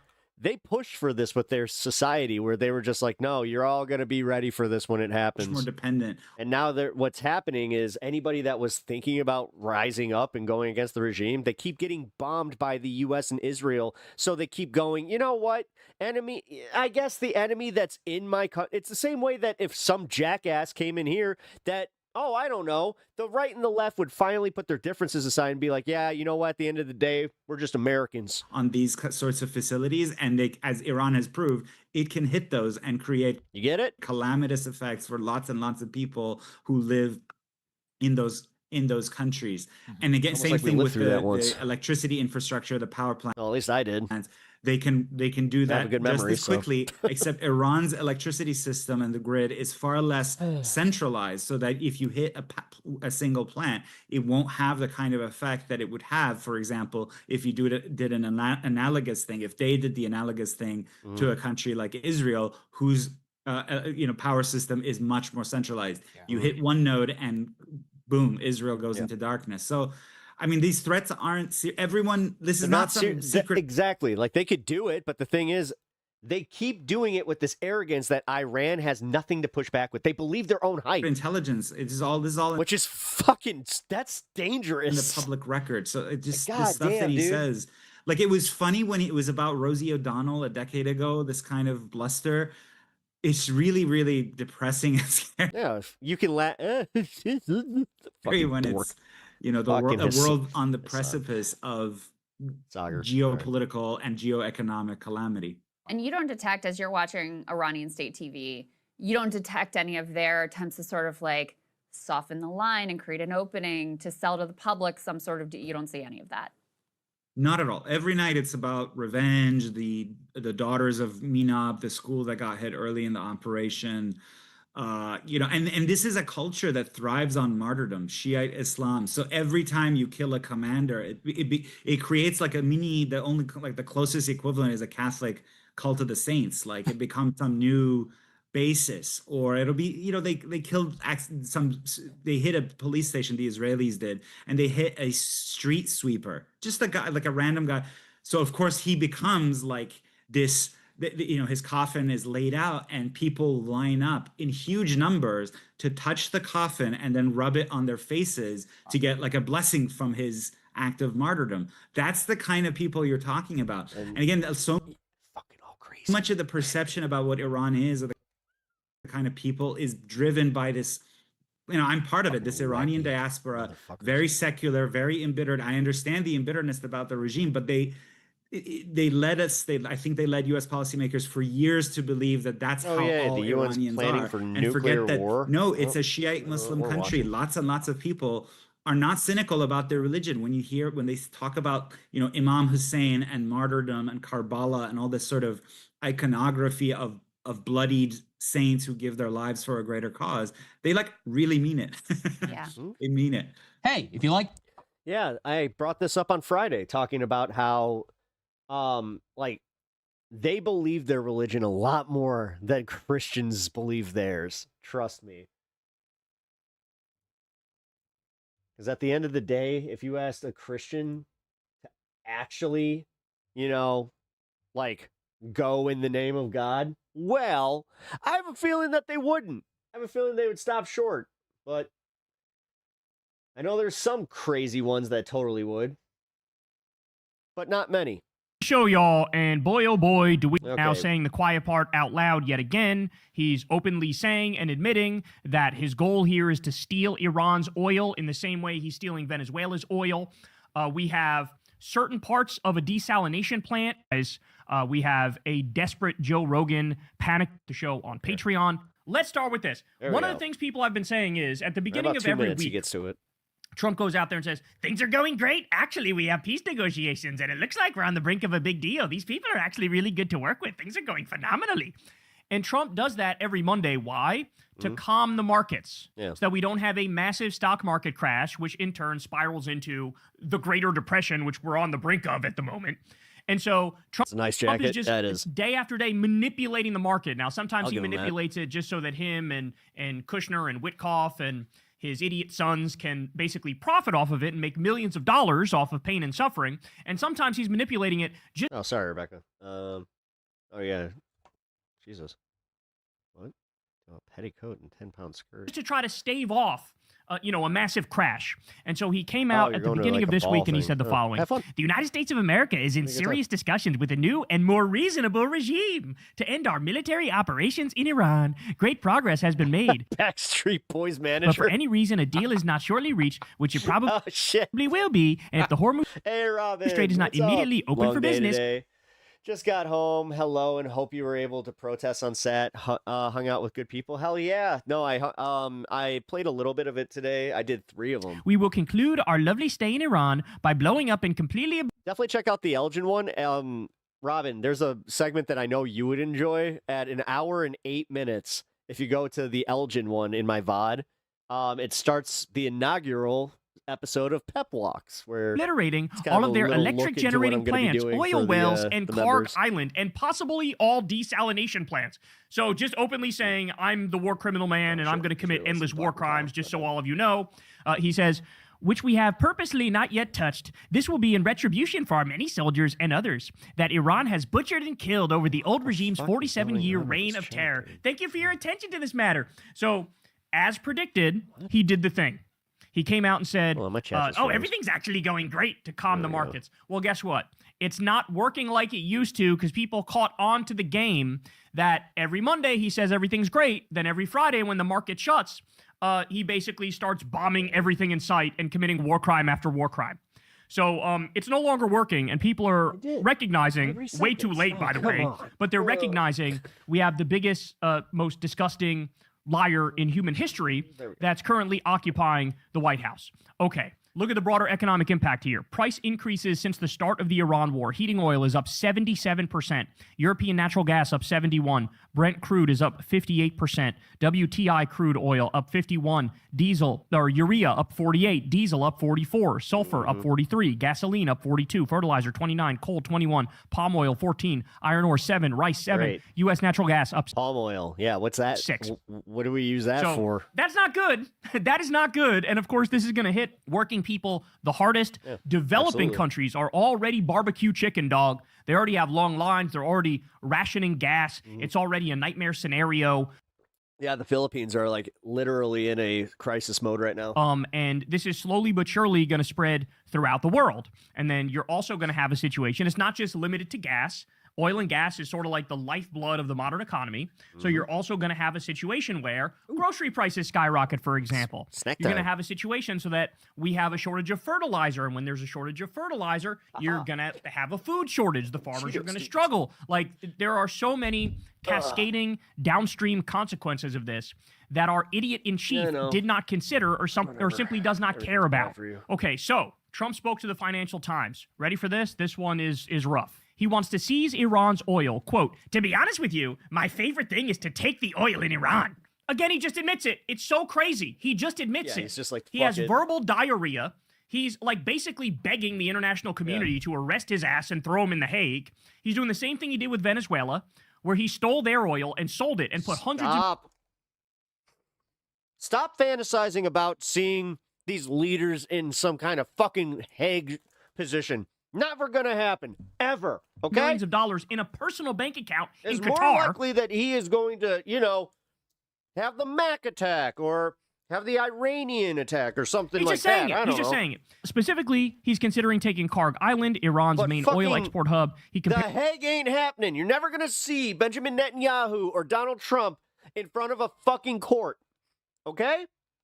I am so sick of hearing him say that. There's it to Venezuela, saying the U.S. could control the oil there indefinitely. He claims Iran has no real defense there. Quote, I don't think they have any defense. We could take it very easily. He acknowledges it would require occupation. Quote, smart. It would also mean we had to be there for a while. Trump claims the scale of the bombing, quote, we've bombed 13,000 targets. We've got about 3,000 targets left. He claims regime change has effectively already happened, and he describes the new leadership as a totally different group of people and very professional. Now, again, notice, though, he said this on Sunday night or Monday, because, again, he's trying to calm the markets about all this shit. This is a truly unprecedented situation. So take a look at this. The S&P 500 has now erased nearly $4.5 trillion in market cap since the Iran war began on February 28th. 4.5 trillion, y'all. All right, we also have this scenario. This is something we talked about the other day, but Iranian missiles and drones hit an airbase in Saudi Arabia, injuring 10 U.S. service members and damaging U.S. refueling planes. So the Wall Street Journal reported on this, and as you can see here, look at the destruction and the devastation. Now, by the way, as you all know, our massive radar sites in the Middle East were bombed within like the first day or two of this war. Well, then after that, they started using these radar planes. Intel from Russia, by Some the of these way, radar planes allegedly. have now also been hit. While we're having the conversation, just understand this is billions and billions and billions of dollars immediately up in smoke. Immediately up in smoke. Also, what's Trump doing as he launches World War III? He's been golfing nonstop at Mar-a-Lago and basically hiding down in South Florida. I mean, you literally can't make this stuff up. He spent $100 million. He's so bored so far this this shit. second term golfing. And by the way, same regime that cut pediatric cancer research and Meals on Wheels because that was too expensive. But $100 million for golfing and having a radar plane blow up every other day and U.S. fighter jets get blown up. It's peanuts in comparison. By Iran every other day. And then, by the way, they all Somali fraud. Let's focus on that. Also lie about it after the fact. That's a super important point. So look at this. New image reportedly showing the USAF E-3 Sentry destroyed in an Iranian attack at Prince Sultan Air Base on Friday. Yes. Okay? So this is what it looks like. You see the absolute destruction? I mean, this thing is done. This thing is over. There's no rehabbing this, right? And CENTCOM lied about it. The fact that CENTCOM downplayed this hit and the Wall Street Journal reported the aircraft as only being, quote, damaged should tell you something about how credible the American public pronouncements are becoming at this juncture of the conflict. That's exactly right. I hate to say it, but it's factually true. If you had to choose to either take the word of the Iranian government or the U.S. government at this point, you would be crazy to take the word of the U.S. government. They have lied more often and repeatedly than the Iranian government has. Now, that doesn't mean that the Iranian government has been perfectly truthful. Sometimes they overstate numbers as well when it suits them and understates it when it suits them. But the fact of the that's you trying to pick, like, that's you picking a side and going like, this other side's not as bad. They're bad, but not as bad. matter is the Iranian government has a much better track record of telling the truth than the U.S. government at this point. So how do you know? Mohammed Safa says the following. That's part of the Previously problem. with the UN. He says, I don't think people understand the gravity of the situation as the UN is preparing for possible nuclear weapon use in Iran. This is a picture of Tehran for you uneducated, untraveled, never served war hawks licking your chops at the thought of bombing it. It's not some low population desert. For him to just there go are out there and families, say it, it's children, just like, oh my family pets, regular working class people with dreams. You're sick to want war. Tehran is a city of nearly 10 million people. Imagine nuking Washington, Berlin, Paris, London, or beyond, bombed with nuclear weapons. I gave up my diplomatic career to leak this information. He gave up his career to say, they're prepping for nuclear war, not telling anybody about it. I suspended my duties so as to not be part of or witness to this crime against humanity in an attempt to prevent a nuclear winter before it's too late. Yesterday, nearly 10 million people protested No Kings in the United States. The possibility of the use of nuclear weapons must be taken very seriously. It's dangerous. Act now. Spread this message worldwide. Take to the streets. Protest for our humanity and future. Only the people can stop it. History will remember. And this is what I keep telling you. Trump is going to order this ground invasion. It's going to be an absolute... At least online here, we got enough people that are convincing us that half the people don't even want to be saved. Catastrophe. You're going to have countless dead American soldiers. Then to try to save face, he's going to say, nuke them. That's what's going to happen. And everybody's acting like this is not the juncture that we're at. It is. It absolutely is. Yep. And now you have people who were employed by the UN going, hey, by the way, here's what's in the works. And everybody's just acting like it's a normal day, like it's a normal time. And by the way, look, yes, this is a picture of Tehran. Look at what Tehran looks like. They're considering nuking this. I told you in the first term, Trump considered nuking hurricanes because he thought maybe it'll stop them in their tracks. And he had to get talked out of it by the adults in the room. Well, now there are no adults in the room. There's none. So this is, God, I struggle to find the words to adequately get across to you this current place that we're in. Okay, the 30-year Treasury yield closed at 4.98%, getting very close to the highest level since the run-up to the global financial crisis. Yeah. So we are on the brink of something big, something massive. Everybody feels it, everybody knows it, and it's about to unfold, and all of the signs are there. All right, from Dropsite News. Report, BBC Verify says footage and expert analysis indicate a U.S. precision strike missile was likely used in the March 9th strike on a sports hall in Lamerd, Iran, where children were training, killing at least 21 people, including young girls. High-resolution satellite imagery reviewed by BBC Isaac, don't post shit like that. Shows the sports hall and nearby residential buildings destroyed, while the adjacent IRGC compound appears to have remained undamaged, okay? So, absolutely. Isaac, that's Fed posting. That shit that can, like, literally get my channel taken down. So, if that was, like, allowed. Devastating. The more... Not fucking allowed. The more time goes by, the more evidence of war crimes comes out. Breaking, the USS Tripoli has arrived in the Middle East carrying 3,500 sailors and Marines amid reports that the U.S. is preparing for a potential ground operation in Iran, per CNN. Now, remember, they have a total of 50,000 troops on call for Operation Epstein Fury. 50,000 All right, breaking. Power cut in Tehran and elsewhere following attacks on energy facilities in Tehran, Iran's Ministry of Energy says. So, and we'll talk more about this, I believe, in a little bit. But they've repeatedly bombed nuclear power plants in Iran. Repeatedly. And again, I don't see nearly enough talk about this. I don't see nearly enough coverage in the media. I don't see, the U.S. government condemning it. It's just day after day, I think 3 times to be exact, they carpet bombed a nuclear power plant. This is not like something that you can do and then there's like no consequences and no fallout. This immediately is going to lead to basically poisoning an entire region of the world and making it uninhabitable. Do people not remember the Chernobyl disaster? Do they not remember 3 Mile Island? Do they not remember, what happens when you destroy a nuclear power plant? Fukushima, for example, is another one. Like, hello, wakey, wakey, and apparently nobody is awake, and I don't know what to do about that. So take a look at this. The Pentagon used an untested missile in combat and it hit a girls' volleyball practice in Iran. The New York Times confirmed that a precision strike missile, a weapon that only finished prototype testing last year, struck a sports hall and an elementary school in La Merde on the first day of the war. Well, at least 21 people were killed, including 2 schoolgirls aged 10 and 11 and their volleyball coach. The USA, now confirmed by the New York Times, bombed 2 schools in one day in Iran, murdering over 200 children, 25 times more kids than died on 9/11 and on West. Dude, that revolution's never happening in Iran. Where are they talking Western about? Media, Trump and Netanyahu still get airtime, and Iran is supposed to be the bad actor. Yeah, my ass cheeks. It turns out the actual strategy, the plan, it is purposeful to go after civilian infrastructure and innocent people. That's what the axis of Epstein is doing. And they want to do that. It's not an oopsie. It's not collateral damage, as some dippies out there will have you believe. No, this is the point.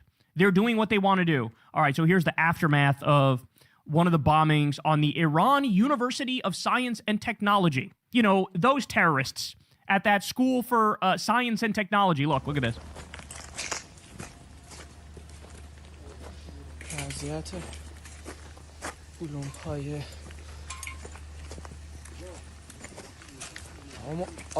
of Epstein, it is. 100% is.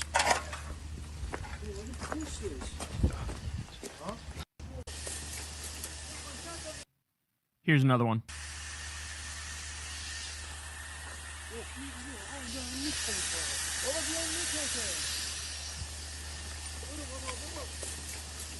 It's just terrible, man. It's just absolutely terrible.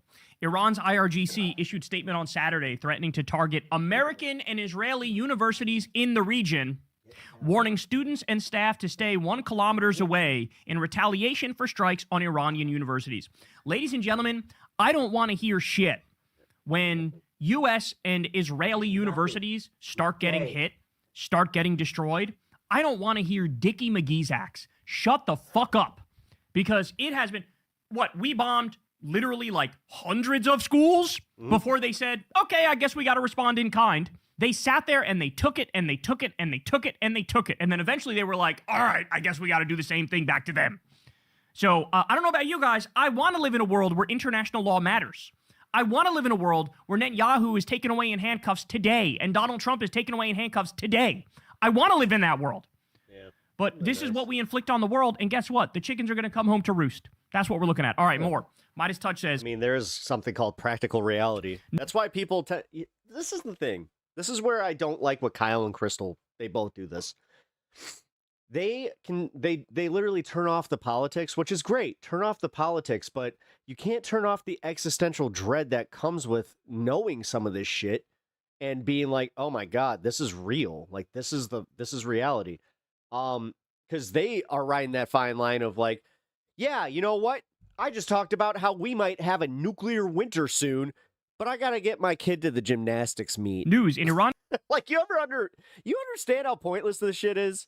Like, realistically, I'm sorry. I'm not trying to black pill here, but for real. Anytime that, like, you're out there even doing something just with your family, just remember, it's like, like, now we are kind of in Terminator. Like, I'm not trying to do exactly what he's doing, but fucking A, dude.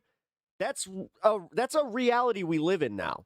strike hit a service building at a Kuwaiti power and water desalination facility, leaving one worker dead and causing significant damage, according to Kuwait's Ministry of Energy. The attack comes amid escalating tensions following recent U.S.-Israeli strikes on Iranian energy infrastructure. Okay, so here we are. No, they don't. Again, on the brink of total catastrophe, on the brink of a completely uninhabitable Middle East. Now, this didn't destroy the desalination facility itself, but it did hit a service building at a Kuwaiti desalination facility. If you believe that they were trying to get a nuclear weapon with the fucking Ayatollah in power, then you really do buy into all the American propaganda, Tucker. We know. So, I don't know. To me, this looks like a very stern warning of like, hey. We do know. Like, you guys are... For somebody, like, for a crowd that was like, don't tread on me, fake news, fake news, fake news, you believe everything you're fucking told by the government. Man. Which is fucking insane. Y'all better reel it in. Right, it's with, for example, going after our nuclear power plants. Because I'm a fucking retard. I don't like to think for myself. I only like to be told from what Donald Trump says, because he's one of the greatest minds ever. You don't. Meanwhile, you know what? The ballroom. Gotta talk about the ballroom. Can I talk about the ballroom? There will be severe consequences. And the paperclip. Did you guys hear about the paperclip? Consequences. And of course, we're governed by absolute baboon. Like, seriously, the motherfucker is way more delusional and just gone than fucking Biden. He's stupid as he is. Just genuinely stupid. There's no 5D fucking chess. So do I. Do you look at your kid like your baby and then see them do something smart? And you're like, that was 5D chess, because that's literally what you do for him. Think like Netanyahu or Secretary of War Crimes Pete Kegsbreath is going to see this and go, all right, you know what? Back away from the edge just a little bit, ski. Are they going to? No, of course not. Of course they're not going to do that. In fact, well, he made a dookie in the big boy party. Again, what's Trump focused on? He's focused on. I did. I absolutely did. It was the best. It was the best Trumpy Dumpy that I've ever taken. I'm building the Epstein. Everybody clap. Ballroom. He's focused on golfing, building the Arc de Trump, the fucking Trump Kennedy Center. He slapped his name on. That's what he cares about. That's what he's focused on. He just did this thing where it's like he's going to have his signature on dollar bills or $100 was injected. You mean just, I don't know, people thinking differently, and now you just call everything you don't like woke? Bill. Again, you're retarded. We get it. This is what he cares about. As he's ending the world, as World War III is erupting. Like, seriously. In the when you need to define the word, your name pops up. Economy is imploding. This is what he's focused on. You can't make this stuff up. How about this one? Muhammad Ali Shabani says the following. Israel the fact that I just gave up on it. I'm just like, no, fuck these assholes. 2,000-pound bombs in residential districts in Tehran. So in other words, they're doing to Iran exactly what they did to Gaza. So 40 or 50 people killed in a single strike. Local authorities and residents told BBC. The Israeli military says 3,600 bombs have been dropped on the Iranian. Yeah, except they're not struggling as hard as we are. Iranian capital. Yeah, where's the part in that we're winning? Alone. We are absolutely positively Holy shit, dude. Some of them, like, terrifying. Innocent men, women. There's no way this is a real person, because this is like 100% like straight out of the White House. And children in Iran's capital right now. These are regular. I own my house, bitch, and you know what? I'm proud of my fucking hair. When are you gonna stop jerking off to me? People, these are innocent people. These dude, just admit you're gay. Like, we get it. People are. We get it. Accountants. They work at the fucking the butcher shop. They have regular jobs. Pay more in taxes than you, and I probably fire more. More pew-pews than you. Jobs and regular lives and fucking house pets and moms and dads and aunts and uncles and loved ones and friends. They have passions. They have hobbies. And this is what we're doing to a whole bunch of innocent people in one of the most beautiful cities in the world. It's absolutely astonishing. And I want nothing to do with this. I was going to say, I don't know about you guys, but I do know about you guys. You don't want this shit either. It's absolutely grotesque. And my heart goes out to all of the people who are under these bombs from the axis of Epstein. These 2,000-pound bombs, where they're purposefully trying to destroy one of the most gorgeous cities in the world. This is crazy, but the Pentagon is now looking for vendors to supply pre-made bunkers within 30 days. You would think this is something you would have prepared for beforehand. I mean, having some of it paid off by the government would be bitching. Also, having some help with student loans would be bitching. Before you I don't know. Why the fuck are you against any help for the fucking working class, you fucking class traitor? Don't ever call yourself a fucking I'm a blue-collar man. No, you're not. Illegal and offensive war? No. You're a fucking bootlicker for billionaires, which you're never, ever, ever going to be able to even conceptualize that amount of money. You would think, hey, this is something that we have, a whole bunch of? No, it turns out they're scrambling. They're flailing. They don't know what they're doing. The U.S. military was not prepared for modern warfare, not even a little bit. The U.S. military was basically like this fucking slush fund of corruption for the Epstein class and the 1% and the billionaires.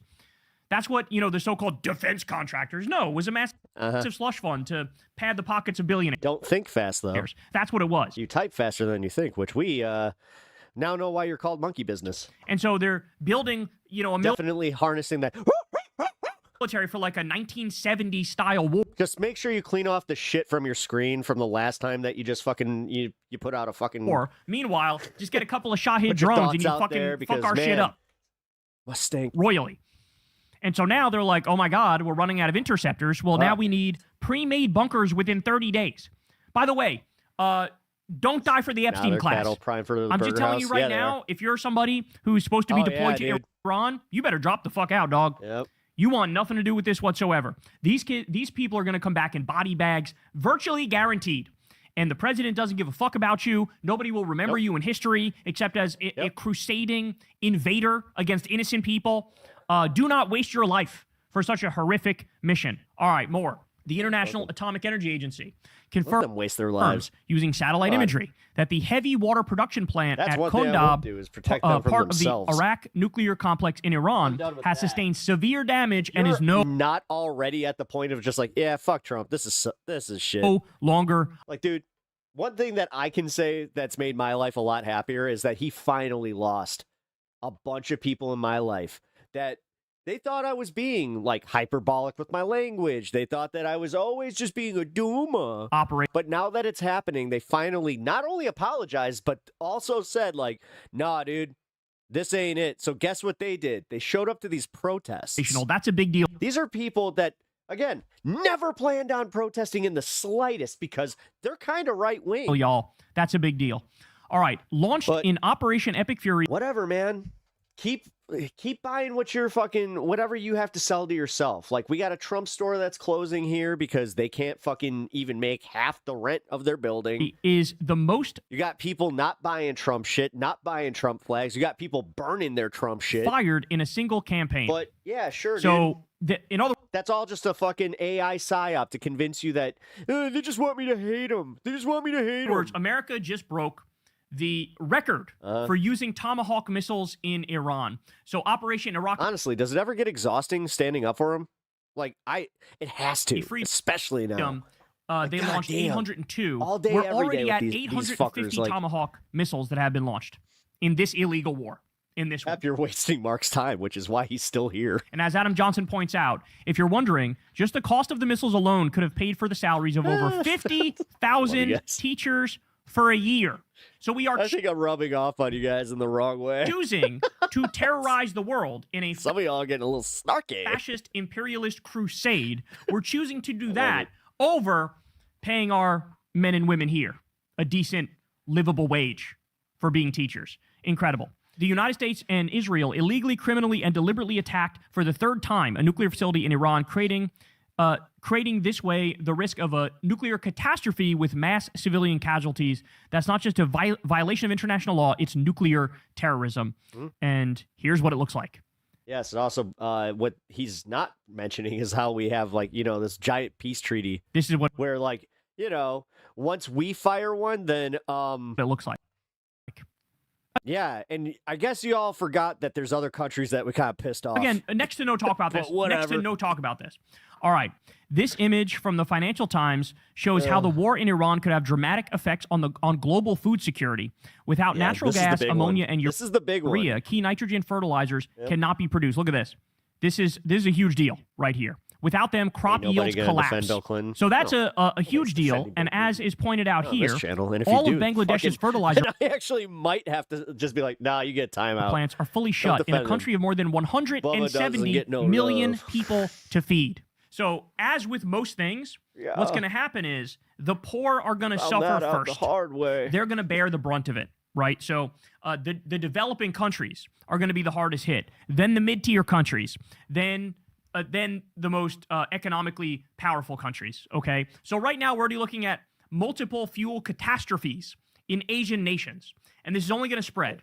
And when you talk about the impact of fertilizer, you're talking about basically global famine conditions where we don't have enough food for everybody that needs food. And again, you think this government thought about it at all? You think Trump gives a shit, thought about it, planned for it, has a plan B, has a plan C? No, they have no idea what the fuck they're doing. This is a baboon regime. This is a regime by whim of 12-year-old boy. That's what it is.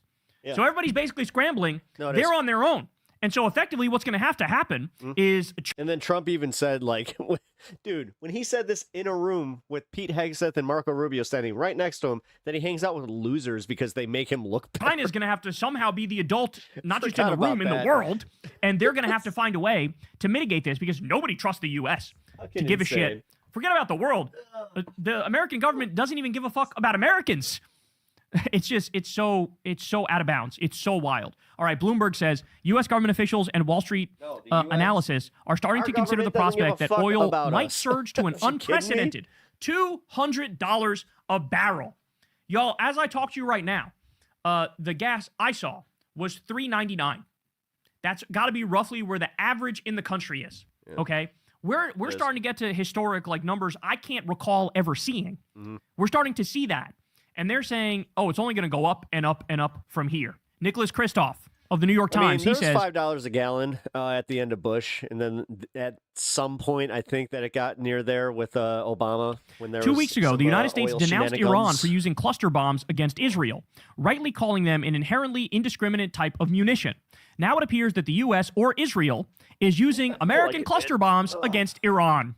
If that is not the perfect encapsulation of the axis of Epstein, I don't know what is. We're going to condemn you and cling to international law when you do something that crosses a line. But we will then cross that same line and then some. And in fact, we crossed the line first. Of course, Israel's using white phosphorus in Lebanon. They commit war crimes on a daily basis. They're about to execute all of the Palestinian hostages that they hold, including thousands of children. Yep. Okay? And they have the nerve to say, oh, how dare you violate international law. Are you fucking kidding me? Is this a sick joke?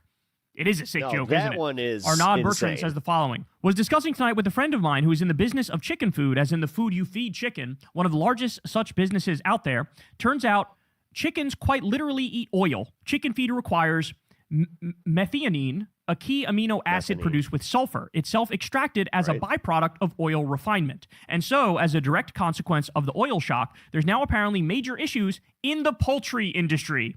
Really insane to think about how deep the consequences of Trump's war on Iran go and how dependent on oil we are. Even chickens will go hungry globally because of this, and humans will inevitably follow.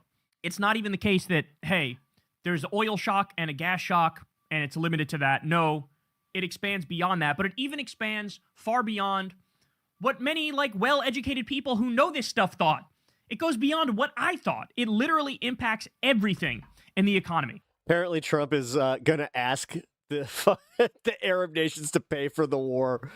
Dude, he's literally going to create enemies out of these guys by trying to charge them, because that's where they're just going to be like, no. Things become unaffordable. We don't have enough food. I mean, no. If you can... Because also, they keep forgetting that after they're done with Iran, yeah, you guys are still an Arab nation that is technically a threat to Israel, and they're going to totally see it that way, so... This ain't going nowhere, dude. Find a connection. Cat's out of the bag. Fucking Pandora's out of its box. We're in this for the long haul. To fucking chicken. I wouldn't doubt that the Arab nations actually kind of start hedging their bets and go and start protecting Iran. I'm telling you, it's absolutely everywhere. There's going to be a disaster. And by the way, we only have a week or two left of some sense of normalcy. Even though gas is already through the roof, only a week or two left of some sense of normalcy before the shit really hits the fucking fan. Yep. The World Uncertainty Index just reached a new all-time high, higher than COVID, higher than 9/11. Yes, and they're literally saying that by the middle of April, we are fucked. Higher than the 2008 financial crisis. I hope this is the thing. I hope I'm wrong. I hope that we're all wrong, and I hope that Kyle's doing his fear-mongering. I hope that I'm somehow, kind of part of that, where it's no, guys, because I do want us to be aware of this, because there is one thing. If you're MAGA in chat, what benefit is it to not just have this information, whether it's, good information or not necessarily? Having it here just to think about and go, okay, well, I might as well prepare just in case. Or do you guys do this thing where you're like, it's all fake news? So the second that, like, if, I don't know, perfect example. When all this actually happened, when he hit Iran, and then all of a sudden, you watch that $2 and something, amount of cents of gas just fucking go poof, and then start rising and rising and rising. Did you ever at any point kind of go, that's not great? Because on some level, deep down, everybody understands. Or are you actually one of those, like, true believers where you're just like, I guess it's, it's not really hurting me that much. You know what? It's $5. I guess I could pay that. That nukes are... Which, let's be real, again, when Biden, I guess, I did that. Are a real motherfucking possibility. And the Middle East becoming completely and utterly... thinks MAGA is a bunch of clowns. It's because, like, dude, you don't have any principles. You don't have any actual consistent morals. Like, you always flake on anything that you claimed was a big issue. The uninhabitable is a real motherfucking possibility. And the Strait of Hormuz being permanently shut is a real motherfucking possibility. 15 minutes. And the global order has just totally fallen apart. Oh, yeah. Right. How's Mexico? Yeah, Mexico's that pay for that wall. In front of our eyes. Everybody gets it. Oh, my God, he's doing it. He's literally doing it. Saudi Arabia and the UAE, they're going to pay for the war. The Wall Street Journal says Israel has begun rationing its use of high-end missile interceptors. You're going to buy all our fancy oil. Hoping to preserve stocks of its most capable defensive weapons in the face of daily Iranian barrages. So, imperial arrogance and hubris led the U.S. and Israel, the axis of Epstein, to perpetually underestimate Iran, and now they're in the finding out portion of the fucking around. Yeah. The pilots who dropped You do understand how the economy works and that these types of disruptions take weeks to feel. Like, we haven't even felt when the war started yet. Not truly. That was all, like, the stock bullshit. Now the real bullshit starts happening, supply chain disruptions. Ton bomb. That shit that you kind of understood during COVID. On residential buildings, killing scores of children, women, and men in Gaza, Lebanon, and Iraq. Just make sure you're stocked up on toilet paper, I guess. Earn tens of thousands of dollars from betting on the war. How sick can these pilots get? Honestly, at this point, I'm kind of just like, air crew members. If he does, perspective of betting on attacks if we're trying on Iran, to actually bring about the apocalypse, then can they hurry this shit up at Polymarket?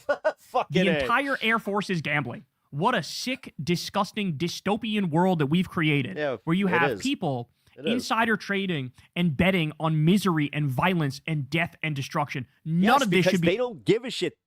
Honestly, Kyle, human life does not matter to them. They see it as a video game. They don't care about the human impact. They don't have empathy. They don't care anymore. Legal. Netanyahu just admitted. They think empathy is for the gays. They think that it's fucking somehow a weakness to show any empathy. But then again, whenever their fucking little feelings get hurt, then they expect everybody to fucking stop what they're doing and just go, oh, you need a hug, Widow Maga. Did it openly. He has ordered the expansion of Israel's security buffer zone in Lebanon to 8 kilometers deep, as well as the demolition of all Lebanese civilian towns in that area. There's nothing self-defense about this. This is pure ethnic cleansing and land theft guised as security. Only a war criminal wanted by the ICC and being investigated for war crimes will pretend this is about security. Israel is not fighting Hezbollah. It is systematically destroying Lebanese villages and expelling their people to create a permanent occupied buffer zone. Call it what it is. Invasion, occupation, ethnic cleansing, and war crimes. The mask is completely off. So as I told you guys, they're doing to Lebanon what they did to Gaza. And they're not going to stop there. First it's South Lebanon, then it's North Lebanon. Then they steal even more of Syria. In fact, they're already making noises about Syria again. They're fighting like a 7-front war at the moment. They're going to do more than that. And the goal is expansion. The goal is to create a greater Israel. This is Lebensraum. We have new Nazis. And in the same way that Netanyahu is doing this, we'll get to a story either later today or tomorrow. But now the Secretary of War Crimes is admitting too, Trump is trying to create a greater America. I wish I was kidding. I'm not kidding. This is why I call them the Fourth Reich.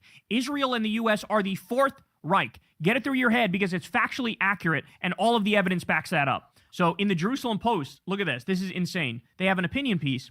The only way Israel can govern the Gaza Strip or shitpocalypse without becoming an external oppressor of another people is to remove the other people from the confines of the Gaza Strip itself. They just openly wrote this. So as is pointed out here, to be clear, this is an opinion column. They're just openly genocidal. A major Israel. They're just saying, like, dude, he's literally saying this about nukes.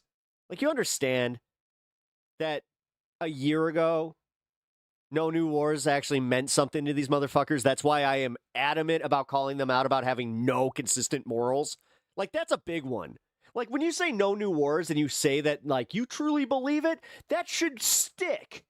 And that should make you think, hey, he totally started a new war. It's totally doubling down. But you keep doing this thing where you're like, what's the conflict? Well, he said that they're not going to do it, but then his own administration is saying, we're at a holy, like Pete Hegseth is literally saying, we're doing this to bring about Jesus. And you're just like, Israeli newspaper he says things. For advocating ethnic cleansing. Whatever. You're fundamentally unserious fuckheads. I don't know how to even fucking engage anymore. Wish we weren't living through history. I wish. Like, MAGA really has kind of, like, we keep calling you cultists, but that didn't resonate. Now it's just like, nah, dude, now you're just lost. Like, I kind of feel like I would feel sorry if it wasn't so fucking dangerous. And also, like, they come at it with such vitriol. And like I've been saying, they genuinely want a civil war. They genuinely want to go after their neighbors that they don't like. I wish this... Maybe not them, but they want some other people to do it. Look at Bob! Fucking Bob from the unnecessary, or the necessary, I call it the unnecessary conversation, but the necessary conversation. Look at him. He's more than comfortable sacrificing his own kids, his grandkids, to the fucking meat grinder that is this because he's such a retard that he can't realize that he is part of the sunken cost fallacy. And like I said, now I don't even care about, like, the whole about the sanctity of family. Yeah, bullshit. Watching that shit is just like, This wasn't such a... Really great way to sell, like, having a family where it's just you're watching this guy abandon these kids that he raised because he loves some fucking cocksucker that he will never meet. Sorry. Sadistic, evil time, but it is. But it is. And this is the same sort of global disaster as fucking World War II that we're currently looking at. With all these ideas that we all hoped were long dead and gone, resurging. And perhaps the most disgusting part of it is people who either don't realize it is. It's too easy for people to say MAGA with people who don't agree with your party line. I don't ever do that here. I don't say you're MAGA unless you are. No, but don't. Quit with that fucking whiny bullshit, monkey biz. Don't care or support. Nobody cares. Nobody's listening. No. We're calling out your shittiness if you're a shitty person. If you're a shitty person, then guess what? You can just own it. But if you don't own the whole thing and you're like, I kind of feel bad because I'm lonely and I don't know, maybe I am the problem. Support it? That I will never be able to wrap my mind around. People getting themselves to sign on to this sort of depravity or lying to them about the nature of this depravity and pretending like it's not what it is. Let me give you guys some more here. The Israeli government is dude, stop. Photoshopping military. It's literally just going to be a bunch of lonely assholes dying by themselves, angry at the world because it didn't turn out the way they wanted it to. Fatigues on journalists. Regardless of whether Trump gets what he wants or not, because they don't understand it. No matter what happens, the ending for them is not a happy one. To justify murdering them. So the other day... Because the guy that they think is going to bring about the heaven on earth or whatever the fuck... there were 3 journalists that were murdered by the IDF terrorists. 3 journalists. When everything is inconvenient for you. You can't just go to the store and just get whatever the fuck you want. Your business starts failing. You lose your house. Roughly 250 journalists that were killed in Gaza on purpose by the IDF, which is more than every other conflict combined.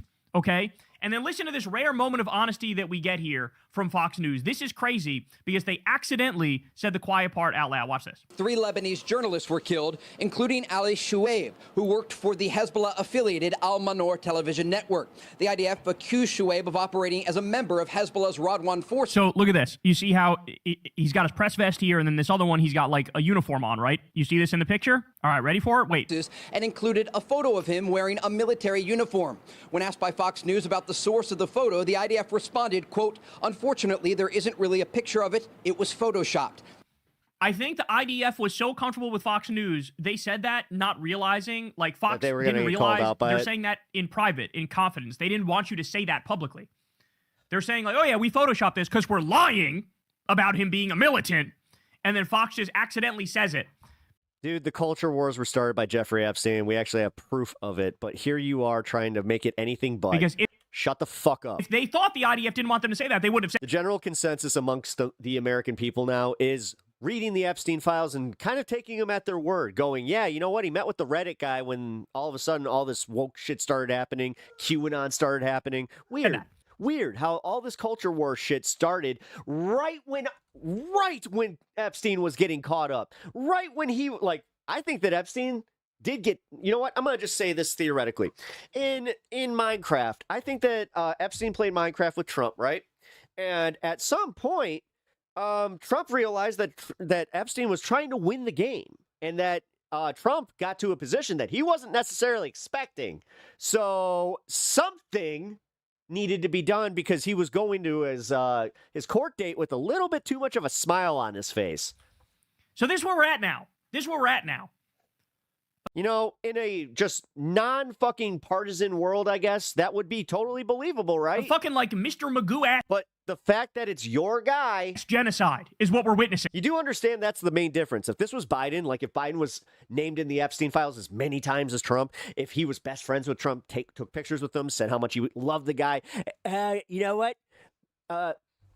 Hey, Jack, he likes some young.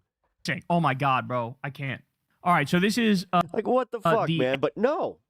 Ex-Prime Minister of Israel, Ehud Olmert, bring and yourself he called to believe for it. You have to be international like, criminal no, court that's our intervention headpiece. against settler violence in the West Bank because they're currently engaged in a string of pogroms. Every day, there's seemingly more pogroms against innocent Palestinians stealing their land. Quote, I've decided not only to not remain silent, but to draw the attention of the ICC in The Hague so that it may take enforcement measures and issue arrest warrants.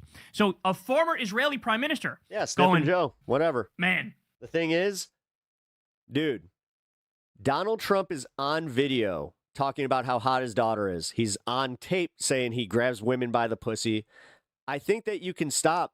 Like, who cares? Yeah, we saw it happen. The thing is, he was a creepy old man. Nobody was really jazzed about him, but somehow he was a better president than what we got. And you also, lacking moral consistency, don't really have a leg to stand on here. With these psycho illegal settlers That's in the West. Fun part with you guys. Like, you guys don't get it. You have nothing. You have nothing.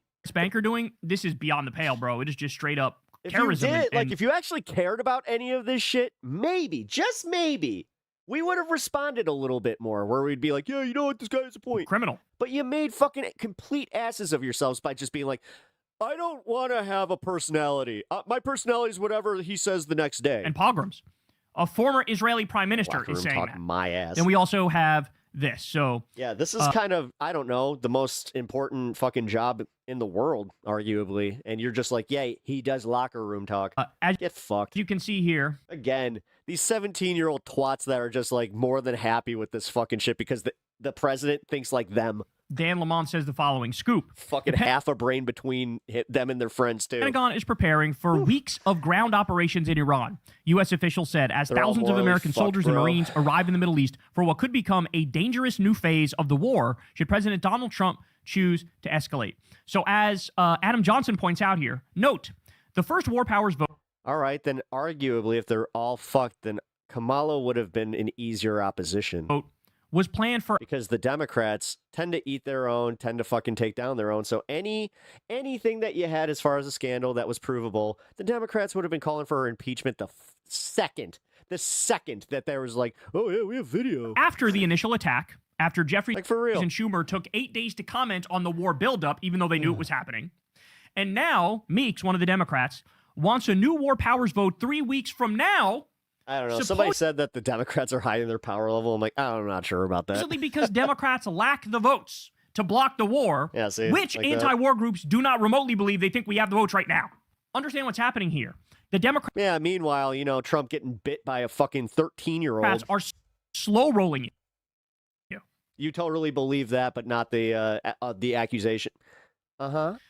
You believe something that you totally made up in your head.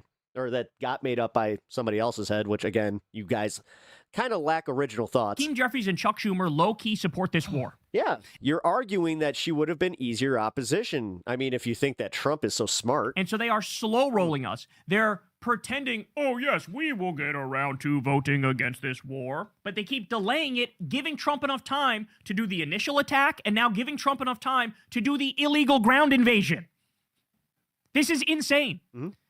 I mean, this is the Democrats That's low-key, not what communism secretly, is, working with the Republicans. Don't try Democratic and teach them anything. Don't leadership waste your time. is in bed, in cahoots with the Republicans.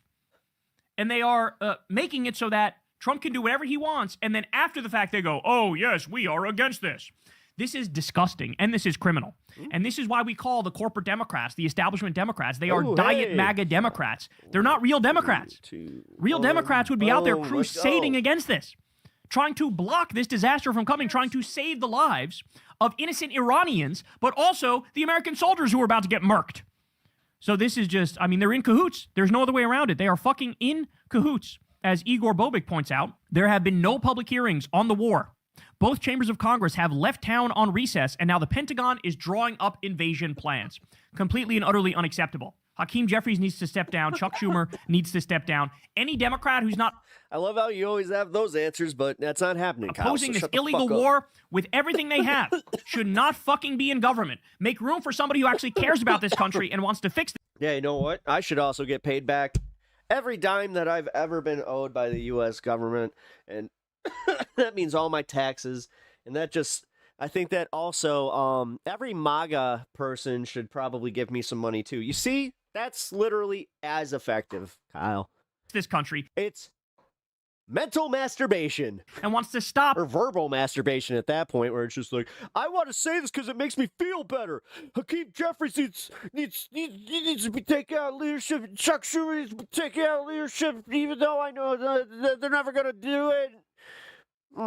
Illegal, fascist, imperialist wars of aggression. We've had enough, man. We're sick push of for it. some fucking practical solutions, but you never do. All right, now everybody wants let a me show you fucking this, quick 'cause fix this now. is crazy, dog. It's We have my a brand money new and poll I out need it now. from UMass and Amherst. Okay, Ready? G, Do you what's approve or worse? disapprove of the 877 cash now. recent U.S. military actions against Iran? Let me just say, they didn't even use the word war. If they were being more honest and direct, they would have said, do you approve of the war? I could actually see him, like, right in this pose, even just him breaking out into it. I have a structured settlement and I need cash now. War. The illegal war launched by Trump.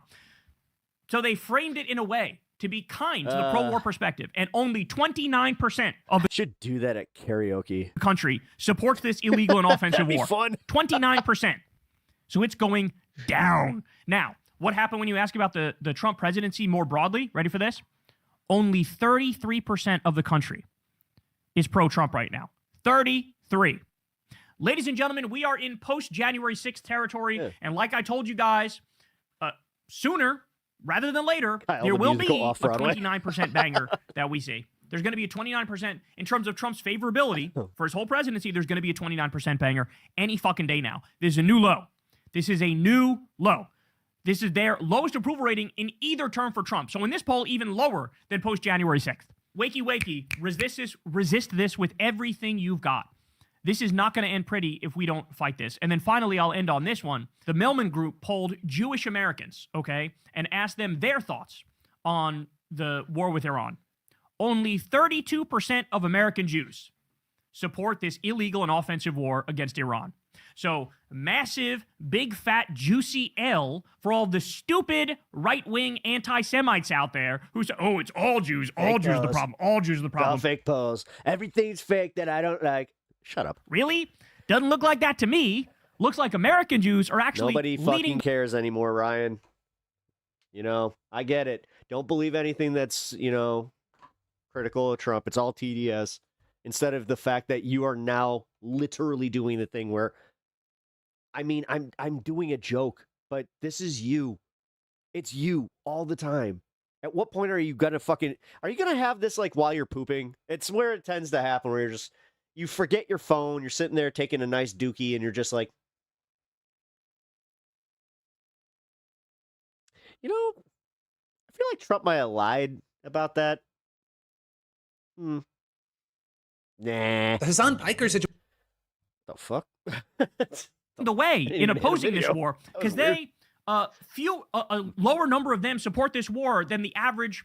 Can we all agree our soldiers are in a place they should not be? No, Carl, apparently you can't. No, we can't. Because you got people in this chat that are more than happy. Americans more broadly. I believe the average for Americans is like 39% or something more broadly. In other words, way more Jews oppose this than average Americans more broadly. So they're more anti-war. So I'm telling you guys, all the fucking big fat L's the anti-Semites are taking are piling up one day after the next after the next. They are not like Israeli Jews, who the polls show are absolutely psychopathic these days, where like 85 to 90% of them support this war against Iran. I mean, that's crazy. It's like a plurality or a majority support like invading Palestinian towns, killing them all and stealing it. Insane stuff, right? That's something else completely. But American Jews are leading the charge against this madness. But there you go, guys.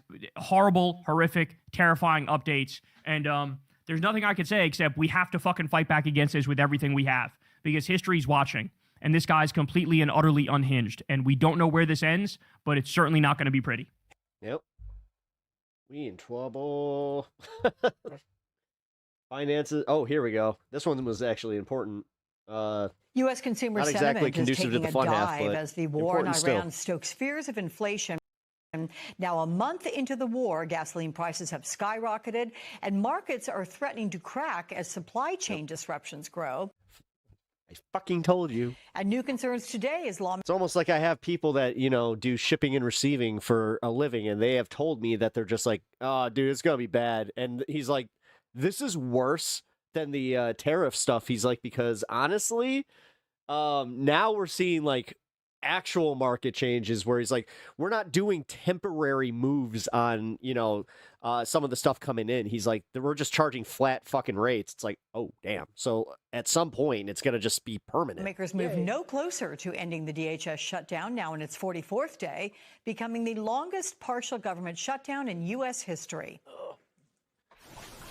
This president has said again, I have the power to pay TSA agents, and I'm going to do that.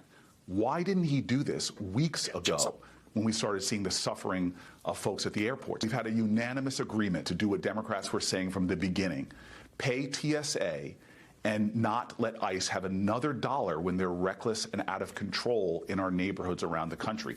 We came to that deal. The Republicans capitulated. We unanimously passed that out of the Senate, and the Republicans rejected it.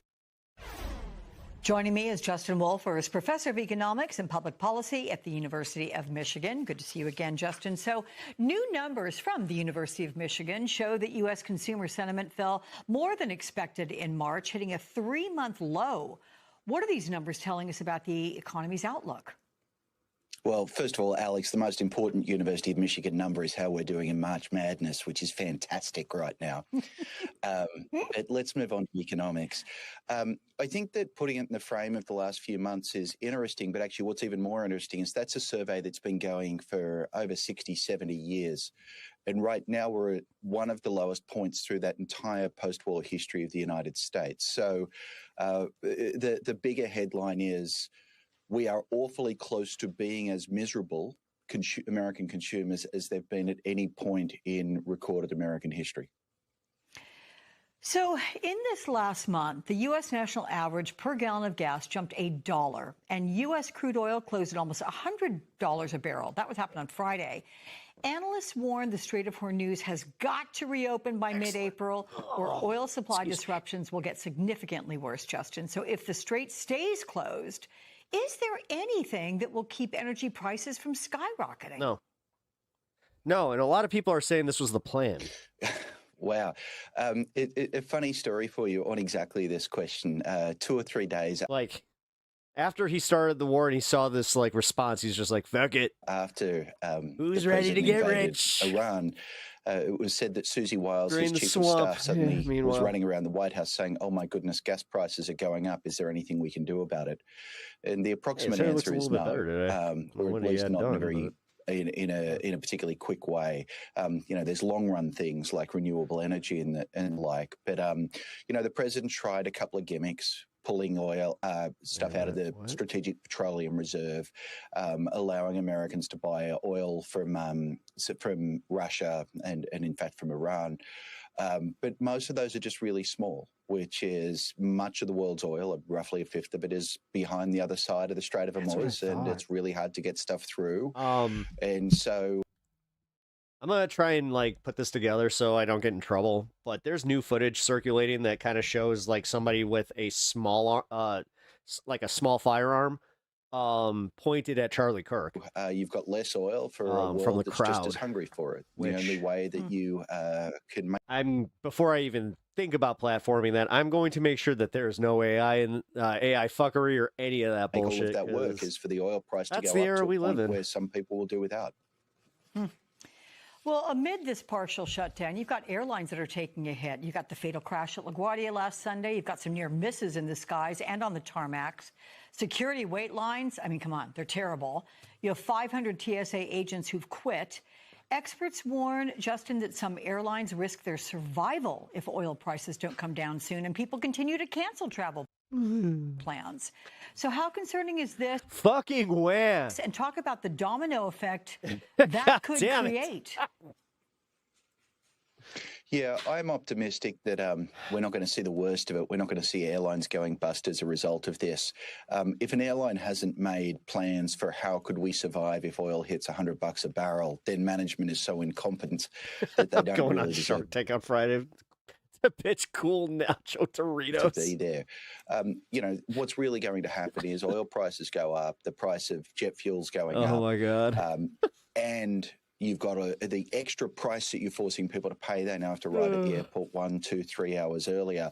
All of that makes airfares more expensive, and it's going to lead to less flying. So what you might see is a few less flights being scheduled. That will hit the profitability of the airlines. It could ultimately hit the employment of airlines. But I think we see everything survive. We've seen this before. We saw this in the other economic shutdown that we had, or not shutdown, whatever the fuck it was called, global economic crisis. Well, thanks for joining us. Glad we got you in before you sit down to watch the next March Madness game. You guys are playing Tennessee, I think. So there you go. It's gonna. Thank you very much, Justin.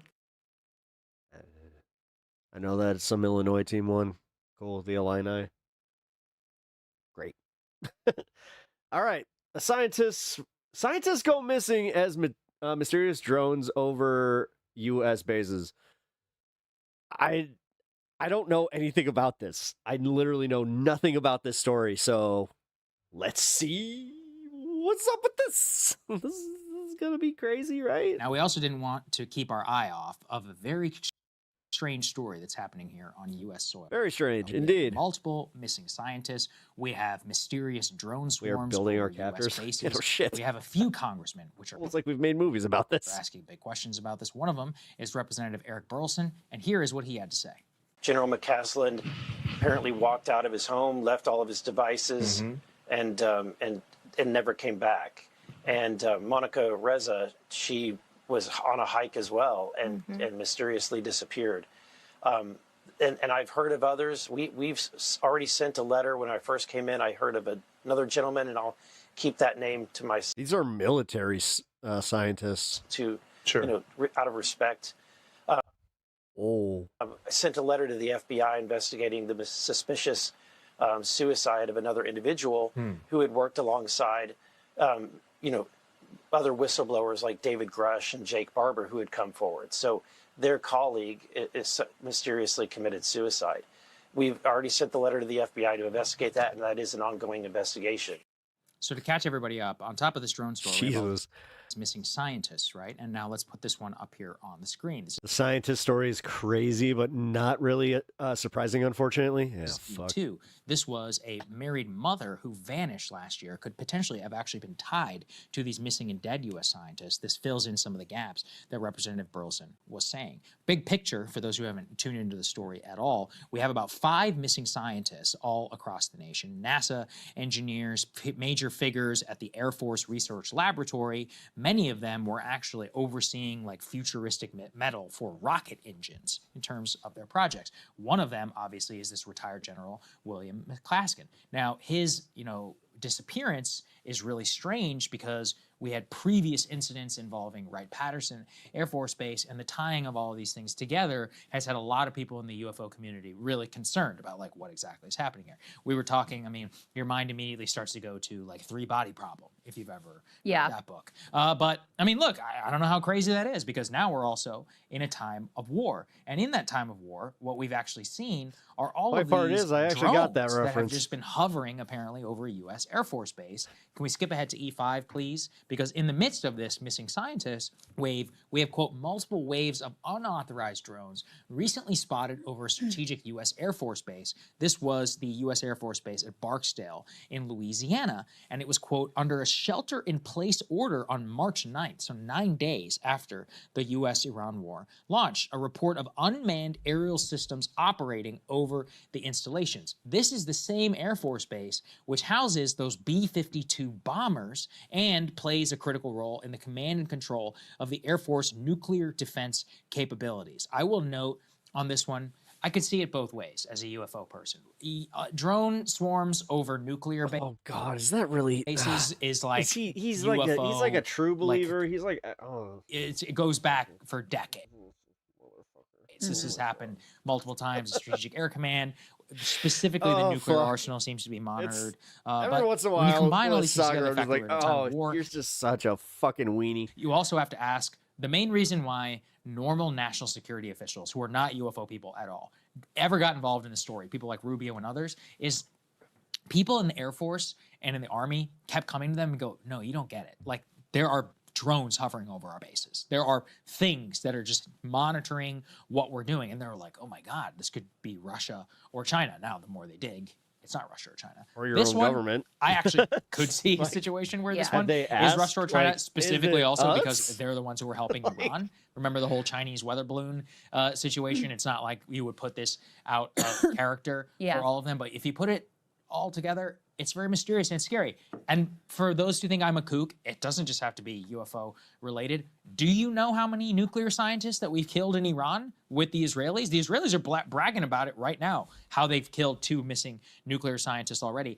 Didn't I just read earlier in the A block, we hit a specific part of Tehran University? What do you think that's for? It's for military-related, nuclear-related research. So this is a campaign which, I mean, is very Manhattan Project, kind of Oppenheimer, where it could be UFO related. It also could be related here to the war with Iran. It could be UFO related.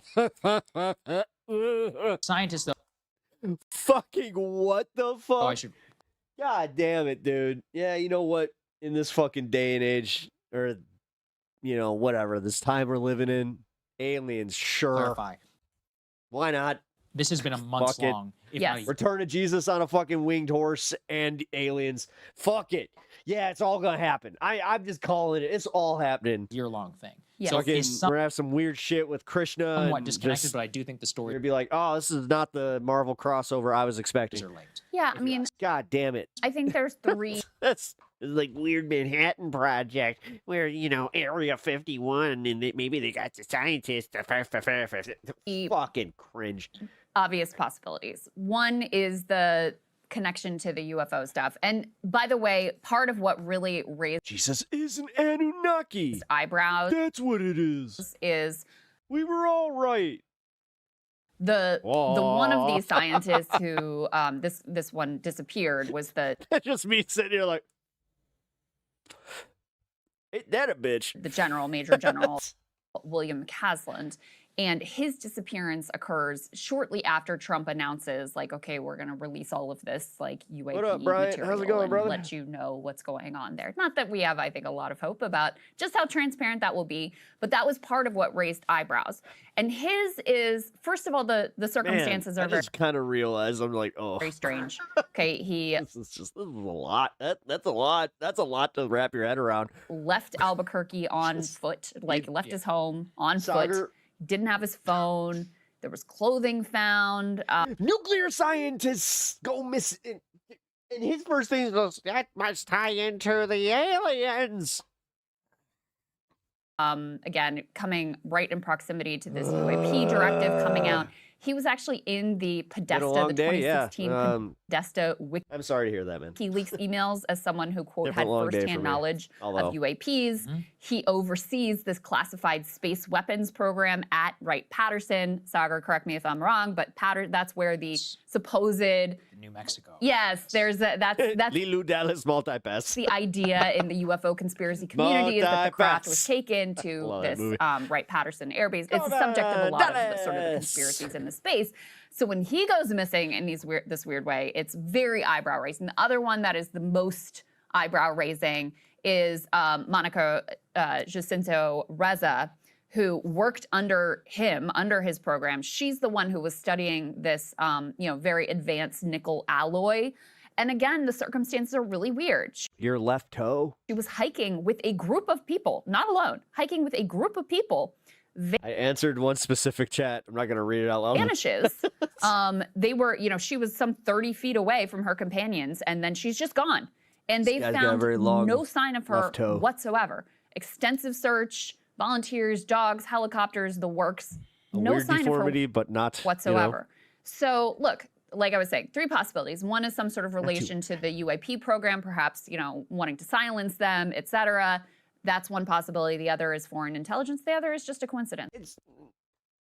It's a violent country, unfortunately. That's a mighty big coincidence. Weird and bad things happen all the time. It's certainly not out of the realm of possibility. We live in such a dumb fucking time. That this is all just coincidences. So you've got those 2, and then you've got about... Yeah.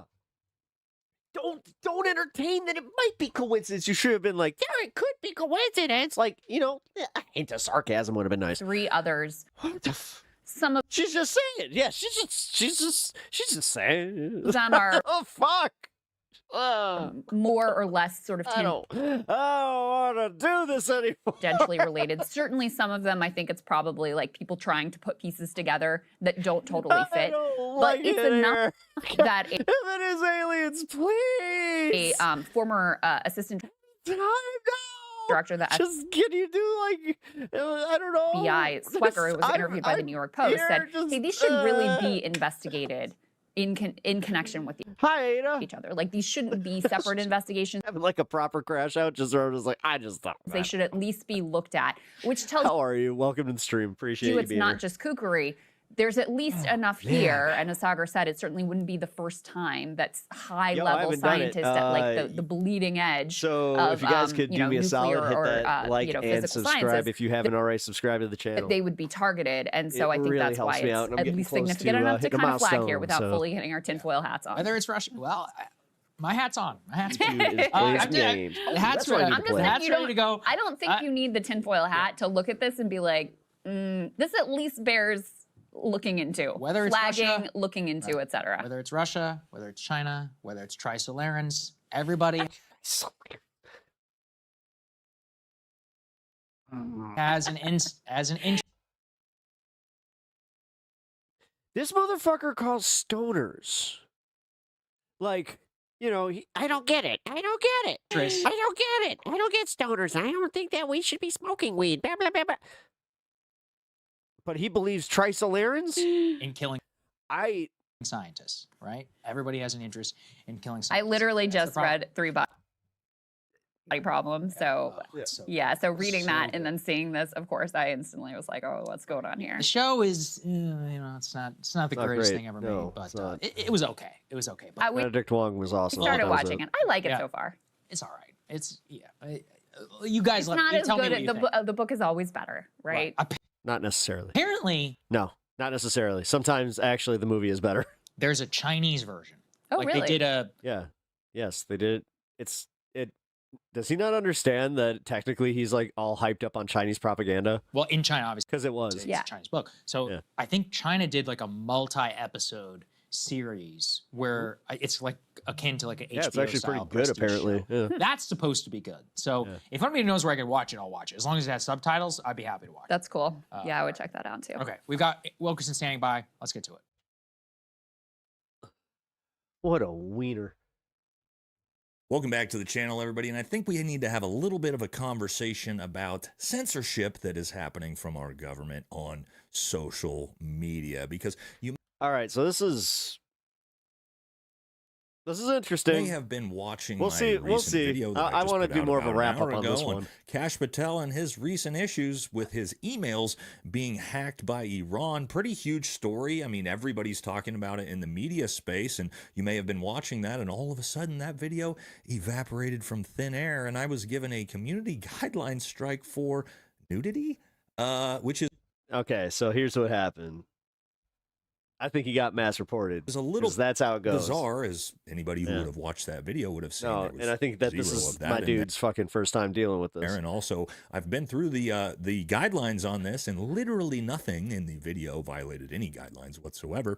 And it begs the question, why would that story of all stories all of a sudden be getting censored and removed from social media? Well, I'm not sure exactly yet, because this is super bizarre. You see, in about 2.5 years of me being on this platform, I have never had a single strike, violation, warning. Oh, he got a taste of the MAGA bot army? Yep. Or anything. Which, can I just say, I think that the bot army actually might be done with me, which I'm all right with. Somehow, when I do a comedy video, literally all comedy, making your stuff's comedy? Fun of the FBI. Oh. Director, because This is an interesting way to find out that he's doing bits. I was not aware that he was doing bits. It's a pretty funny situation he's in right now, as we all know. I mean, he says Dan Bongina. That video somehow gets nuked for a reason that wasn't even in the video. And so the question is, what's going on? I can be mean. Is this? When it comes to shit like this, I can be mean. Something that's maybe being worked on in tandem I think with you the guys social know. media platforms. You call it Spicy Pep. Every once in a while, Spicy Pep has another setting on the Scoville It's chart. just mass reporting through bots because the current administration does not want America first. I need to do that. That's what I need to make, like, for my screen, is like a little temporary Scoville reader where it's just like the angrier I get, the more you guys can like pump up the Scoville. Talking about anything because MAGA is Dude, having such actually, a it's not a massive bad idea. issue. I wonder if I can politically right implement now. that. I don't know. But what I do know is, again, I have never had anything like that happen on my channel. And I have covered content on just about every story that there is in the last 2.5 years. And again, just this specific one with the FBI director that this happens to. Interesting. Now, you guys know my content. It's actually very, very mild. If you notice, I censor and bleep out any bad words, any curse words. I never show anything violent or sexually related or anything on my channel ever. Which is, again, why I've... Makes me feel like I'm not doing enough. Never, ever been flagged for anything before, again, until the moment of making fun of Kash Patel. So I don't know for sure what's going on here, but I think it's starting to make a lot of sense. We've also seen a lot of paid smear campaigns that have gone out against Candace Owens, Tucker Carlson, Joe Kent especially, and it just kind of feels like we're entering a new era to where those of us who are strictly America first are becoming a very, very big issue for the current administration. And if you can't win through the freedom of ideas in an open marketplace where everybody can voice their own opinions and people can make decisions for themselves, what do? You have to ban people and censor people. Feels very, very 2021, doesn't it? As we move back into this Gestapo-style environment on social media that we all knew was obviously coming. No. You thought it was coming from one side. So dude, you were all about that. I mean, like, anybody who's advocating. I remember seeing his videos about that shit where he was like, vocally being very against weird. The war in Iran is being targeted. We've seen that with Joe Kent and Tucker Carlson recently, viscerally. Look up the picture of Lady Liberty getting arrested yesterday, Sign of Our Times. Apparently, one of my chatters got arrested with her. Anybody who has the audacity to question what our greatest ally is doing, of course, is also starting to feel the wrath of that. And so we should probably be very, very aware of this as citizens of what's actually happening around us. Because again, we went down these paths before. For those of you who don't know, if you look back on what social media was like for conservatives in 2020 and 2021, 2022, I mean, you could get banned and censored for just... Oh, he's trying to rewrite his past. Oh, yeah. Totally. About anything. 100%. And so we're definitely in a moment of us versus them, for sure. And this type of stuff is going to get ramped up. So what I would highly suggest to all of you, if you like my content, this is why we have ramped up our Patreon in the pinned comment and link description, where you'll always be able to find my content there. So my video that I put out today, I would never show that video again to anybody since it was so naughty. If I did, that's probably the place to find it. And I also think this is interesting timing following that, See, now this is the thing. I've had this like weird conspiracy moment where I'm just like, is it because I'm talking about this? Like, guys, it's like, there have been a few times where my stream got taken down where I was just like, Donald Trump and the Trump administration has that was suspicious. The lowest approval rating Timing just he's kinda ever had, close to convenient. presidential history. But again, Also, the I have on average maybe 20 to 40 viewers. So massive No Kings Spy, what's up? I'm doing well. Protest that went on around the country yesterday. It feels like we may have a massive crackdown coming to social media and independent media news sources, because what they would like more than anything is to get all of us and all of you strictly watching propaganda news. Yes, Fox News, CNN, MSNBC. That should be the only place that you guys get your information from. That way you can get it straight from the source, the government. Now, another thing that's interesting, if we actually look at the current administration and who he had with him. Realize that the government calls him at his inauguration. Oh, that's right. Literally every all once of in a while, them were there like, supporting him, right? There's Twitter, Google, Amazon, Facebook, all of them right there.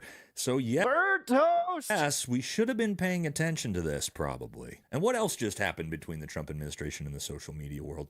Oh, that's right. This just a few days ago. Was it a MAGA live stream? You kept getting put in timeout, so he left. Yes, Jensen Huang and Mark Zuckerberg among tech leaders appointed. Man, even I don't put that many people in timeout. To the White House Advisory Council. It's funny. Somebody here, I forgot who it was, but he's like, I think it might have been Danny Turner here, but right winger who likes to hang out in my stream for some reason, even said they're like, yeah, I'll even give him credit. He doesn't ban because most people would have banned me by now. Oh, wow. So who all's a part of this? Yes, the executives are part of a 13-person panel appointed by Trump to serve as the President's Council of Advisors on Science and Technology. Among other issues, the body is expected to wield influence over the administration's AI policies. The panel will be co-chaired by White House AI czar David Sachs. Could you imagine being a people pleaser online? Technology policy head Michael Krastios. Ellison was part of a consortium of U.S.-based investors who in January each acquired a 15% stake of TikTok's American operations and has a history of support. Yeah, dude, I am so glad that you're now hey, America first and the libertarians are kind of catching up. For Donald Trump. Huang is... They keep almost pivoting left. They're that's close. Regularly with Trump in a largely successful effort to convince the White House to lift restrictions on the sale of NVIDIA's chips. And Zuckerberg says that the United States has the opportunity to lead the world in AI and that he is honored to join the President's Council to work under the industry leaders to help make this happen. Yes, the entire tech world and all of social media have now joined hands with the current administration. So I wonder what type of stuff we're going to see going forward. Probably a lot more of this, if I had to guess. Because if you're not free to do comedy sketches and bits about politics... Wait, he got them in the first place by pretending to be left? Politicians... No. And we're not really... He never really pretended to be left. He pretended to be fucking, not one of, the mainstream. In America anymore, are we? Non-elected officials like Kash Patel making huge mistakes, and obviously things we're learning about, what he's just involved in with his personal emails. Yeah, you're not allowed to criticize that anymore, it turns out. So, again, if you want to support the channel, because who knows how long of any of us are going to be around for, the Tuckers and... I will admit that is something. Definitely support. All right, let's have some fun. First off, I need to see if there's any clips of Anna Kasparian and AOC here. Actually, you know what we'll do? Make this easy. But all right, AOC and Anna Kasparian clash over Israel aid votes. The exchange started when Kasparian mocked AOC for condemning a foiled plot against an anti-Israeli activist, urging her to vote for more weapons money. AOC replied that she never has, while Kasparian pointed to AOC's 2021 present vote. Well, technically, she didn't vote for it on a $1 billion Iron Dome bill, and her recent opposition to cutting its funding. Records show AOC consistently votes against major Israel aid packages, but supports Iron Dome as a civilian protection, fueling left-wing divides over defensive aid amid Gaza's conflict. Cenk Uygur called for an end to the infighting. Cenk's just like, no, please, no, ladies, no. Of course this would happen now. Oh my god. He really did have to, like, cut. Could you imagine? Because it's just like, don't fuck this up. She might be the candidate. All right, that's kind of funny. All right, let's see. Wait, so, sure, I might be wait. Where'd this start? Okay, replying to Anna Kasparian. Now Anna's frickin' going off on what's her fuck? No. Okay, so fuck it. Oh, there we go. I was about to say. Expand. Sure, I might be untalented, up to others to decide. But I can deduce that voting no on legislation that would cut arms to Israel amounts to supporting U.S. She voted present, not no. As they carry out... I mean, I'm not even trying to go to bat for her, but if it was a present vote, that's not how that works. I never have. Feel free to continue lying about me in public, though. Those checks don't cash themselves, and you aren't talented enough to be relevant with the truth. God damn it. The girly pops are fighting. In addition to voting no on that legislation last year in 2021, you originally and correctly voted no on a bill that to funnel an extra $1 billion to Israel on top of another $3.8 billion that we were always sending them year after year. Blah blah blah. Present from your corrupt colleagues changed your vote to present and then wept about it. Literally, is that what political talent looks like? Israel was enjoying an economic surplus that year.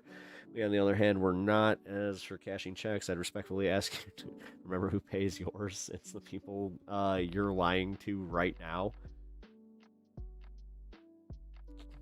Damn.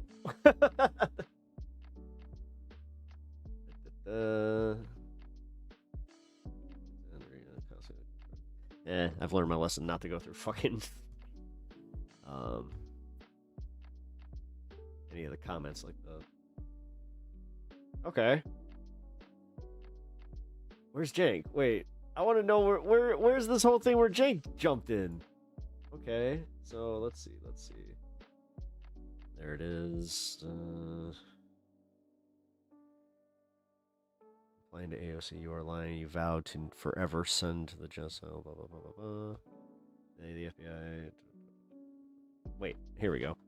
Oh my god, I've been waiting for this mud fight for years. Of course you have.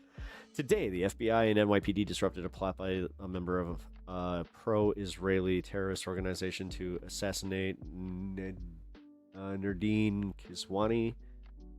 This is a reprehensible act of political violence. There is no place for it in our city or our country. I am thankful Ms. Kiswani is safe and the ...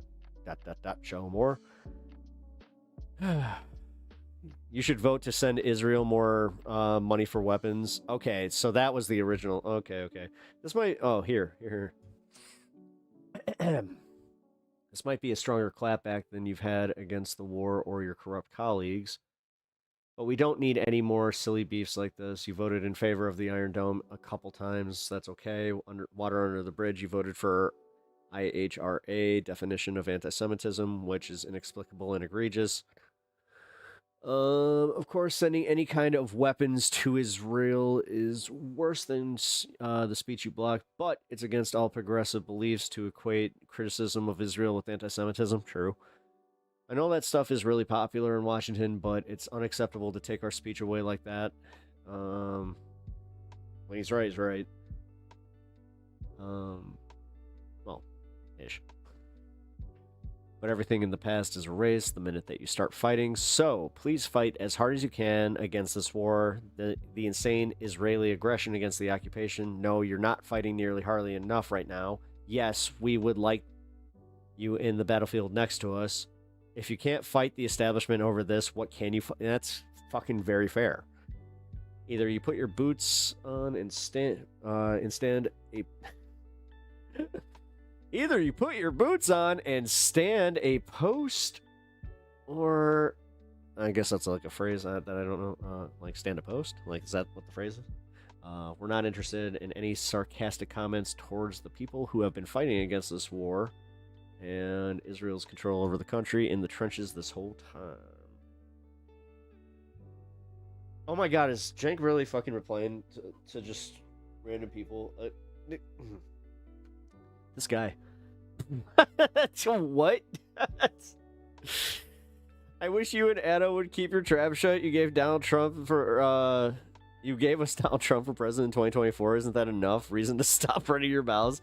So we told you that Democrats needed a better candidate than Biden in order to beat Trump. You guys said you didn't mind losing to Trump as long as you got to kiss beloved Biden's ass. I'm pretty sure someone cost us that election and it wasn't us. Do you regret voting for Biden? Or backing Biden, not voting for. Okay. I was like, what? It wasn't a vote. What are you talking about? Asparagus needs to retire. I mean, this is... this is a little bit... Is he going to ignore that Anna is the one that started this beef? Yeah, apparently.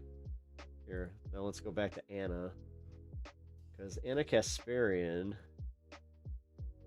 Alright, let's see. What did Julianne Michaels say? It's wild to me that some of the loudest voices right now are arguing over whether the Iranian regime really killed 30,000 people. Like, the real issue is whether the number is technically lower. If someone wants to say, I'm worried about a forever war, or this doesn't feel like feel America first, those are fair arguments. Reasonable people can debate that. It's because you oh, okay. But pretending the Islamic Republic is not that bad because you don't like Trump is bananas. That's one hell of a regrettable talking point. And what did she reply with?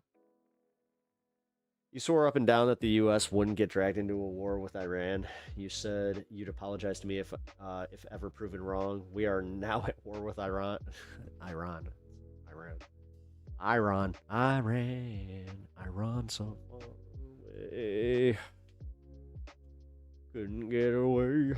We bombed an elementary school and slaughtered 160 plus little girls as the opening act of liberating Iran.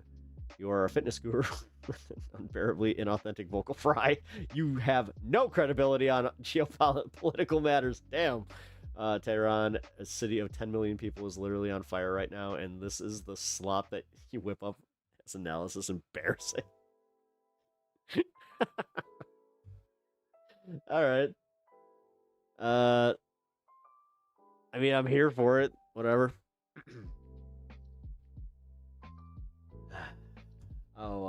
What's her name? And what's an Aaron? Oh. Anyway.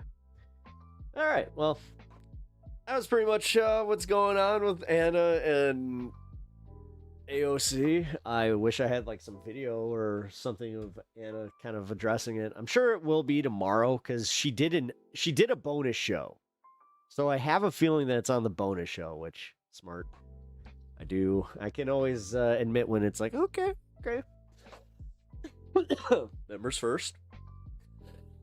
The one thing I respect about the way they do the members thing is they do release it. I think it's 24 to 48 hours afterwards, so can't really complain. All right, what do we got? Podcaster. Oh, here we go. I do not care what any person says, okay? That little man belongs in a locker. That's where he belongs. Ben should be given a swirly every single day of his life. Ben Shapiro's head belongs in a toilet permanently. That is a scientific fact, and I will not let anybody dispute it. That's just the nature of what he is. He looks like a half blue man because he's been dipped for so long. I don't care about your feelings. Yeah, exactly. I ended my own monologue response to him by saying those exact words. Man, which seems like fucking Ben Shapiro is on everybody's shit list right now. I was entitled to one That's crazy. below the belt punch. Right? When they go low, we go micro penis.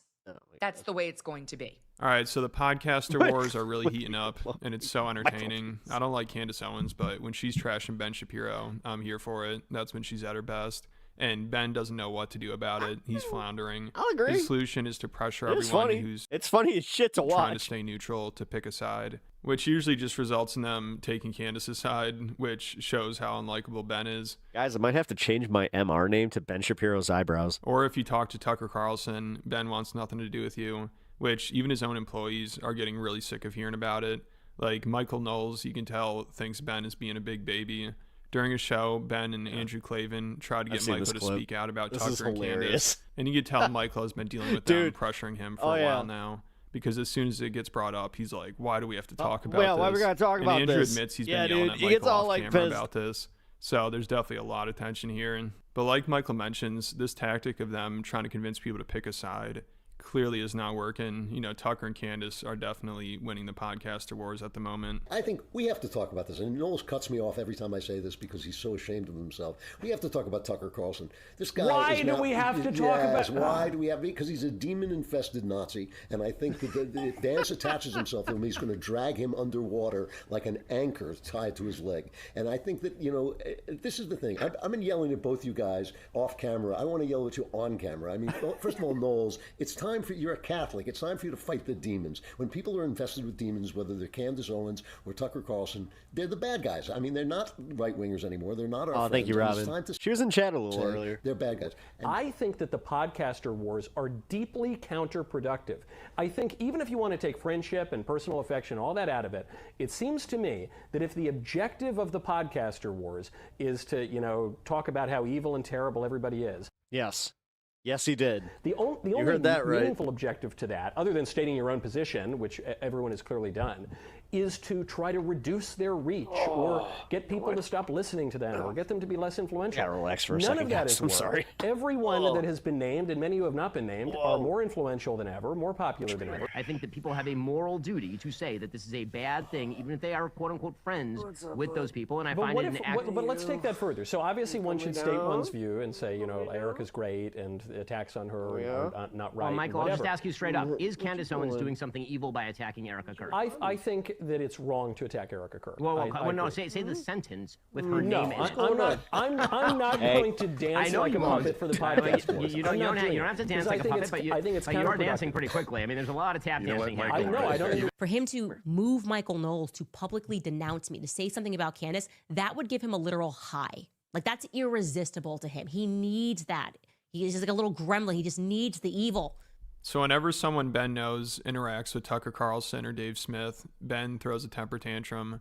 Like, he stopped appearing on Piers Morgan's show. The colloidal silver guy, the Papa Smurf. Because Piers talks to Dave and Tucker, and recently he had them on. So Ben started freaking out and criticizing Piers for being a click whore who only cares about views. So soon Ben will have nobody to talk to because he'll have to boycott every show. Damn, pop meat kettle. Which is ironic because That's a big part of his crazy. shtick used to be having conversations with anybody. Damn, dude, every once in a while you hear somebody say something so egregious where you're just like, what? That's you. That's you. Debating things in the marketplace of ideas. Like, he has no problem debating the most radical left-wing college kids that absolutely despise him.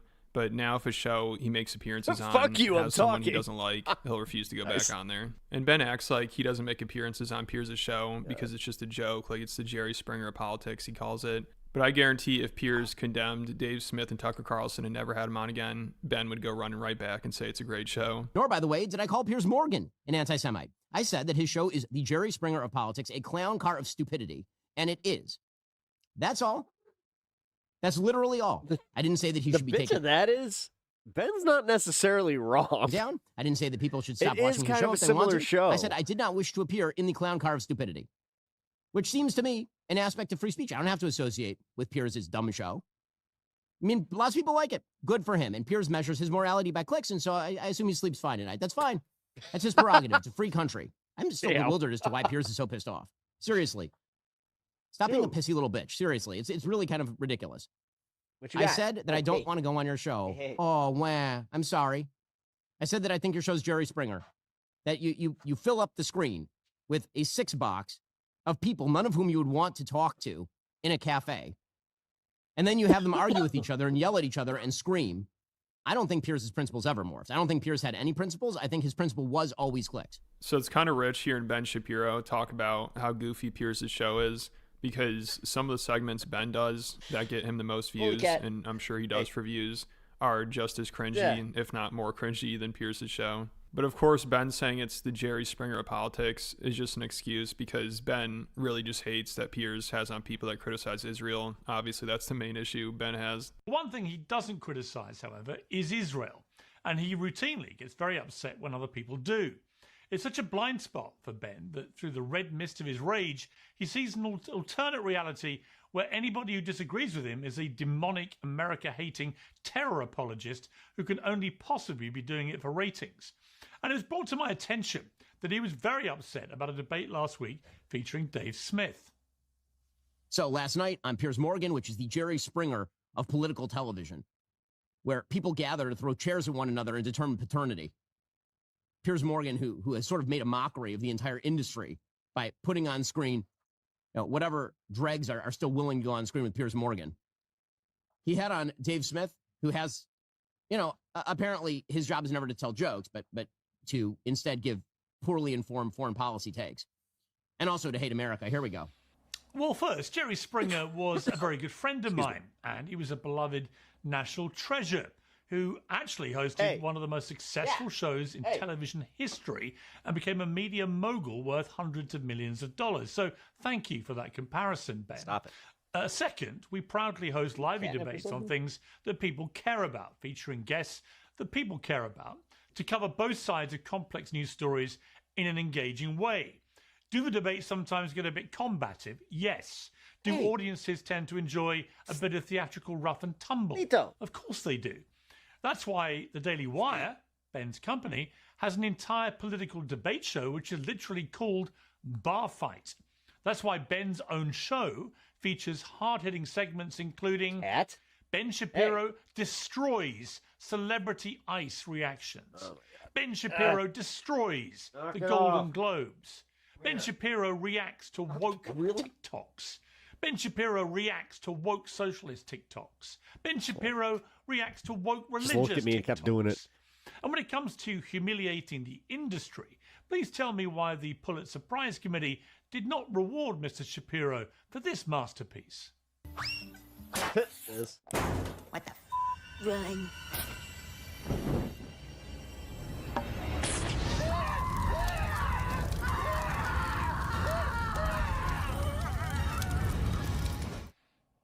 You could say that makes a mockery of the industry. And another person Ben had to cut off is Megyn Kelly, who he was good friends with for 15 years. And Megyn claims she gave Ben hilarious.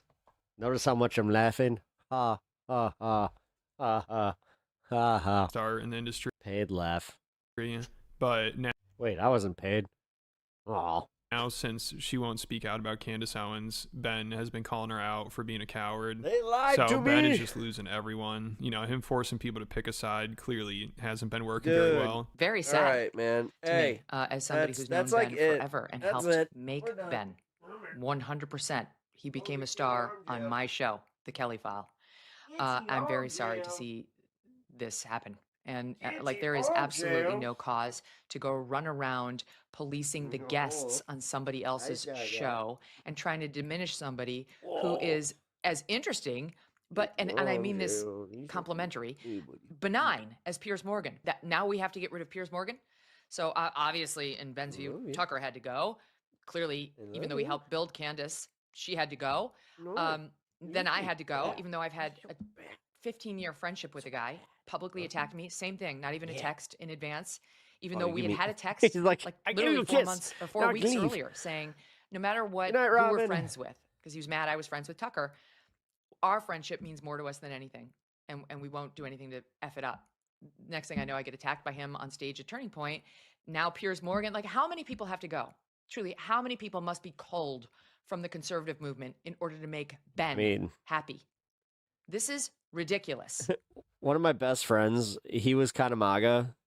Now he's turned into he's anti-MAGA, but he doubled down on conspiracy stuff. And it's not just Ben. The Epstein files broke his ass. All right, they there really are others did. who take his lead. He called me. He's like, he calls you an anti-Semite. Did you see this in the Epstein files? I'm like, No, he's just like, I've been reading every file. I'm like, that's not healthy. Says you need to be kicked out of. And Megyn has also been going to war with Mark Levin from Fox News. He's been calling Megyn out a lot. Wonder if he finished they go him. back and forth on Twitter.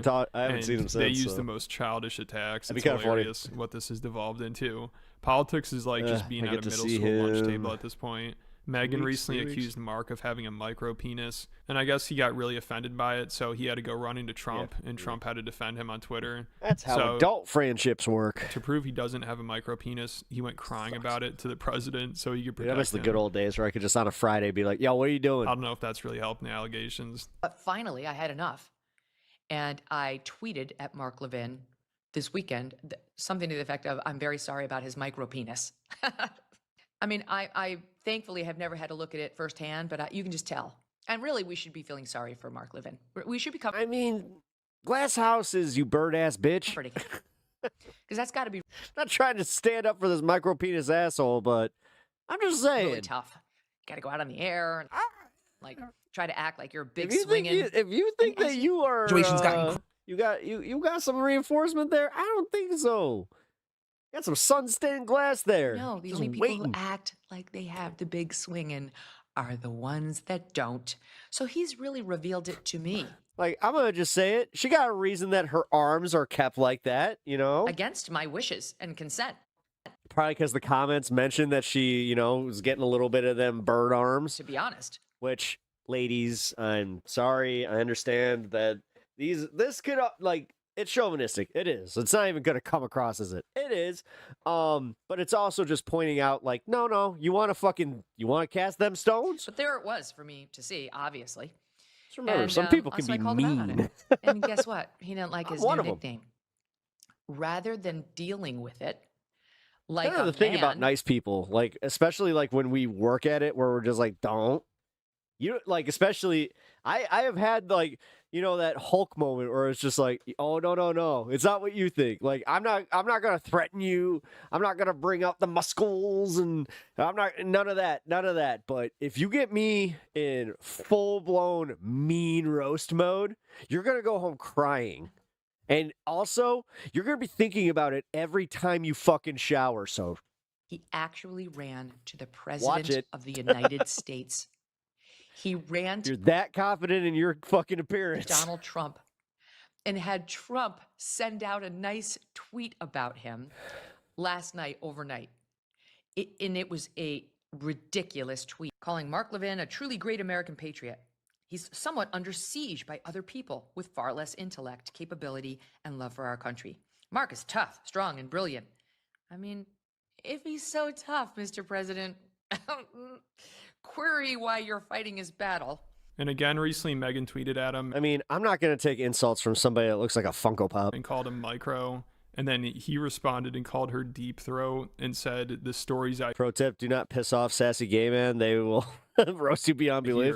Well, I'm not gay, but filthy I do mouth. understand where you're coming So this from. shit is totally out of control. I don't know if these people ever work things out. You're not talking and about it's me, hilarious to watch. And now also Trump's former head of ain't wrong. counterterrorism has gotten involved, Joe Kent. He resigned, and now he's taken Megyn, Tucker, and Candace's side. He's making a bunch of media appearances and talking about how he wasn't allowed to look into Charlie Kirk's assassination. You know what? I just realized it's because they do have like something...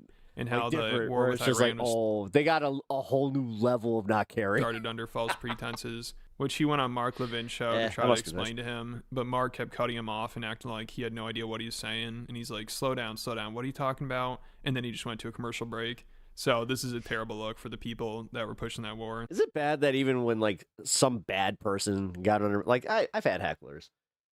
There were times that I even felt bad about that, where I'm just like, oh. And also, as Secretary Rubio I mean, when somebody got up and left the show, I was just like, said there was no imminent threat coming from Iran against the Americans. Well, against you know, American he service corrected members. There was an imminent threat coming from the Israelis who were going to attack. But that's actually the truth. Okay, hold on. We're going to do it honestly. One point at a time. Had observed, the Iranians had observed an escalation ladder. They hadn't attacked us under President Trump. Can you do me a favor? I don't mean to be rude. Can you talk a little more slowly? I'm having trouble hearing. Take your time. Go ahead. The Iranians knew that President Trump wanted to get a deal. They observed the escalatory ladder very carefully. They stopped having our proxies attack us like they were attacking us under the Biden administration. when the 12-day war kicked off and the Israelis started that, the Iranians still didn't attack us. All right. We have to take a break. I'm going to circle back on some of your comments here. And now also the director of the FBI, Kash Patel, his girlfriend, you know, that country music singer, made the accusation that Tucker, Joe, and Candace are linked to foreign intelligence. So this is like watching a soap opera. Yes, it's crazy. And now Joe's under investigation for leaking classified information. People think it's to Candace Owens about the Charlie Kirk assassination, which she addressed this claim, and she said, Joe didn't leak me information to attack Erica Kirk, which sounds kind of suspicious. You know, she could have just said, he didn't leak me anything. That's completely ridiculous. Yeah, she but added yourself, with what's going on? Purpose of attacking Erica Kirk as a way to deny it. That Joe Kent may have been leaking information to Candace Owens for the purpose of attacking Mrs. Erica Kirk. What are you doing? Okay, I can tell you right now that that is completely untrue. Joe Kent did not leak me anything for the purpose of attacking Erica Kirk. Then one of Candace's sources, Mitch Snow, who claimed to have seen Erica Kirk at a military base the day before Charlie was killed, These people are so dumb. I know, but this is fun. Like, this is at least like...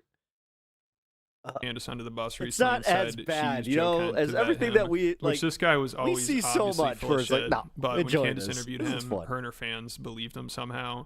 But now, of course, they'd argue he's full of shit and he's paid to say this. But who the hell knows? I remember, though, even when Candace first interviewed him, there were some of her fans that thought he might have been an op trying to discredit her. No, Candace said you were vetted.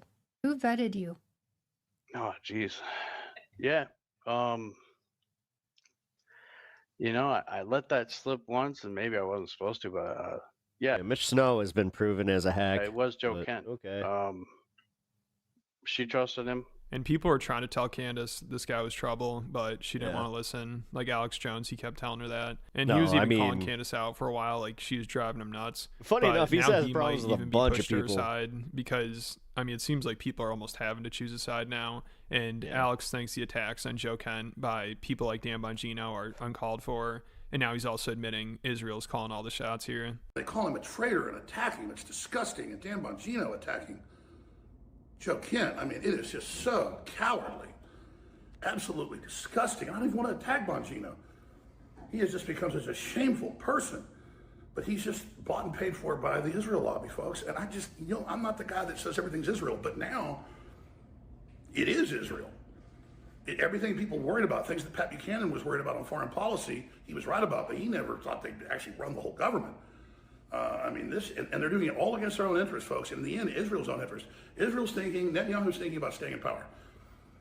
And, you know, with sales plan of greater Israel and stuff. It's delusional. So it's wild to see after Trump promising to drain the swamp, put the Clintons in jail, take out the deep state, be America first. He ended up doing Israel's bidding. I hate his Hassan take, by the way. If you guys didn't know, Too Lazy to Try has a pretty bullshit fucking like Hassan hit piece that I'm not even going to entertain on the channel. Covering for the deep state by covering up the Epstein files and never went after the Clintons or Obama or anybody like that. Well, Alex felt genuine, so strange. And now he's yeah, because it's something he actually gives a shit about. Going after his former supporters like Marjorie Taylor Greene, Tucker Carlson, everything Joe else Kent. he gives two shits about, but that was personal. Like Joe Rogan has completely jumped ship now too. Recently he was complaining about how MAGA's full of a bunch of dorks. So Trump might have to start going after him as well. But that phrase sucks. Here's the thing. Like, first of all, America is great. Make America greater, I'm down.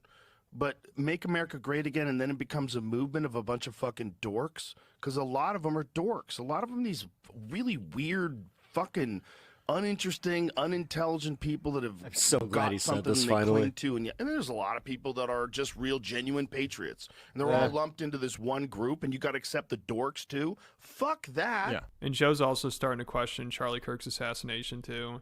So Candace Owens must love seeing all this, and I think she's almost cracked the case. Like any day now, she's finally going to be able to prove who killed Charlie Kirk. She's almost there. She's so close. And we are getting closer. I think we're close. We are definitively getting closer. We're getting close. We're getting low. Very close. We're inching ever closer. We are now, I believe, extremely close to solving this thing. As I inch closer and closer to discovering the truth, I've got a feeling about that. We're close. We're getting closer to something, and that something is pretty big. I just sense that we're getting close. I sense that we are getting very close, and we are getting closer, getting very close to something. We're getting closer because we are getting close. We are definitely getting closer, very close. We are very close. We are close. We are close. We are dangerously close to something. Hey. We are dead close to something. And I think every day we are inching closer to who killed Charlie Kirk. You know we're getting close. We're inching ever closer. We are inching closer, a little closer to solving the Charlie Kirk murder. And I'm getting very close. And we are getting very close. But I'm getting closer. I'm getting real close. My prayers are with you, Candace. You are close. We are close. And we're getting closer to the truth. We get closer. We are getting close. So hopefully she could. That was worse than I thought it would be. Solve the case. When it kept going, I'm like, huh? Before that assassin the Macrons paid takes her out, you know, she's flying too close to the sun here. Like, also recently I saw she had a broken leg and her husband had a black eye. So maybe the assassin got to him and they had to fight him off. Or another theory is maybe Candace and her husband were fighting, because I think Candace might be starting to believe that her husband is actually a Mossad spy, because his dad is the vice chair of the Council of Christians and Jews and spoke out about Candace. So maybe the Jews finally got to her husband and now he's trying to sabotage her operation. She does seem really freaked out about the idea of her husband being Jewish. Apparently AI told her that and she's just been obsessing over it. For whatever reason, when Grok first got started, it was convinced I was Jewish. What is he wearing? Which is quite hilarious. That my husband was Jewish. Somebody came at me and said George is Jewish, my husband, and I know because they had a screenshot from Grok. It said George was Jewish. But I read a conspiracy theory the other day that my husband was Jewish. She's gonna be divorced. If they're not already it's one of those like private divorces, and it's like for her. I can't stop. I'm just gonna say I think that this ain't gonna fucking stop reading conspiracies about me and my husband. Long. I've read that my husband is Jewish, so it's nonsense. Yeah, people were arguing with me online, telling me that my husband was Jewish, and I was going, but he's not. I mean, it's fine if he is, but he's not. Do you know that, by the way, ChatGPT once gave somebody the answer, and then they tagged me and they were like, what ancestry is George? And it said George Farmer was a Jew, like that your family was Jewish, that your father's father was Jewish, which is crazy. And then but the internet is a strange place. If it's on the internet, then suddenly people believe it. So I think the Jews are trying to turn her and her husband against each other, and that might be why they're fighting. And the walls are finally closing in. You know, Mossad infiltrated her operation. And she just sounds so paranoid. But let me know what you guys think, and check out the Patreon. There are over 180 exclusive videos on there. Recently I talked about how depraved Andrew Schultz and Charlemagne are. Those two are somehow much worse than I thought. And Brendan Schaub and Brian Callen are just going out sad. I covered how depressing that podcast has gotten. So if you enjoy the channel, it has. Content, it's fucking abysmal. Then definitely check it out. Not that I'm watching episodes of it, but goddamn, I've seen the clips of Schaub just throwing questions at fucking Brian where he's just like, there's like a half a response. It's over. It's Jover. It's so Jover. Oh God. Speaking of Jover, ooh yeah, I got it. I got one in me. Let's go. Extraordinarily dangerous. Unfortunately, Iran has proven to be a pretty clever adversary. You can't do that kind of invasion with a couple of thousand troops. You need a couple of 100,000 troops. They do want to die. The Ayatollah knew he was going to get hit. He sat there. Oh my God. It's fucking Rudy. It's fucking Rudy. He thought he was going to go up to paradise and find his... I'm still stuck at the Four Seasons. 72 virgins. They said that they have another catalytic converter that I need to go get. The Iranians have been... I thought I'd been paying off my bills. Reactive to this, not proactive. There has to be a response. You can't just say, well, you know what? We're an existential threat to the Israelis, so of course the Israelis are going to have to bomb us. There's never been a guarantee to defeat evil, but there is one guarantee. If you don't stand up to it, you're going to lose. Please help us bomb Iran. Please help us bomb Iran. Please help us bomb Iran. And the president's always said no. President Trump was duped by Benjamin Netanyahu, and now we're in a war that we cannot win. I don't think I've ever seen a gathering of more spineless people in my entire life. Ooh. What was that? For the talk of Vice President J.D. Vance being marginalized by the war in Iran. Anybody else think that was weird? He could play a defining role in ending it. The Iranians say they don't trust the president's chief negotiators, Steve Witkoff and Jared Kushner, and they'll only talk to him. And Vance has now kickstarted the blame game for a war that's becoming more complicated, expensive, and unpopular by the day. Benjamin Netanyahu, he says, oversold Trump on the chances of an easy victory and a swift uprising, neither of which look close if they're still possible. His editor is great. He is. Whoever he's got editing his show is actually very good at his job. According to the vice president, everything the U.S. is doing now is to prevent a drawn-out war. Observation there. We've accomplished the gross majority of our military objectives. I think you can make a good argument we've accomplished all of our military objectives. The president's going to keep at it for a little while longer to ensure that once we leave, we don't have to do this again for a very, very long time. The problem is, as it always has been, that the objectives are unclear and ever-changing. Trump says he's negotiating with a new regime in waiting, but we don't know who that is. Yeah. It's the thousands of U.S. It's the one-armed man. Marines are now in the region with special forces and paratroopers on the way. They're reportedly preparing for a ground operation that could take weeks. There's talk of seizing and occupying Hague Island to choke off the oil exports which keep the Iranian economy alive. The Wall Street Journal says Trump is weighing up a Hollywood-worthy raid on Iran's uranium, involving diggers, nuclear scientists, and thousands of troops behind enemy lines.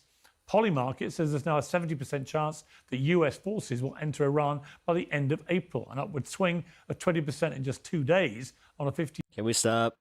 We really need to stop with Poly. We're going to bet ourselves into oblivion. You do realize that, right? This isn't how betting's supposed to work. Betting's supposed to be on like small shit, horse races, fucking not things that are existential and can literally be moved. Like there's one thing that I learned about like when pro wrestling got into like the DraftKings and shit. I was just like, oh, there's nothing legitimate about this because what are you talking? Really? You're going to tell me that there's all of a sudden going to be a rule that like the writers of WWE can't fucking like swerve the fucking... Come on. $54 million market.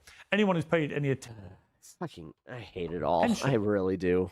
To big market moves related. Why? Why do you need this, like, that quick extra? You understand that just that little couple extra dollars, because it's not going to ever make you, like, generational wealth the way that people think that they're going to use it for. Like, maybe 0.1% of people that you bet on these websites get that. Realistically, you're sacrificing the long-term stability of society for just a quick buck, which... Yeah, late-stage capitalism at its finest. I mean, I think that Crystal Ball said this, but she's like, no, this is not late-stage capitalism. This is a different stage altogether that we didn't even anticipate. It's like, yeah. I didn't ever think that we'd be betting, like, on wars and, like, actually betting on them. You know what I mean? White House will know exactly why that's worthy of our attention. And running in parallel to all of this is the ongoing escalation by America's partner in the war. Israel is expanding its invasion of Lebanon, raising fears of a scorched earth campaign modeled on the Gaza war. Nah, I don't think so. The IDF is facing intensifying criticism for several attacks, which I think that he doesn't care. Like, and he thinks that it's like a mover and a shaker of the industry. JD and us, Vance may want to swift the industry in this end to the war in Iran, as do a majority of the American people. There's currently no indication they're going to get it. To debate this, I'm joined by Mark Kimmett, retired U.S. Army Brigadier General, Amin Dane, who's the author of 9 Lives, My Time as MI6's top spy inside Al-Qaeda, and Doran Spielman, reservist IDF spokesman and author of When the Stones Speak. Well, welcome to all of you. General Kimmett, welcome back to Uncensored. Sure. Every time we talk in this war, it seems to have escalated at the same rate that President Trump and others try to reassure us it's over and America has already won. So forgive me if I'm a little bit confused sitting here in London. Where are we with this war? Because from where I sit, it's not over. The Straits of Hormuz remain pretty well closed. The attacks on the Gulf states by Iran continue. There is enormous economic damage from a month of the world's oil and gas being held up, along with the world's fertilizer. And the President of the United States is now committing a lot of troops to the region. And the briefings that the papers are getting is that he is planning potentially some sort of land invasion, which I have to say again, as I've been saying for a while now, that is completely contrary to everything that Donald Trump campaigned on. The one thing he reassured his supporters was, I will not take America into any more senseless, expensive wars in the Middle East, and I definitely won't put boots on the ground. Here we are. What do you make of it? Well, first of all, you've asked about 10 questions, made about 10 statements. So let me get first focused. You have as much time as you like, General. No, I'm just going to say let's remain focused on what I believe either are or should have been the objectives of this war. We went into Sorry, guys, my cat puked. negotiations with the Iranians to do three things. End their nuclear program, end their ballistic No, it's not still the Polymarket studio. missile program, end their That was bad proxy publicity. They program. did get rid We of were that. unable to achieve that at the Their credit, I bargaining guess. table, so we've taken it to the battlefield. I think that we've heard a lot of noise, a lot of chatter, a lot of flack over the last few weeks, but I certainly hope those remain our core interests. And if those remain our core interests, and candidly, the core interests of countries around the world, to include Great Britain, no, we haven't achieved our objectives yet, nor should we be discussing off-ramps at this point.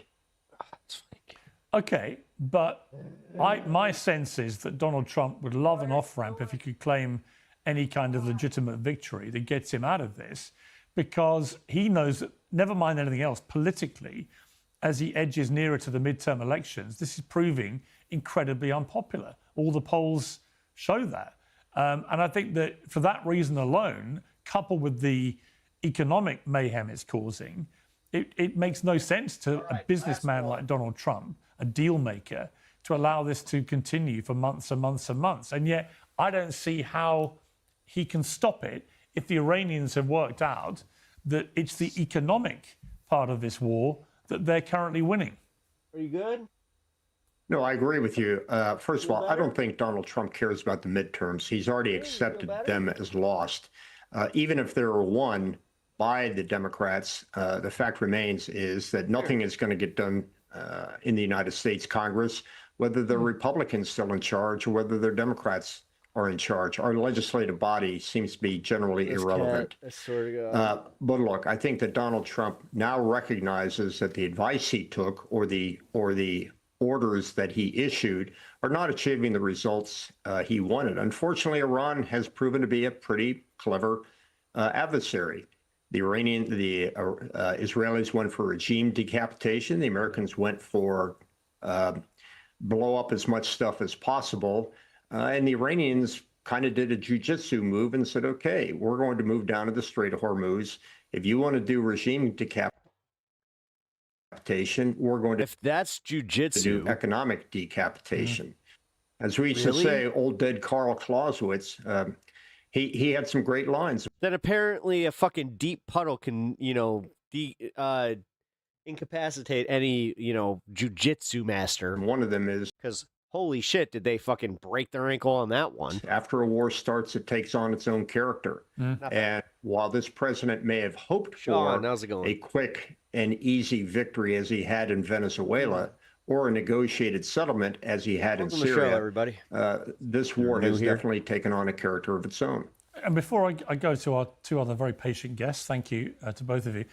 Just one final question, purely on the military reality of any kind of ground invasion.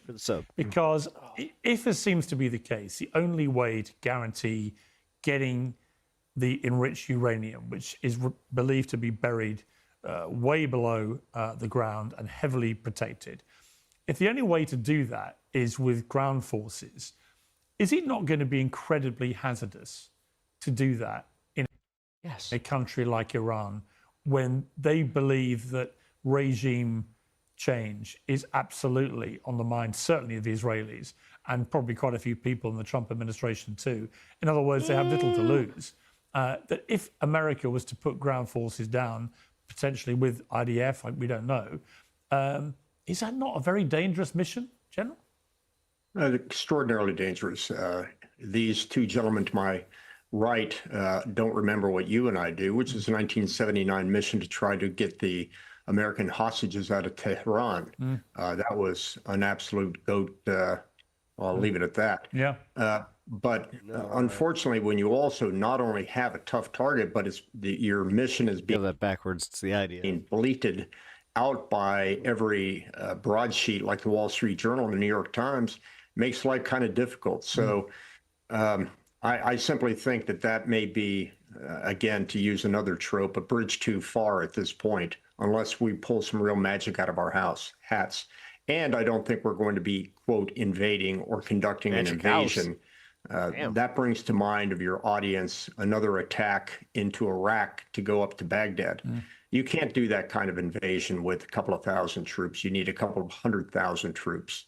So what I see those ground troops being used for primarily is short, quick operations, probably no further in than the littoral, to go against the speedboats, the mine factories, the missile factories along the beaches, maybe even a dumb idea like Karg Island. Although I think the better way for Karg Island is just take out the electricity. That way you can quickly turn it back on when you need it. I mean, the problem, and I'll come to our other guest now, Doran Spielman, the problem here is that Donald Trump has kind of signaled everything that America may do. He does it on a kind of every few hours basis on social media. Yeah, and he announces it like a moron. I mean, he changes it 2 hours later. Right. And the problem, Doran Spielman, is, I can remember watching movies about the code breakers in World War II, where there were whole teams of people whose job it was to crack sophisticated codes that the Germans were leaving, for example, planning their military operation. The Iranians don't need any code breakers. They've got the President of the United States just broadcasting it all. So, they know that there may be an attack on Haag, for example. They know that the Americans may do X, Y, Z because Trump keeps saying that's what they may do. Is that, apart from anything else, is he sensible? Look, these are all the million-dollar questions, how we're going to look back at President Trump. 100 years from now, I can say this, that he's definitely knocking off balance a lot of terror regimes throughout the world, including Venezuela. I think he's sending a different message than has been sent. It's not the typical diplomatic message. This is kind of the Trump deal maker, where he comes in, and we've seen it multiple times when he offers with one hand a carrot, and with the other hand, if it's not taken, he's got Marines moving in. And I'm not sure that it's the incorrect way. I think we'll know when this is over. But I do, Pierce, kind of want to zoom out a little bit. I think, this is not a news story. I think we need to kind of take a few steps back here. This is a story that I can say as a Jew who's, we're going to be celebrating Passover in 2 nights. It goes back to the Passover story. It's really a question. Are we going to, stand up against oppression? Are we going to make a move that there's no guarantee what we're going to do, but we have a chance at changing a paradigm? Or are we just going to accept, okay, we're slaves, we're oppressed, and we're going to allow a terrorist regime that has expressly said they want to kill and destroy the United States multiple times. They've said that they want to destroy Israel. Are we going to allow them to become nuclear? Are we going to allow them to build up their ballistic missile program? Or are we going to say, something, there's no guarantee. But we're going to hearken back to a story that is 3,000 years old, which has inspired multiple stories throughout the world, which is, there's no guarantee. There's never been a guarantee to defeat evil, but there is one guarantee. If you don't stand up to it, you're going to lose. Eamon Dean, you've made a point that you've got to filter out all the noise in a fast-moving situation like this and try and get to the reality of the movement of military assets. You say deployments don't lie, narratives do. The rest is theatre for markets, publics, and gullible media. And of course, that is often the case in every war. Again, from where I sit out here, it's not that I don't think that the Iranians are a very bad regime. They are, and have been since they took power in 1979. It's not that I'll lose any sleep over the death of Ayatollah Khomeini. He was an appalling human being who terrorized his own people, who sponsored terrorism all over the region, largely aimed at Israel. So I can totally get all that. However, launching such a full throttle attack on a country with 90 million people, where the regime clearly has a lot of firepower to protect itself, 250,000 of the IRGC, you have the disrespect. 500,000 paramilitaries, a million regular army, that they've got a lot of people around to enforce their will. And so far, there's no sign of any public uprising. There are a number of reasons for that, not least of which bombs flying around. But Jake Yeet. I just don't see any sign of a victory here. Saeed. I see a lot of bombs going off, a lot of show of military might. You don't but know I it's a also wrestling see the thing. Iranians winning the economic war quite easily and quite devastatingly. You know, I'm looking at the markets. I'm looking at the oil production, gas production. And now I see Trump in a message this morning in which he talks about potentially going after desalination plants in Iran. Dude, what the well, the hell? first reaction of Iran to that would be to go after desalination plants in the Gulf states, which would be utterly devastating. I mean, for people who don't quite grasp what that means, you're talking about desert states that rely on desalination plants for water. If you get rid of those, they don't have much drinking water left before they all start dying. So these are incredibly bellicose, serious threats that Trump is lobbing out all the time, whilst at the same time saying, actually, you know what, we're talking to them and it should be over soon. I just find all this not just confusing, but borderline ridiculous. Well, Piers, March 2019, so that's about 7 years ago, on my podcast, I talked about the reason why Saudi Arabia went to war in Yemen against the Houthis. And in that conflict, in that podcast, I said that one of the reasons is that Saudi Arabia wanted to protect above everything Jakey, else. plot twist. Bless you, my child. I have risen and I have returned.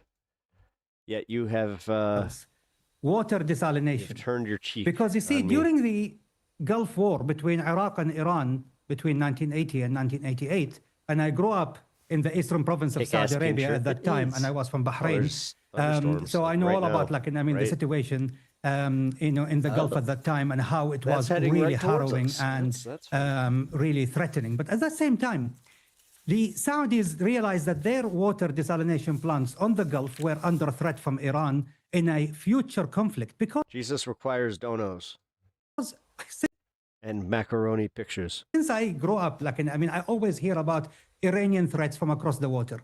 So it's not something new. So the Saudis moved many of these water desalination plants to the west, to the Red Sea, even though it will cost far more, in terms of economics of doing it.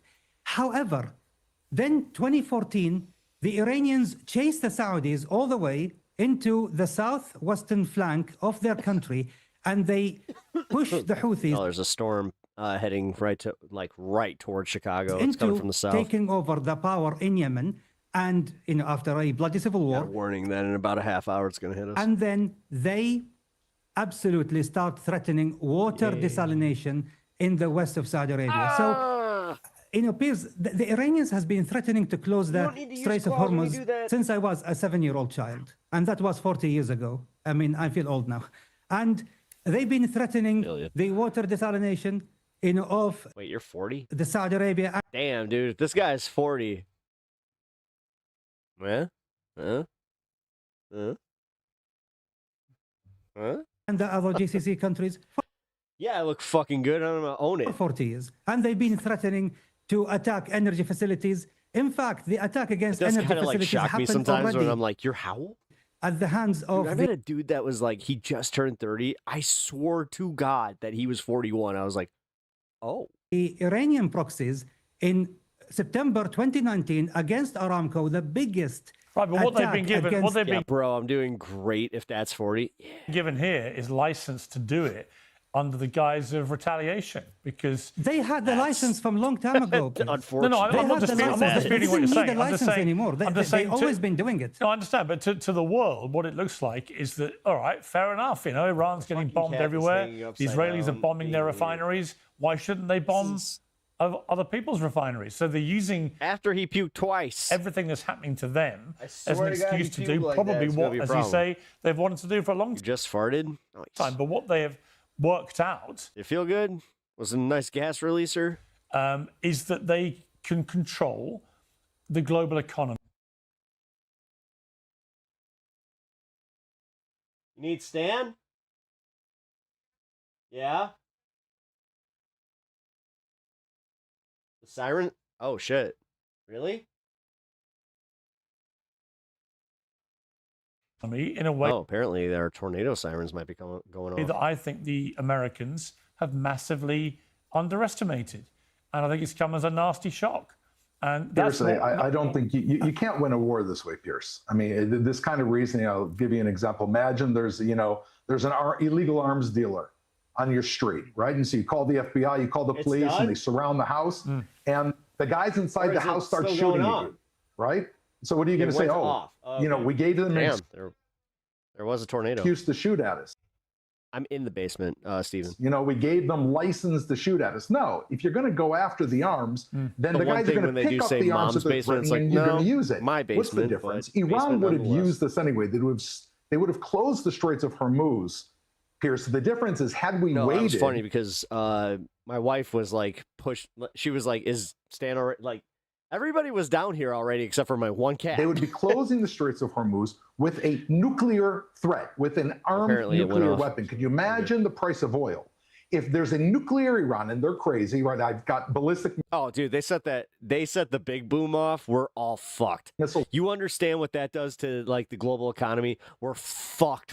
Landing next to my home with massive warheads, which if one of those landed in England, God forbid, and if it's unprotected, it can take out 50 blocks. If we don't stand up now, no, I don't hear when Iran. This isn't giving license. I have a this is trying to defeat them, and they're using whatever they have at their disposal. But then it comes down. Okay, but then it comes down to how an impending threat you feel Iran was posing, and I am not convinced, as I wasn't by the argument about Saddam Hussein back in 2003.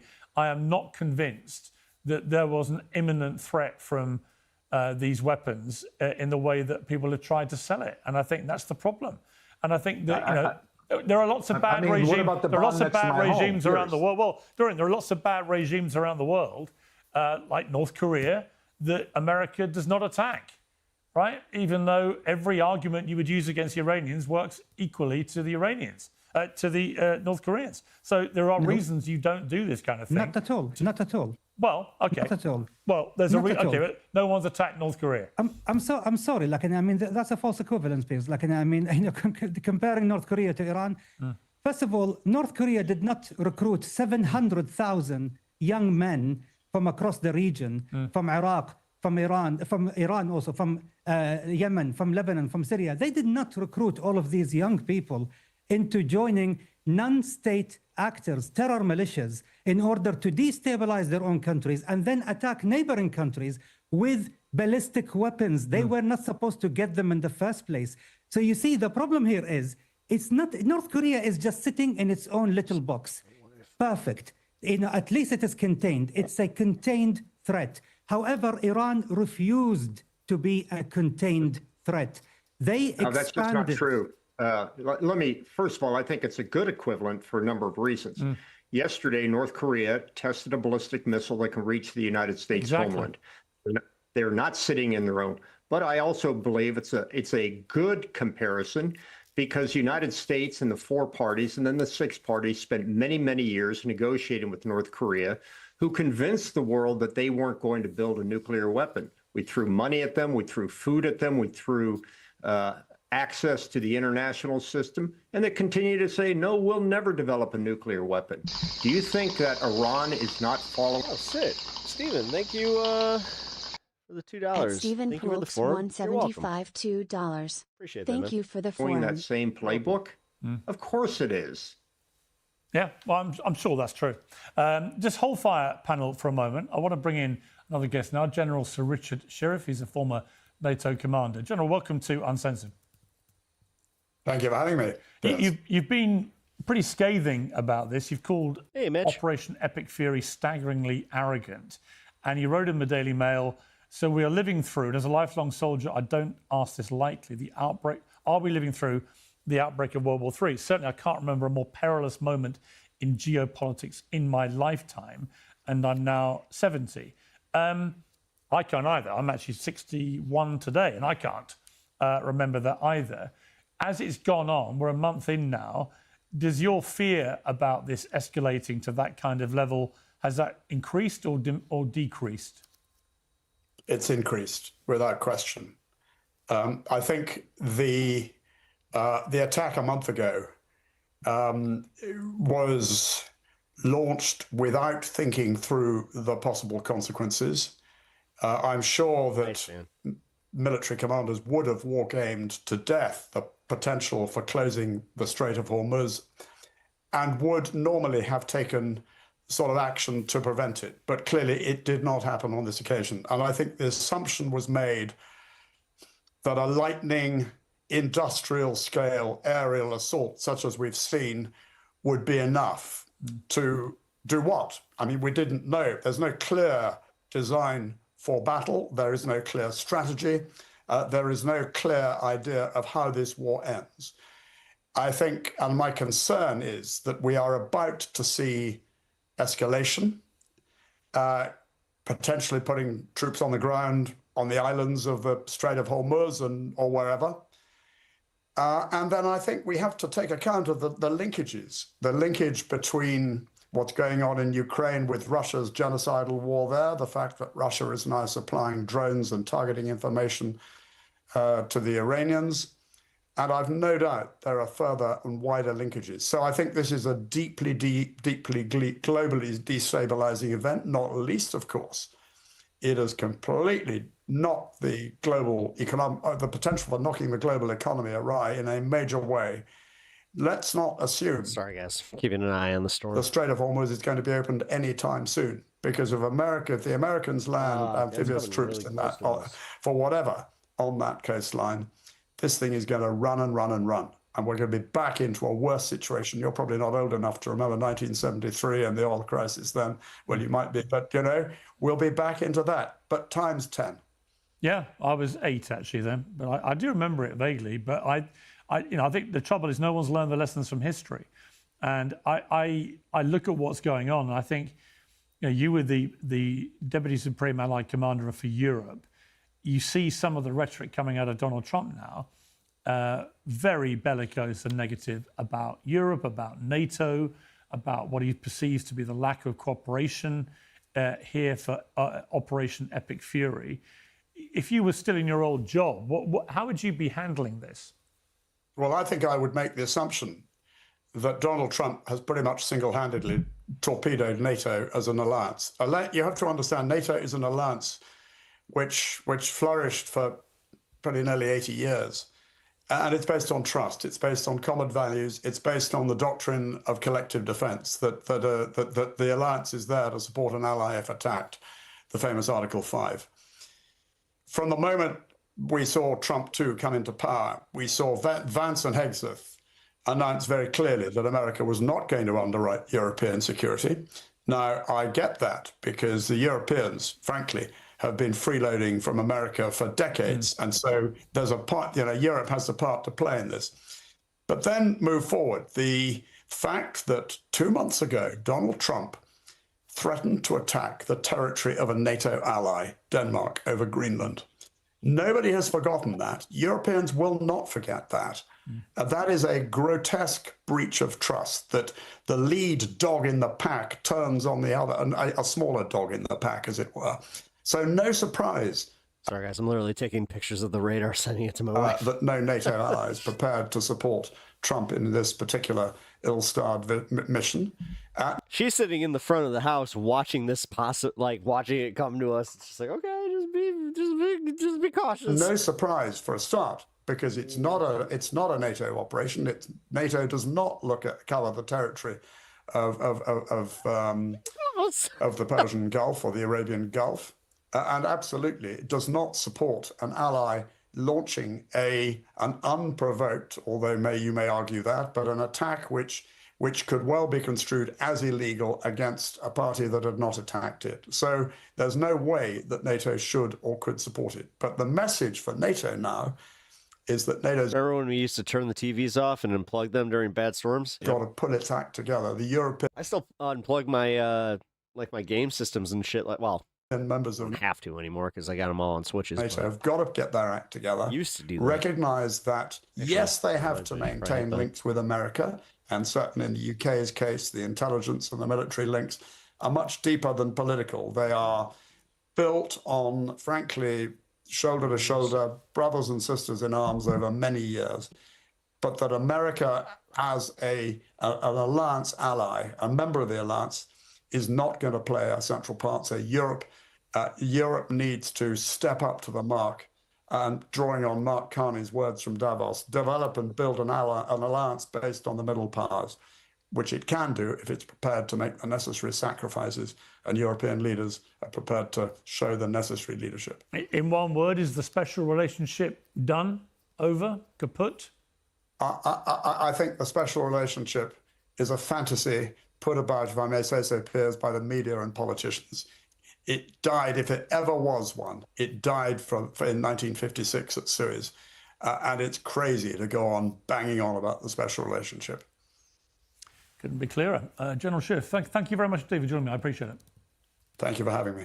Well, back to my panel now. I'm pleased to say we've been joined by the former CIA officer, John Kiriakou, who I'll come to in a moment. John, welcome back to you. General Kimmett, you were shaking your head throughout a lot of that interview with a British former general. You didn't agree? Well, a couple of things. He first said that NATO has never operated in that region. He's just absolutely wrong. Operation Ocean Shield was conducted by NATO as part of the counter-piracy operations, so they have been there before. Second, the special relationship is not something that simply was a whim of the media. I lived that my entire 30-plus years in the military. I served side by side with Brits. We shared intelligence and we shared foxholes. So I think that special relationship still exists. And this notion about his life. You know how I was talking about Barrington? They're getting hit by a fucking tornado. Lifetime, he had never seen something this whacked up. For God's sakes, the 300,000 dead and wounded at Gallipoli because of British arrogance seems to me a fairly good. So what's going to happen is likely I'm going to finish this video up and then I'm going to have to go. Comparison. Just to be safe. So it just always bothers me. Is the sky green? When somebody with a nice Oxbridge accent comes on and starts lecturing to the Americans. You're sounding a little... And one last point. Yeah. There is a solution to the Strait of Hormuz, which is I do not believe that Iran wants to fight with the British, the French, the Germans. 1981 to 1989, the United States escorted Kuwaiti flagged and escorted Kuwaiti tankers in and out of the Strait of Hormuz. We can't do that this time because the Americans are belligerents. I wrote an article recently, and the title... Dude, I'm so sick of living in this new tornado alley. Like, what the fuck? Where are the allies? So why aren't the allies like Britain and France and Germany, who have far better capabilities in countermeasure, and they're not active belligerents in this war, why are you not escorting the tankers in and out? China would join you as well. So as everybody is wringing their hands as the United States is bringing the world economy to its knees, why doesn't Britain and France and, God forbid, NATO take on that mission? Just out of interest, General, where were you educated?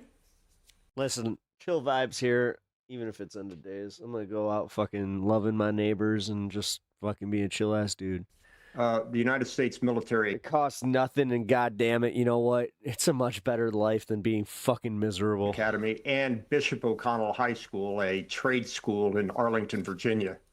You have a remarkably eloquent and clipped American accent, I have to say.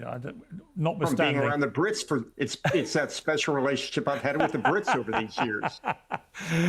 John Kiriakou, welcome back to Uncensored. Let's just talk for a moment about the domestic jeopardy that I think Donald Trump is risking here. We'll and I think here it's with significant. This for just 1 second. The polling is terrible. I'm going to go check. It's the first time I can remember an American a little sooner. Armed forces at war, even if they're not calling it that, which has not had the majority support of Americans.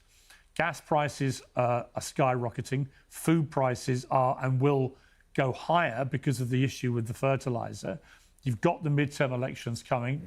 I mean, General Kimmett thinks he's already given up that. I'm not sure that's how Trump will be thinking, but certainly all the polling again suggests that the Republicans could lose both the House and the Senate now if this continues the way that it's going. It just seems a hell of a throw of the dice by Trump. And I'm increasingly thinking he's made a massive miscalculation. What's your view? Oh, I think this is a disastrous miscalculation. Where do you even begin You know, there's a very significant split right now within the Republican Party here in the United States. Yeah. There were a lot of Republican voters who voted for Donald Trump because they believed that he really was the no foreign wars president. You might recall February 14th, Valentine's Day 2016, during a Republican debate in which Donald Trump called George W. Bush a war criminal for getting the United States involved in the war in Iraq. And now all of a sudden, it's as though it's John McCain's neoconservative Republican Party again. It seems to me that Trump surrounded himself with some people, like Tulsi Gabbard, for example, and J.D. Vance, who reportedly have been opposed to these foreign interventions, but then others like Marco Rubio, who is sort of the successor to the John McCain wing of that party. And the party and the president himself don't know which direction to go. Well, I think I would add Lindsey Graham. Disappointed. I'd add Lindsey Graham into that. Lindsey Graham. I think he's been extremely You're 100% vocal. right. But what you're really, it's so true about the split in the party. I saw Matt Walsh yesterday from the Daily Wire making the point that almost every Republican he's been talking to is against this war. Went off again, and he said, yes, it looks like there unusual. could be rotation near us. We'll see. When you have a Republican administration, I'm watching weather-wise right now. For Republicans to be as against it as he is hearing personally, anecdotally, he thinks it's not showing up yet properly in the polling. But I saw a thing about enthusiasm for the midterms, and I think the Republican enthusiasm now is down to like 60% and falling like a stone. Right, which again, that's the danger, and I think that's the kind of quiet. Yeah. That's the quiet voice there of people saying, "All right, we don't get this. This guy, the whole point of Trump was he would not take us into foreign wars, especially in the Middle East, and definitely no boots on the ground. You know, I do think if he commits boots on the ground and it goes even half wrong, as many military strategies think it could." Then I think I don't know. I saw him at fucking Disney with a bubble wand today, so I don't know. It's which I'm all for, like, you know, anybody rocking a bubble wand. It's bubbles. It's a wand. Come on. I'm not gonna fucking police fun. God damn it! Like, bro, you were just calling for, like, you know, some war crime kind of shit. So I don't know. Maybe you don't get to use a bubble wand. This becomes his legacy. And again, I just asked the question, and I would ask it to the president myself if he calls me. I would just say, why did you do it now? I don't get it. I don't get it either. I don't think I've ever seen a gathering of more spineless people in my entire life. This is just simply, it's like a vacuum, Pierce. Like President Trump woke up one morning and decided to go attack Iran because Israel convinced them, as if Iran does not pose a nuclear threat, as if there's no hang on. What would be the red line for you, Pierce, to say that they're an imminent threat? Hang on, Doran. We'll take your insult, but let me just respond. The reason people think that's what happened is because that is what the Secretary of State of the United States told everybody on camera. Just to remind you, Marco Rubio said, when he was asked, why did America take preemptive action in this way? He said, because another country, brackets Israel, had informed the United States they were attacking Iran, and the expected result would be that Iran would, under that incident, it would then attack American interests, and therefore they had to get in first. And J.D. Vance has also said the same thing. We're not making this up. This is something coming out of the mouths of the senior people in the administration. Pierce, why did Trump join Groove? I appreciate the 12-day war at the end of the war? Well, the 12-day war... Israel had been fighting alone for 11 and a half days. Why did Trump swoop in and take out these nuclear reactors? Because he believes that a nuclear Iran poses a major threat. Sure, and we were Marco Rubio, Pete Hegseth, they've all said many different things, we were told that threat was eliminated. The president himself said we were told the 12-day war... Iran has killed tens of thousands of Americans over the years. He understands. Nobody disputes the American people, this is their story. They don't need a reason to understand that there's evil in the world and stand up for evil. And by the way, the Brits are the ones who taught us this. Sure. The importance of standing up against evil. Like, what I don't understand about any of the people you brought on, are we just then going to surrender and let Iran just grow into a nuclear armed terror regime? Or does anyone, including you, having another idea of how to prevent this? Yeah, I think the honest answer about that is that I didn't think so. Well, I haven't answered. Well, while we're doing that, I'm going to take a look at my spine here. Apparently, it's been eviscerated. No, not all of you, but some of you. Trump for life, life without parole. Nice. Don Harden, welcome to the show. General Kim is spineless. Hit that sub and hit that like button. You're in a good place here. Also, just in general, like, yeah, I like to have, you know, open discussions here.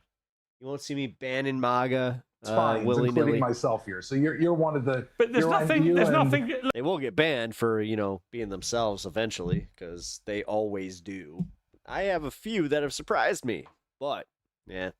I don't think it's anything particularly it's heroic almost like they or have something to courageous prove, like by about getting banned by launching leftist the channels. biggest military attack of modern times with the most overwhelmingly powerful military. Sorry if I'm not paying full attention to this. I'm also watching the weather app. Like, it's not to be hero. Who needs to be hero? No, but I don't understand what the I don't agree that there was an imminent impending threat. I wish I didn't live in this imminent, zone. Well, let me answer. The only imminent impending thing was that Benjamin Netanyahu and AWACS, what's up? Told Trump, we're going to attack. We now know from Antony Blinken, a previous Secretary of State, that he tried the same thing with Obama and Biden, told them he was going to attack. Loud as and shit. then both Biden and Obama said, well, we're not coming with you. And then guess what?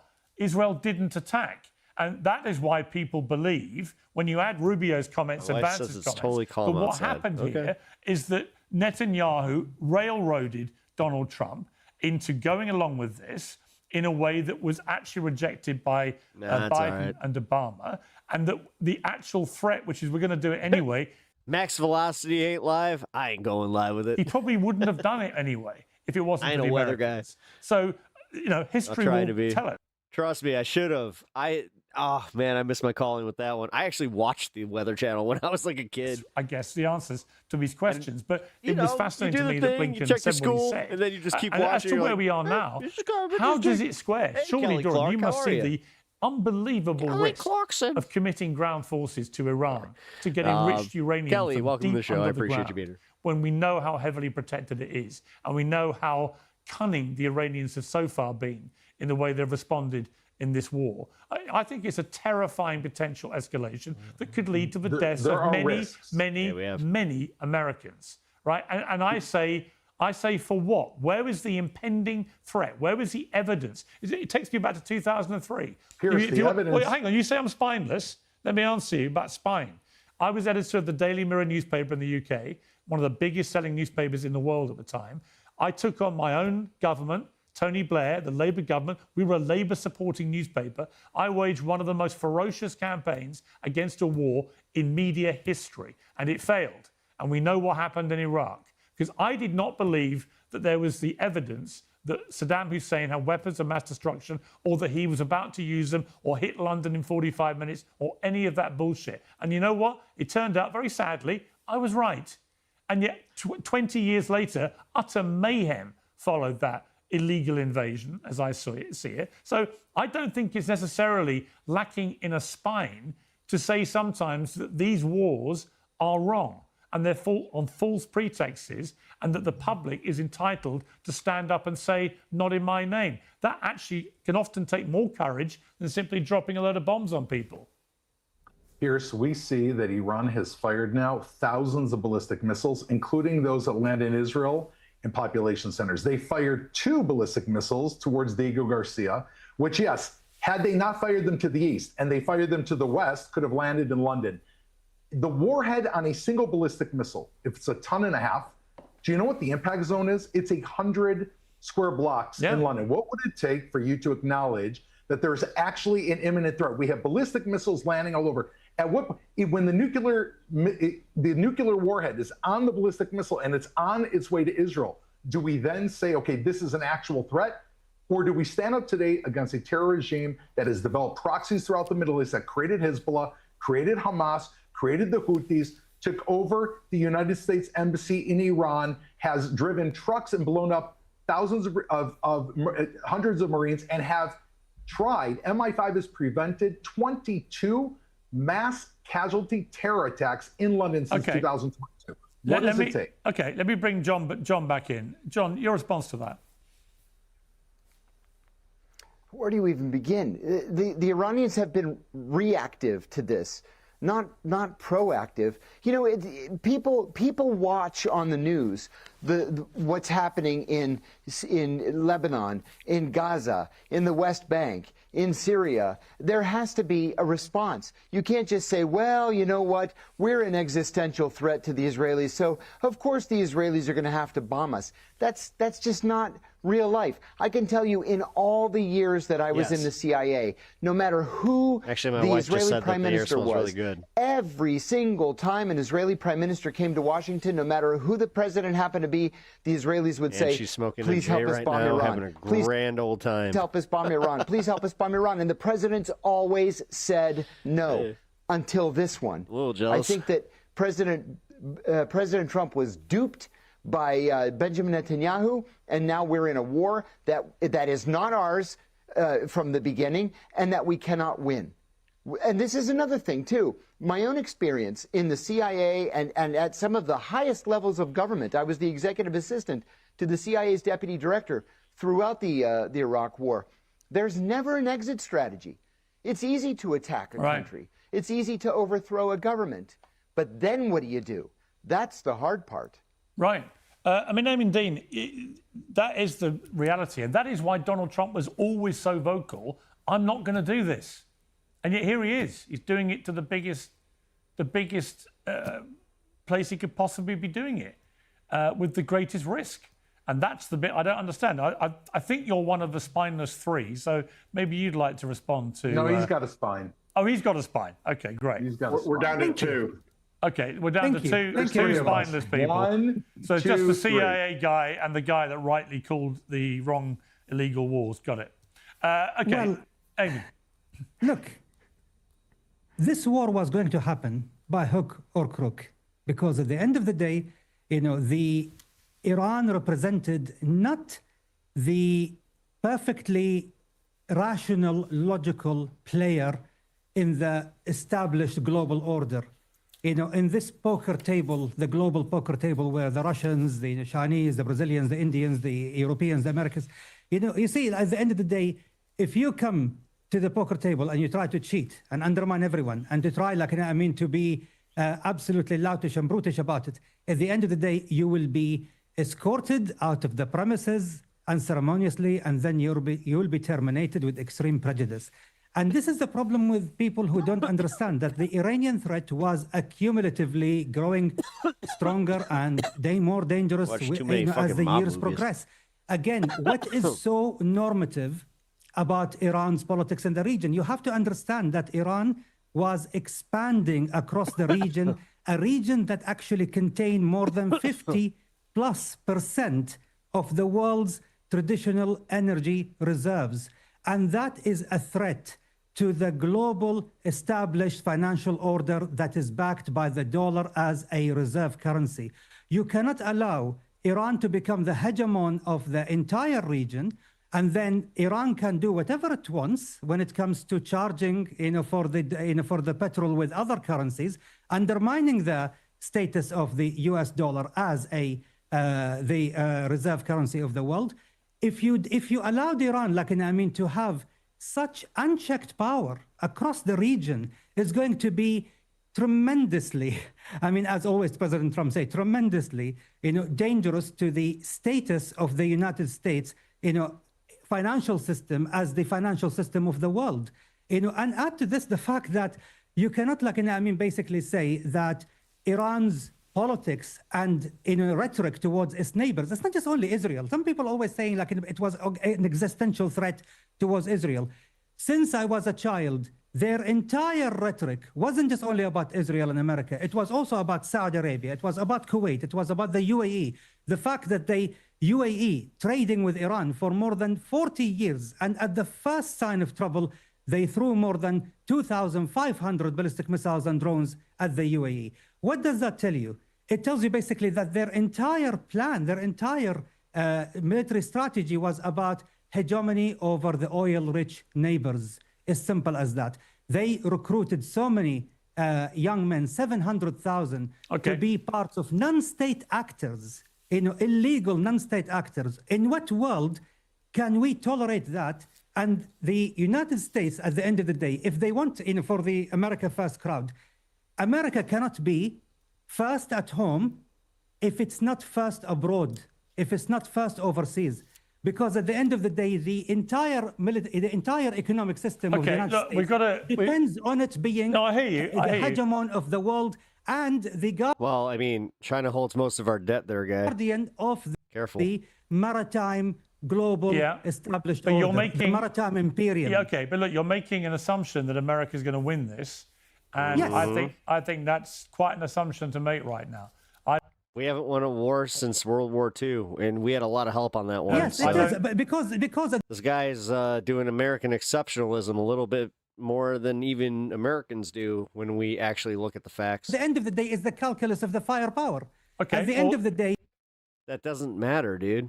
We've always been the biggest military, but for some reason we still can't win a war for shit. I mean, I hate to fucking repeat it. But... Okay, we'll see. Despite all the rhetoric of Iran, we will see whether the I like how the CIA guy's just like, this guy's full of shit. Firepower alone can win this war. It's not just only firepower. At the end of the day, what is a victory? Arabs always say, that victory is just to be patient. Is your patience outlast your enemies? Yeah, and here is like basically the thing is the fact that there is no economic patience in Iran anymore. My guess is their economy will collapse. My guess is that the Iranians will have a lot more patience than Donald Trump. We shall see. We shall see. We will see. All right, we'll have to wait and see. I've got to leave it there. Panel, thank you. Interesting debate. Thank you very much indeed. Well, I'm pleased to say that I'm joined now by Rudy Giuliani, the former New York mayor and lawyer to President Trump. Rudy, welcome back to Uncensored. How are you, Piers? I'm good. I've missed you. You well? Calling it on this one. All right, here. Got one more thing I want to do before I end the night. But after this, I do unfortunately have to get going. Even though this god damn it. You know what? Hold on. Fuck it. Let's do this. Well, let's watch this Hassan bit, and then we'll fucking do my Mehdi bit, and then I gotta go. Crazy as Democrats are divided and don't know what to do about him, and so we asked him. 8 million people marched against him as Trump didn't show up to CPAC and his approval just hit 36%. And every Trump-Iran deadline keeps getting moved as every Trump threat gets bigger, and Iran says they're waiting to set troops on fire. We're talking subscribers only, varies by plan. And then diving right back into the news as promised, here's our interview with Hassan. Hassan, Democrats are publicly split on whether you should be involved in campaigns, right? El Sayed wants you on stage. Stevens said you're the exact opposite of someone I'd be campaigning with. Slotkin said you sound deeply anti-Semitic. What is your response to elected Democrats calling you a liability? I have the same attitude that Bernie Sanders demonstrated after his rally yesterday. It's I think there's a major split within the corporatist side, the corporatist flank in the Democratic Party, the people that are constantly trying to appeal to this like mythical moderate Billy D selling knives, interest voter, and that's been a demonstrable failure. And I think that the party's base actually understands that it's a demonstrable failure, so they're demanding more. And these guys they're losing their relevance, their institutional relevance, like a lot of these think tanks like Third Way and certainly advocacy groups like AIPAC, ADL. So they're just kind of trying to create pressure wherever they can. And I think they're very boomer minded because they think like, when I go and stand next to a politician, that actually benefits me. They don't realize that like politicians are coming to me because I can fundraise for them in a way that you really can't do unless in a way that you really can't do because it's like all individual donors from all around the country, right? This is not like a closed door private dinner. $50,000 a pop. Like this is like real people that appreciate what the candidate has to say and want to give $5 to $100. And then also on top of that, I have a fairly active audience that makes up the door knocker base, as I like to call it, like a lot of activists, advocates, labor union leaders, and lower level local politicians and the like, who when they get excited about a candidate, they want to do phone banking. Like there is the real grassroots momentum when candidates associate with someone like myself, and that's the reason why they do it, because it's not it doesn't give me any like significant legitimacy when I appear next to a candidate. At least it doesn't work that way on the internet. No one really cares, right?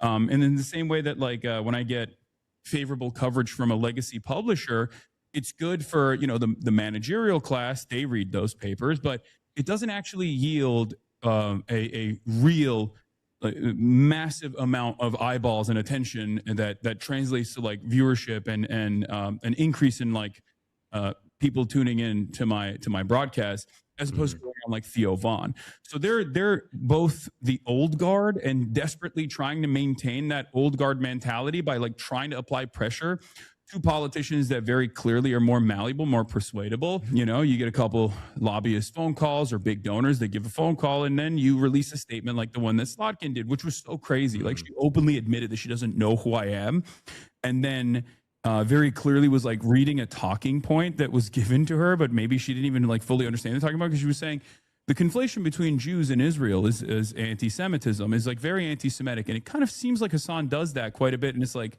no, actually, I do the exact opposite of that. So that was like a funny angle. It wasn't even like quote mining to be like, well, this quote seems crazy or whatever, because like they all do that usually. There's like a couple of them flying around that the ADL disseminates.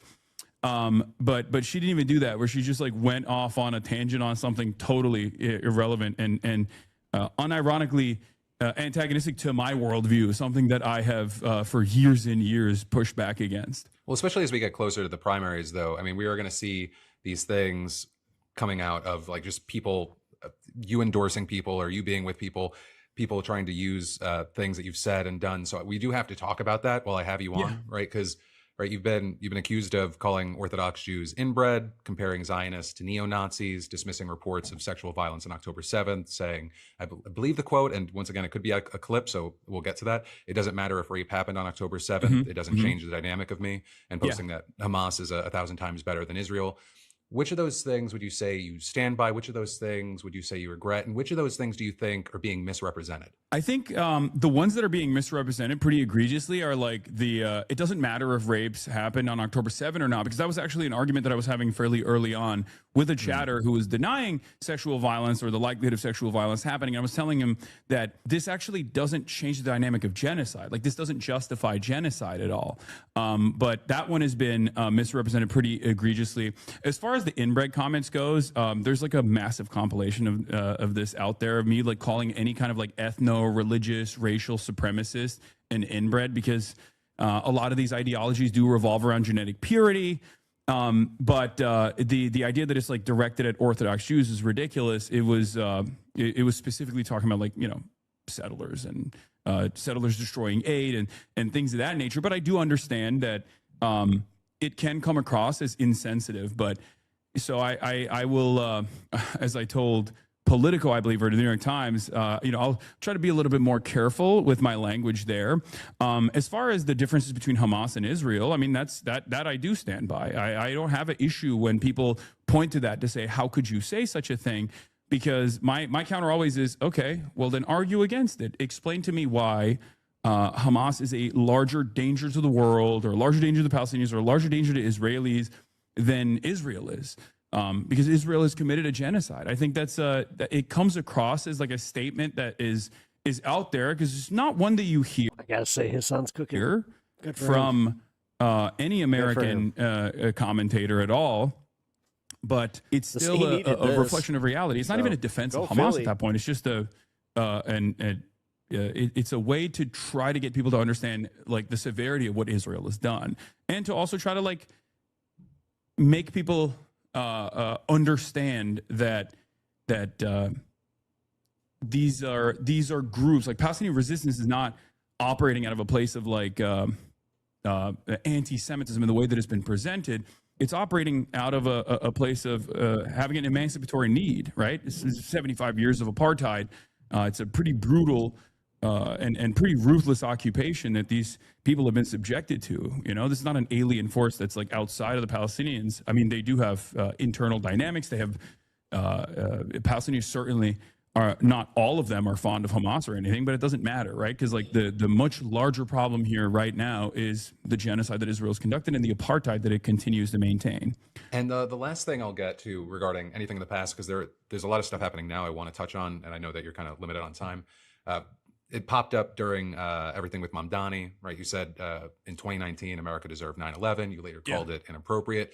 Do you still think that the underlying argument was right and that just the phrasing was off? And if so, what is that? Or have you moved off that position entirely? No, that was me talking about blowback, which is a concept that has academic consensus, right? And even in 2019, it had academic consensus.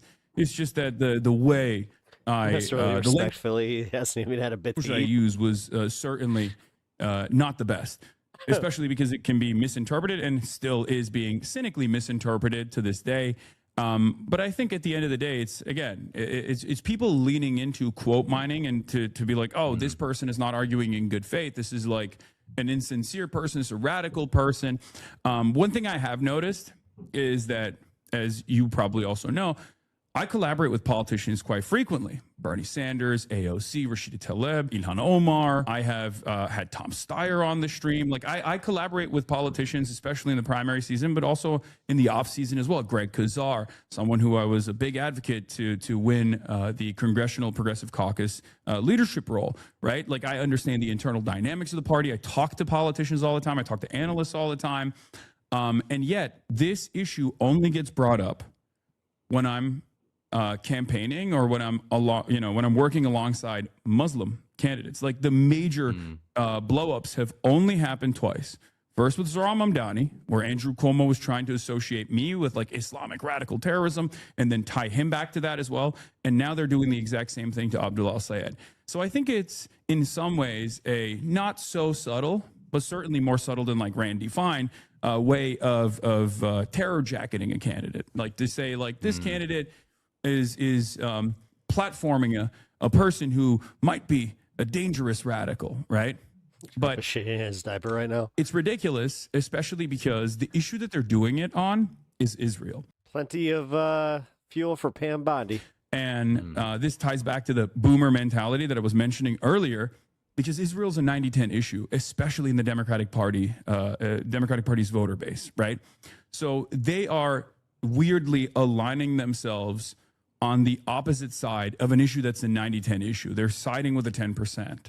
And I guess the point I'm trying to make is like, no matter how much quote mining they can engage in, or no matter how much they try to say like, oh, I'm a radical person, I think most people, especially after the last 2.5 years, kind of understand that this happens to anyone who puts themselves out there and says, free Palestine, says they're on board with Palestinian emancipation, that Palestinians deserve. Although it looks like the tornado is like not even a thing anymore. Statehood, so dignity, sovereignty. There's always a barrage of hatred, down to the likes of Miss Rachel, 40 who plus is miles an to the west of immensely us, kind person, like an impossibly kind person, who just simply says things like, I don't think children deserve to die, right? So it's hey, Angela. Ironically, another thing that I talk about quite a bit as far as like the dilution of the term anti-Semitism, which is a severe crisis regardless. But this kind of dangerous conflation. Oh, in the Chicago region. This false conflation between Zionism and Judaism paired up with like this right now barrage of attacks against people who are advocating for Palestinian emancipation and consistently calling them anti-Semites, pairing people like myself up with morally repugnant worldviews like Nick Fuentes. I think that is a spectacular failure in terms of combating anti-Semitism. I think it actually leans into anti-Semitism. It makes people no longer take anti-Semitism allegations seriously. And it also legitimizes the likes of Nick Fuentes rather than delegitimizes someone like myself. So I was going to ask you, right? Because Mallory McMorrow, she compared you to Nick Fuentes in that you are someone who says offensive things to generate clicks and attention. That's a paraphrase of what she said. What's your reaction to being compared to a white nationalist by a Democrat? And do you think that comparison is being made in good faith, or what do you make of it? No, I don't think that comparison is being made in good faith. I will. To be as charitable as possible, I don't think Mallory McMurrow knows who I am. I think she just got talking points and thinks that this is like a viable way to draw a line in the sand between herself and Abdullah Sayed, because they're both in like the the anti-Zionist lane. They're competing for votes in the anti-Zionist lane where the votes are, but then all the donations are on the pro-Israel lane, right? And Stevens is actually the pro-Israel candidate. She's the AIPAC candidate in this race. So it's very clear, her position is already established, right? Everybody understands it.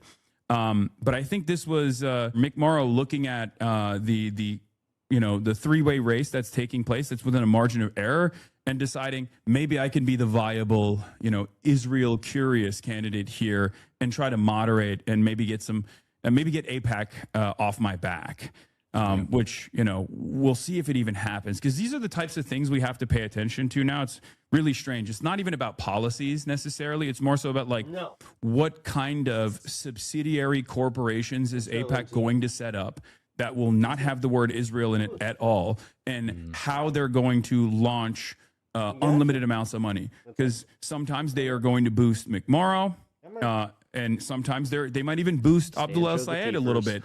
If they feel like there's a battle between Mick Morrow and Abdullah El-Sayed, where Stevens can win out at the end. So it's this complex machinery that I think undermines the principle of democracy. But we'll be paying close attention to it. Do you think that might be connected? I mean, you have AOC, Ro Khanna, other prominent progressives, right, appearing on your show, people like Bernie Sanders backing candidates on the campaign alongside you. But when many of them are pressed on specific comments, whether it be about Jews and Israel, most of them won't address those comments directly. Do you think that the elected officials who associate with you publicly but won't defend specific things you've said, does that stand out to you? Do you think that's just playing the game? What's your take there? I think I should never be the conversation. So I think it's totally appropriate for these politicians to be like, guys, there's going to be things that we disagree with. And there are things that we disagree with, not on the issue of quote unquote Jews, obviously, but there are going to be differences in opinions. It's healthy, it's normal, it's understandable, right? So I think they're just covering their bases by being like, it doesn't matter if we have disagreements. I'm gonna talk to this person. No one hit your chat. That was you too. I think they're just trying to auto flag, signal it in a way that is the most appealing to the broadest base. Bitch to Google. I don't expect control it. Politicians to just run around and defend every clip out of context. They're not my fans, right? These are people that I work with. These are people that I want to fight for an agenda, and they are fighting for an agenda, so I support them. And if they stop fighting for an agenda, I will stop supporting them. But at the end of the day, this is an insincere conversation. So I do appreciate any kind of defense, because I understand, or at least they understand, that this battle is for who gets to retain control over the party, right? And I think they are just using me as an entry point. So when they're yelling at me and they're saying I'm radical, they're actually yelling at the base, because I do have a lot of fans, but I also am a megaphone for a lot of people who don't even know who I am, right? These are people that I meet on the streets when I go to these protests. These are people that are totally outside of my demographics, that are also expressing the same anger and discontent towards the Democratic Party's ineptitude, its feckless nature, against the growth of fascism in this country. So they've arrived at my position without hearing my commentary at all. So I'm not this singular being that is hypnotizing the base of support into demanding more radical things. I'm just a megaphone. I'm just one person, right? So for them to highlight me like this, I think boost my profile. It's rather flattering.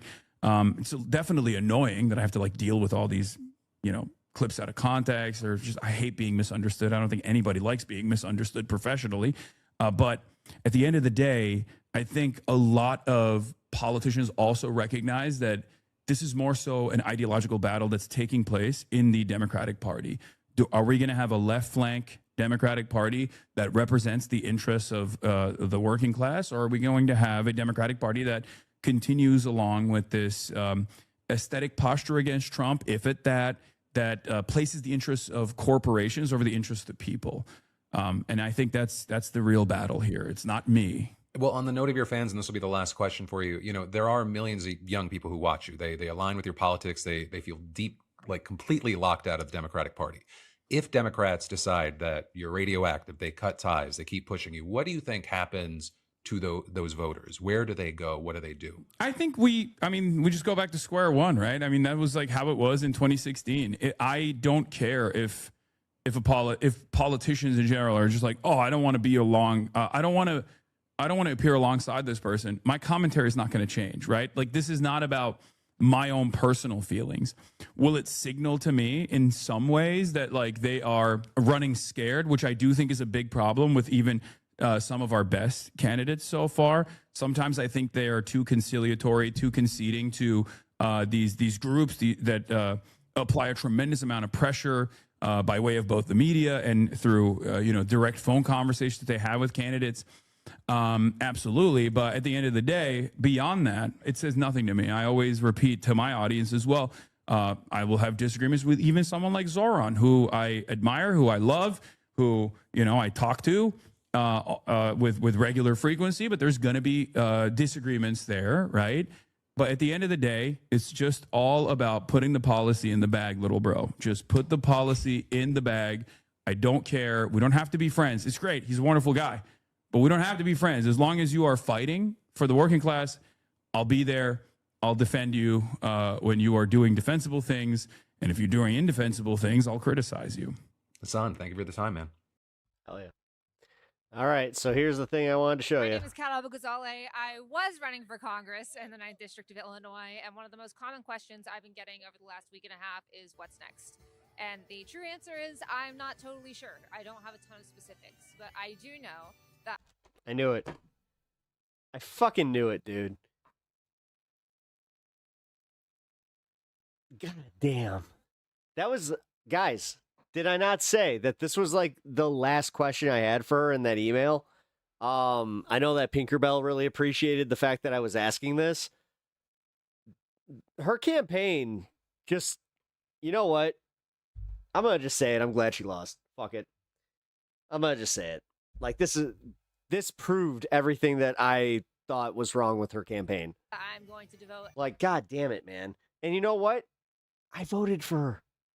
Plain and simple. Me and my wife, we voted for her. Every single day of the rest of my life. This is so fucked up. I have to fight ICE and hold these bastards. Goes to Minnesota, number one. I did notice that she was in Minnesota. That's why today. And I made the joke where I'm just like, is she just going to go to Minnesota and try and run there? Today, I'm at the fact that she didn't have a plan B or a plan C is kind of messed up. Largest No Kings rally in the country to push against this administration with thousands of people who are marching all over Surprise. the city to come right here, saying fuck no to ICE, fuck no to illegal wars, and every other unconstitutional bullshit thing that this president is doing. My name is Kat Abou-Ghazaleh. I was... I can't. All right. Last thing, and then I got to go for the night. As Nostradamus, you had three famous predictions in 2024 that Trump would get elected, that he would start a war with Iran, and that he would lose a war with Iran. Iran clearly has the strategic advantage. I think the next step in the escalation ladder... I mean, Tim Walz is stepping down, isn't he, baby? She's going to try and run for that seat. ...is that Trump will send in ground forces. Baby. Nikki Haley was key to your prediction about Iran. You said Trump would pick her as his running mate, but he didn't pick her. I think that the problem... I should. With education is that... You know what? I don't know. Because I genuinely don't really care if her campaign gets a hold of me anymore. I mean, funny enough, now have Dan Biss that I will likely... focuses too much on facts. I'm going to just too much keep that on at rigor. that. And not enough on imagination. I didn't remove your fucking comment.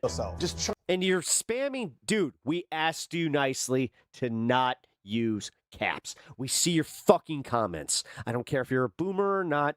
Take the caps lock off. Trying to control what you say now. One more fucking message. I'll delete you myself. Your critics might... They asked you nicely. I cannot stand when I'm at the back end of my show and some cunt has to come in here and not listen to the basics of our fucking chat rules. Say they're using you. I allow people that dissent. I allow fucking Trump supporters. I allow people that generally make fun of me. But this shit is what pisses me off. As a propaganda. It is possible I'm a useful idiot. And I suspect that there are many entities around the world who would like to amplify my message, including the Chinese government. Hold on. You can't stand people that just cannot You don't call because you can't see. yourself Professor Jiang on your YouTube channel. I do now. But when I first started out, if you go way back to my It doesn't early matter.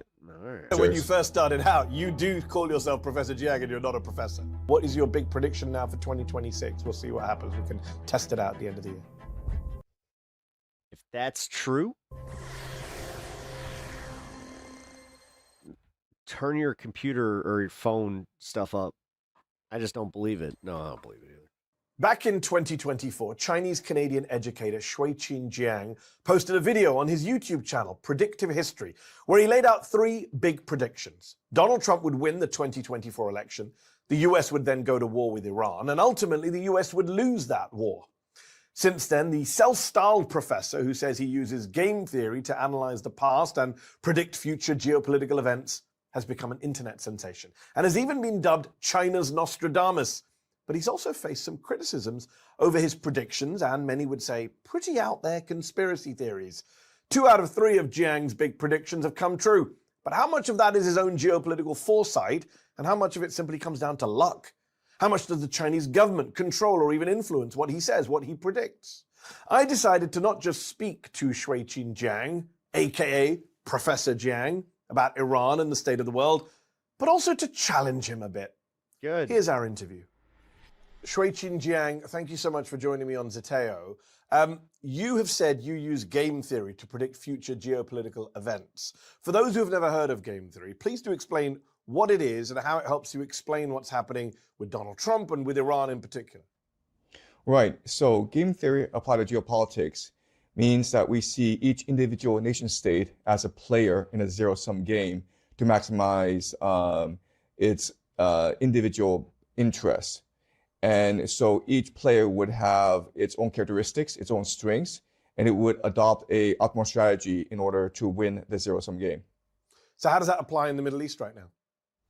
Right. So the United States is attacking Iran, and these 2 nation states have different strengths and weaknesses. So America has the world's greatest military.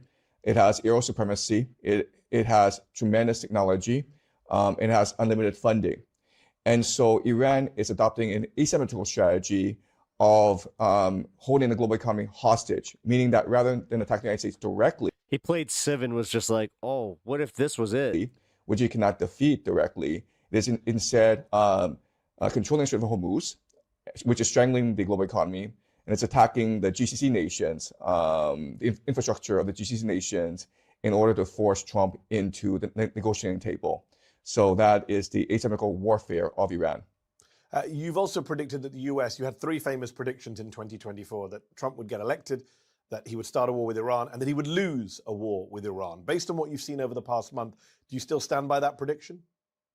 Yes, I do. I think that after a month, I think that Iran clearly has the strategic advantage.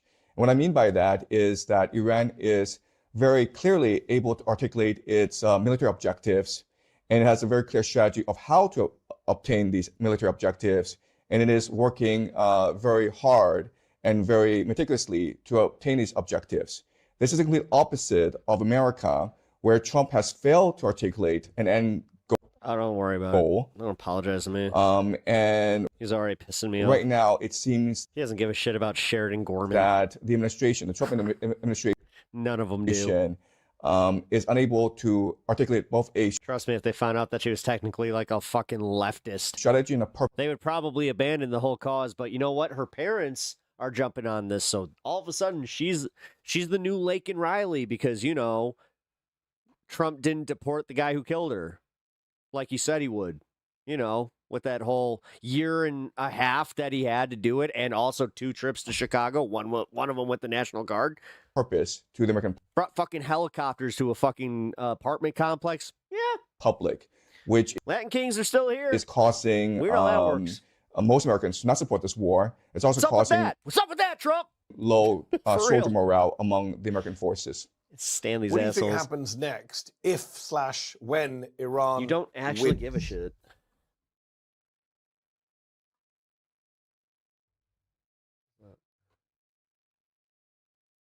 Oh, it's a paid episode.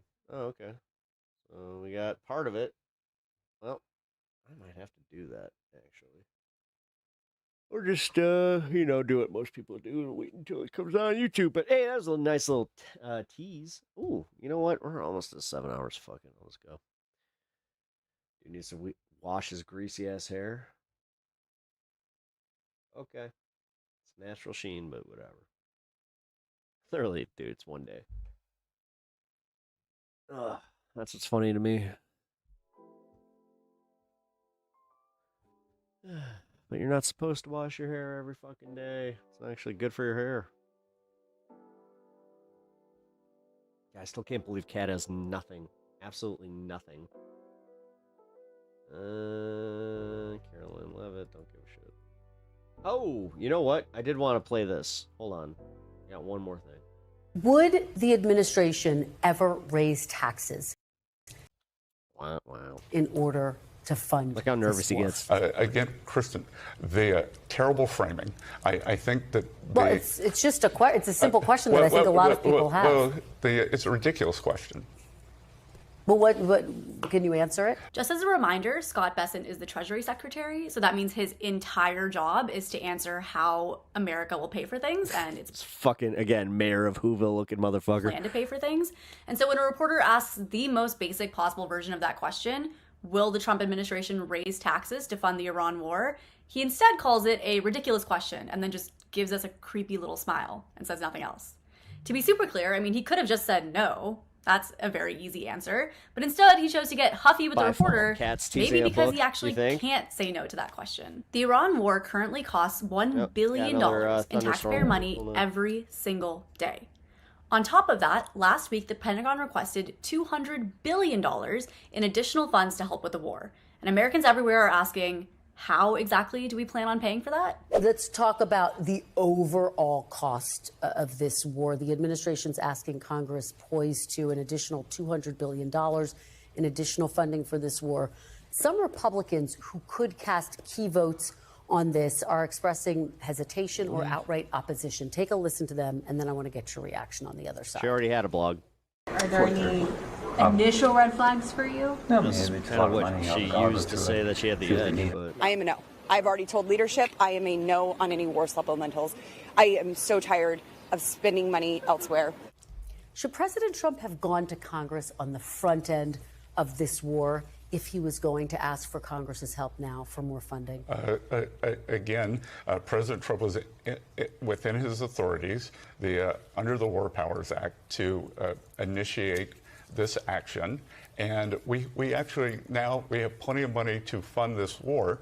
What we are doing is this. Then why do you need more? This supplemental. President Trump has built up. Why do you need supplemental when you have trillions of dollars already committed to this war? Up the military, as he did in his first term, as he is now doing in his second term, and he wants to make sure he's a bad liar. that the military is well supplied going forward. So she shows Scott some clips of his own party members, including Lauren Boebert, who is not exactly known for her nuanced fiscal restraint, but even she is saying that she is an absolute no on this $200 billion in additional assistance to fund the war.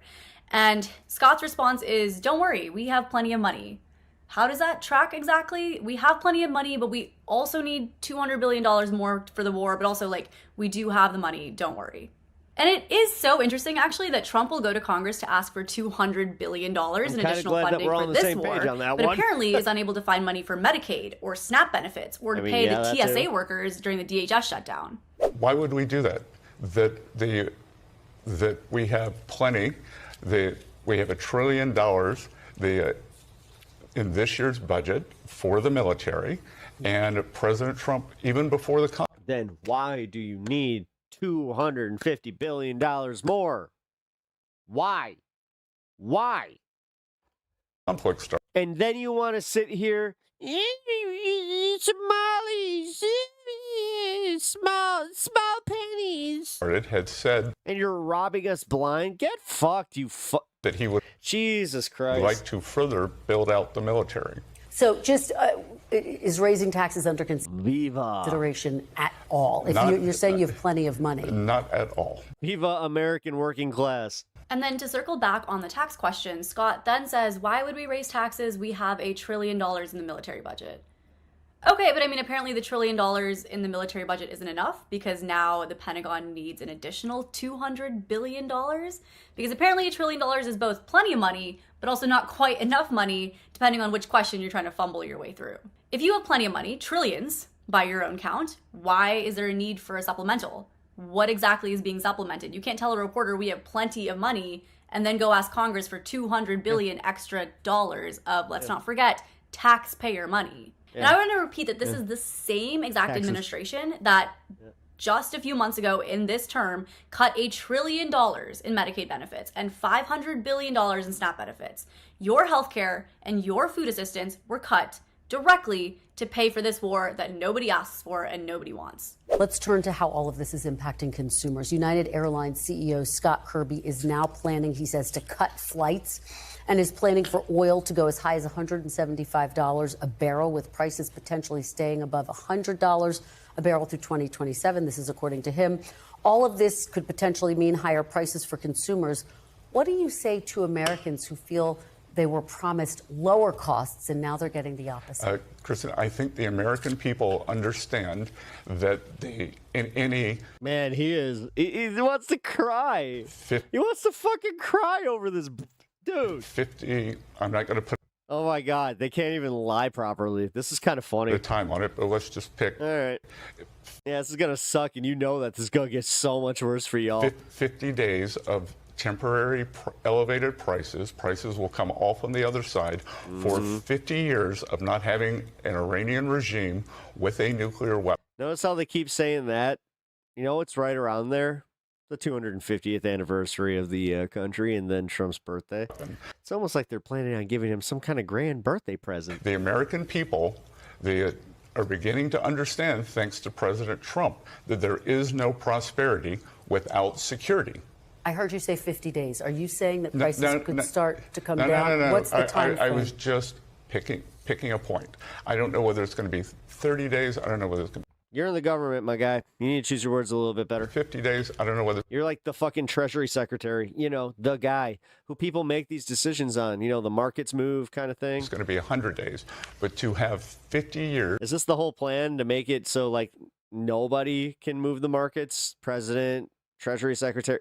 You guys realize you're kneecapping America pretty fucking hard, right? Like, you're not going to be here forever. I don't care how much you guys like can convince yourself that that's going to happen. That's just, I don't know. Not going to happen because I don't know. Time. Peace in the Middle East and know that the Iranian regime is defanged. Because it's one thing I love about narcissists is they can't conceptualize their own deaths. Kristen, what we had before was the illusion of security. And if you're wondering, like I was, because I went and Googled this right after I watched this clip, Scott's net worth is something like $500 million. So then maybe that gives you some insight into why he does not care at all about higher prices.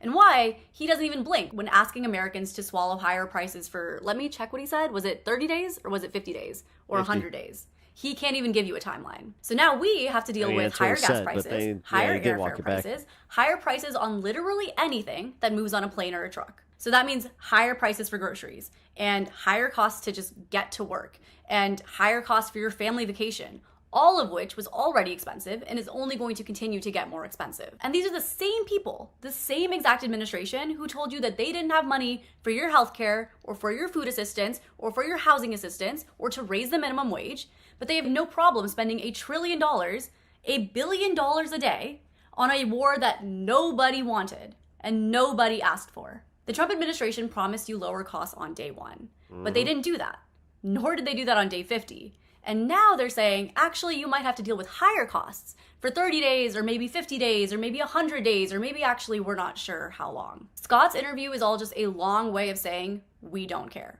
The Trump administration does not care about higher prices because none of them have to deal with it. Trump is a billionaire and he has surrounded himself with billionaires. And those are the people he cares about.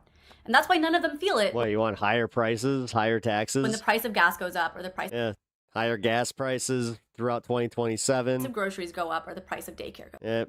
Fucking 3.9 inflation. And that's why Scott won't even bother putting a timeline on higher prices, because he does not care about you and he does not care about your bills. Congressman, what do you say to Americans who think that we're involved in this war now in Iran as a distraction from the Epstein files? Well, I think they have good reason to think that. I mean, we have a president who can't even explain why the hell we're at war, can't define what the mission is, can't tell us when it's going to end. He's spending $1 billion a day on this war. At the same time, he's not doing anything to help end hunger in this country. He's doing nothing to make child care more affordable or to make health care more accessible or affordable.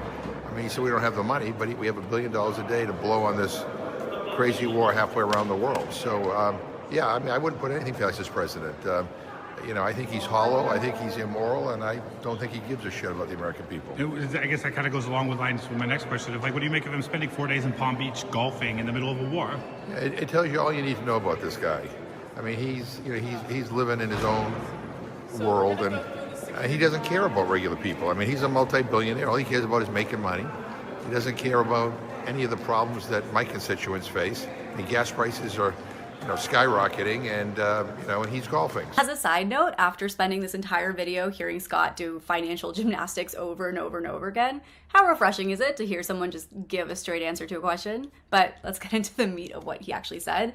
$1 billion a day. That is what I gotta say, I don't even know who she is, but I'm really glad that Rebel HQ actually got someone who is what this war costs. Really good at $1 billion every single day for a war with no stated end date and no defined mission. And while that meter is running, childcare is still unaffordable, healthcare is still unaffordable. The same administration that can't find money for SNAP or for Medicaid or for minimum wage increases is spending $1 billion a day of your taxpayer dollars on a war that the president can't explain. And Trump spending 4 days in Palm Beach in the middle of this war tells you everything you need to know. He never cared about you, he never cared about this country, and he never will. Let's finish things off with one last clip of Scott to just drive this home. He posted this quote, "Robert Mueller just died. Good. I'm glad he's dead. He can no longer hurt innocent people." Do you think it's appropriate for the President of the United States to celebrate the death of an American citizen, someone who's a Bronze Star, Purple Heart recipient and who served in Vietnam?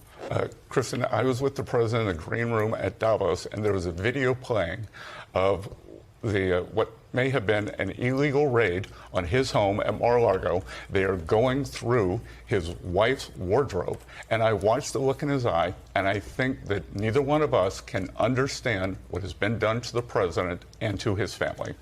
But to the question of the president's post, I mean, Robert Mueller didn't order that raid. Is it appropriate for the president to celebrate the death of any American citizen, again, Mr. Secretary? I think that given what has been done to President Trump and his family, it is impossible for either of us fucking cry harder, bitch, to understand seriously what he is. Cry fucking harder. You did this to Biden. You literally went after his kid. Shut the fuck up. Seriously, what the fuck is wrong with you cunts? You guys are never genuine about anything. Ever. A reporter fucking insane. Asked Scott whether it was appropriate for the oh my fucking god, President of the United Go back to your fucking Malibu Barbie house, Scott. Seriously. States to celebrate the death of an American citizen. And his answer was, you have to understand what Trump has been through. I can't even say that with a straight face, because what are we talking about right now? Just because someone searched through Melania's luxury-filled wardrobe, it's impossible for any of us to understand the president's pain? Do I have that straight? Okay.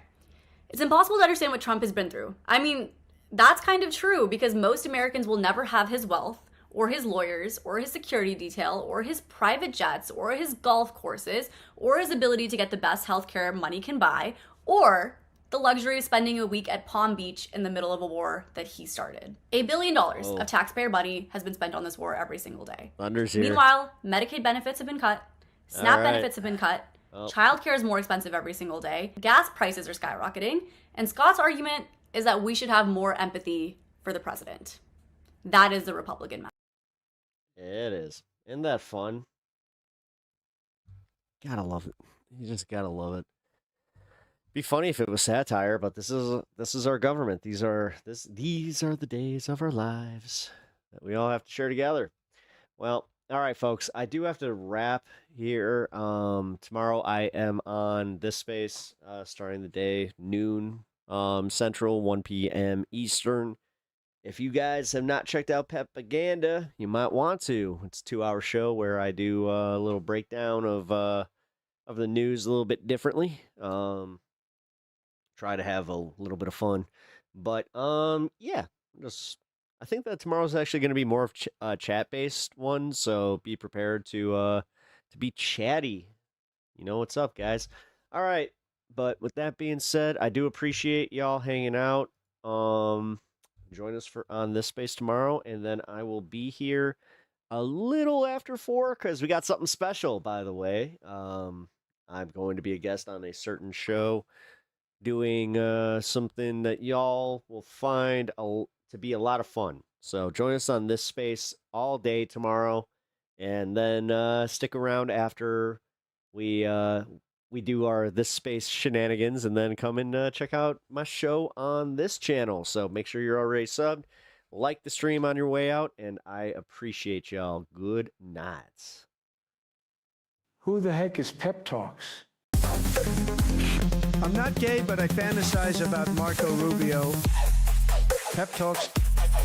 Pep Talks. Pep Talks. Let's eradicate the Kung Flu. I'm literally coming. Pep Talks. Pep Talks. Who the heck is Pep Talk? They want our women. They want our children. Pep Talk. Sometimes no means yes. Grab them by the pep talk. Grab them by the Marco Rubio. Obama is a racist. Pep Talk. I'm literally coming. I'm literally coming. Pep Talks. We found weapons of mass destruction. My fellow Americans, it has been confirmed today from Pep Talks that we are indeed all high on politics.